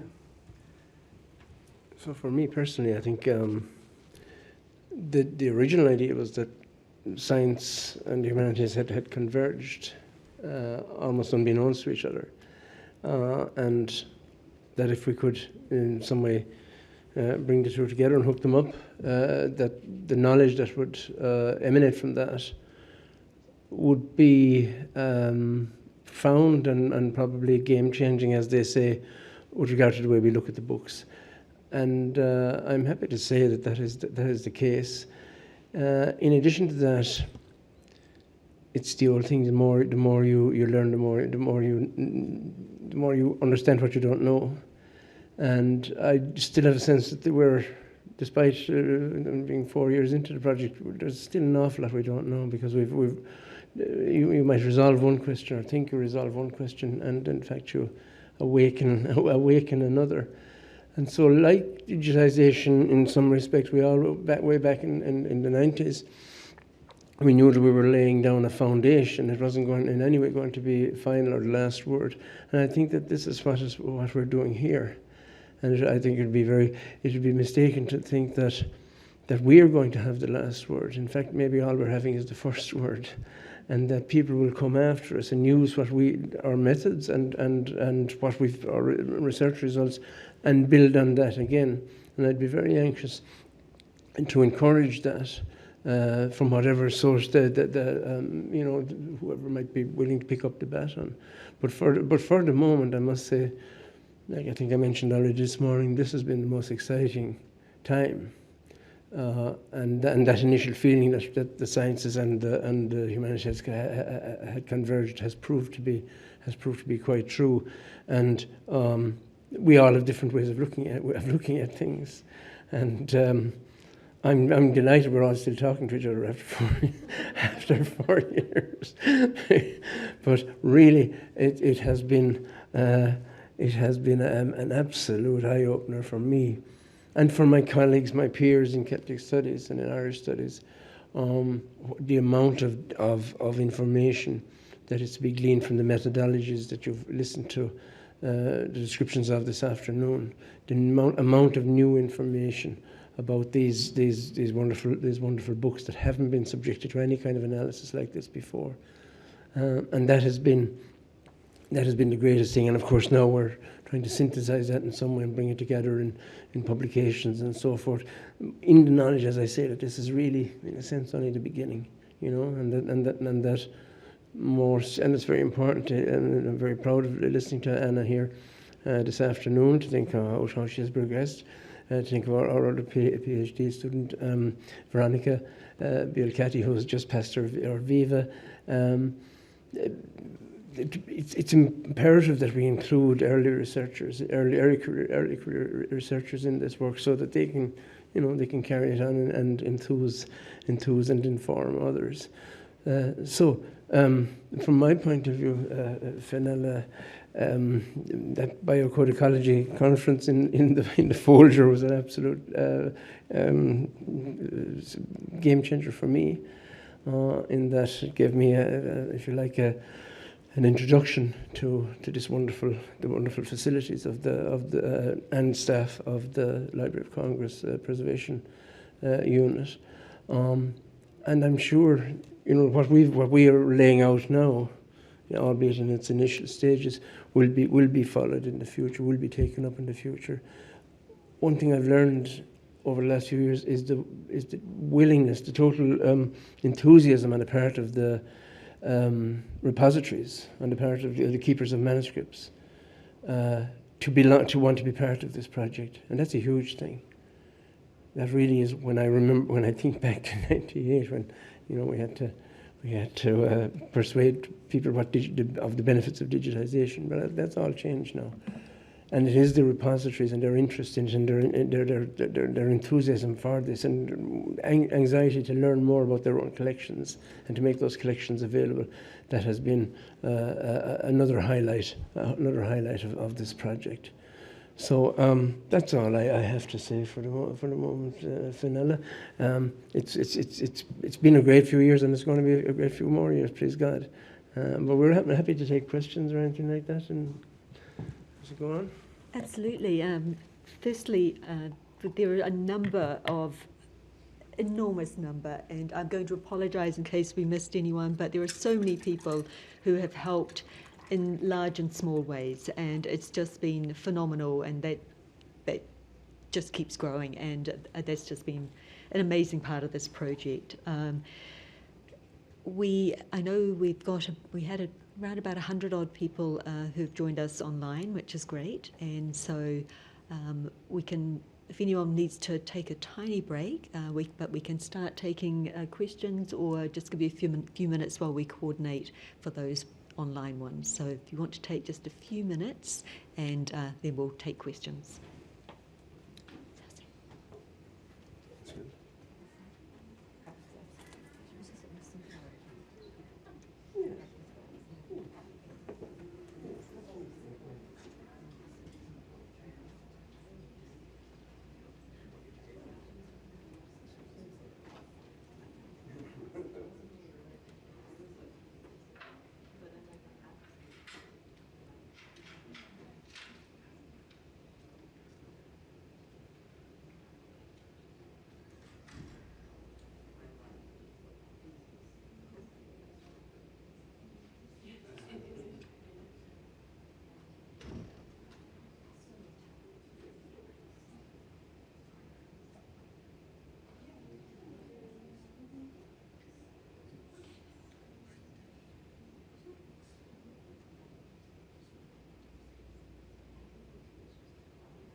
Just to assure the 99 people who are still online with us that there are still people in the room, we haven't left.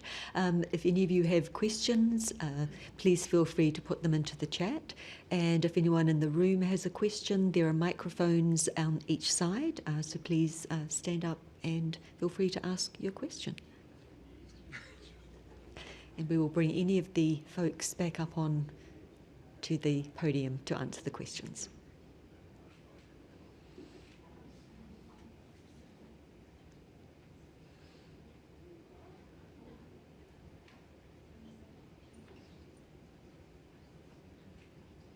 I have a question. I'm just wondering if you guys have thought about collaborating on a book and publishing it together? Oh, to publish on the project? Padraig, do you have funding for that? Short answer is essentially yes. There's so many parts that have come out of it. It's sort of trying to, even for this program, we're like, gosh, that would take about 12 hours. So yes, and we'd love to, if there's specific aspects that you would love to see more of included in that. As you can see, this was really a synopsis of a lot of work, but yes. The intention is to make a single publication as we go forward, and also quite a number of articles. And we've already published some articles. So we've already published some articles on our work, scientific articles. What I'd like to see is if you like, an amalgam of scientific and humanistic articles that will reflect the whole picture of the project and its conclusions. So yes, money or no money. And so much of it sort of evolved. As I said, we started with multispectral imaging, and the intent of the collaboration was to then go back with instruments, but of course, pandemic happened, so we then actually kind of really pushed the envelope a little bit on what we could extract from the spectral imaging, and sort of that's where a lot of staff, Cindy particularly, got corralled into making multiple samples and just building that training set and starting to see what the detection level for different instruments was, what we could find, what we couldn't find. It was incredibly informative to start to see what we could learn. I remember the day we could separate the cold and the hot extraction. I mean, that was a pretty exciting, and I mean, some people might not think so, but we were really excited that day. I'm like, you can see that from the spectra. And I remember telling some of them, like, huh? I'm like, this is really cool. And they're like, oh, okay. So, but no, it's really interesting, just as you've seen, just the variability. I love John's comments this morning about, like, it was so variable, and this is not the first project we've found that in. And I think so often there's an assumption that there's a model and there's a recipe and people follow it. Not exactly the case. So, any of our speakers have anything they'd like to add? I know, Megan, anything you want to add? No?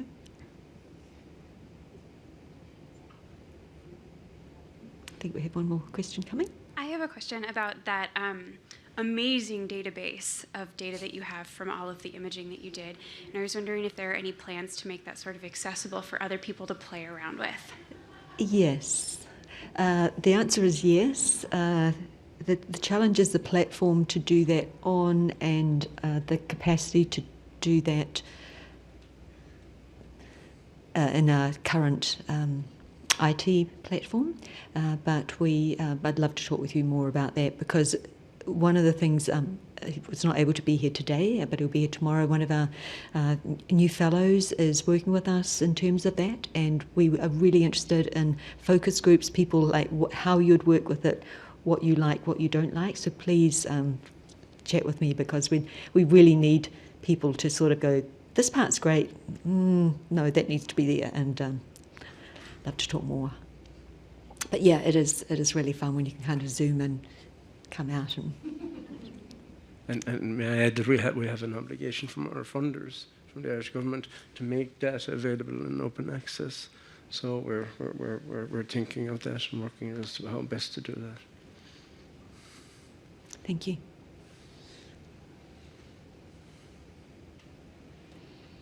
Chris, anything? We have some coming from online. The voices, Chris. All right, we got two questions, both a little bit long. We'll start with a quick question for Dr. Gillis about, yep. Just checking you're still here. About the identification of the animal species from which the velum of the Faden-Moore salter was obtained, was it possible to observe the follicular arrangement of skin support, or due to its bad state of preservation, has it been necessary to make further diagnostic analysis in order to confirm the calf origin? Thank you in advance. There's a microphone just on your left. John is just coming to the microphone for our speakers online. As it happens, the deterioration of the velum in effect made it easier to identify. As Anna mentioned, there is a tradition in the insular tradition, don't like using that word too much because it's a bit broad, but in preparing the skin and scraping both sides, which often removes the evidence of that dermal layer. But in the case of Faden-Moore, because of deterioration within the bog, it eroded a surface that's hidden and revealed the follicle layer. So even in very small fragments, I could see the remains of the follicle, usually the hair holes. There wouldn't be much hair left on the skin, but hair holes were very visible. Also, there's a trick, which is reasonably consistent in that if you're unsure, let it dry out and it'll curl towards the hair side, simply because there's more tension on the grain side than there is on the flesh side. But in general, it was quite straightforward to identify, even on quite small fragments, which was the hair and which was the flesh. Thank you, John. Okay, the next question is looks to be more of an interest.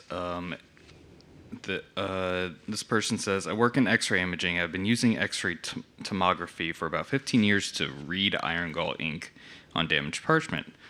How would these different institutions be open to working together?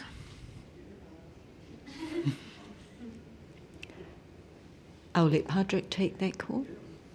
Well, we, as a principle, we welcome all offers of help and collaboration, and we'll be, we're certainly open to any new knowledge or anything that can feed into our existing methodologies and help us in this analysis. The only caveat I'll just say with techniques and the sensitivity of some of the documents, it's just the care that's needed in terms of the access and the technique itself. Absolutely. So, as a number of us pointed out, the non-invasive and the capacity is one component. Portable. Oh yes, it has to be portable. And portable. Portable is a very critical component. Very important.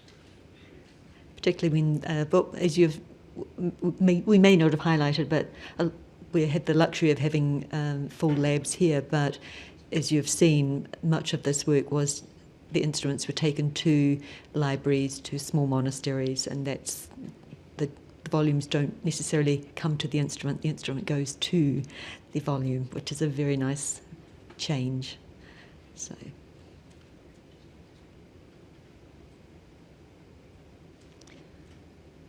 Okay, well, I would like to thank you all so much for being here, for being with us online, for staying with us. It's been an extraordinary day. Just the amount of information. I'm going to teaser is you just got the tip of the iceberg, and the book, or the multi-volume book that is yet to come, will open up. And as I think we've all pointed to, one of the joys is not just what we find, but the answers, the questions that make us ask another question and expand our thought process and different techniques, or, gosh, that assumption might not be what we think. I would like you all to take a moment to thank my wonderful colleagues and speakers for an incredible day, and thank you all for your attention.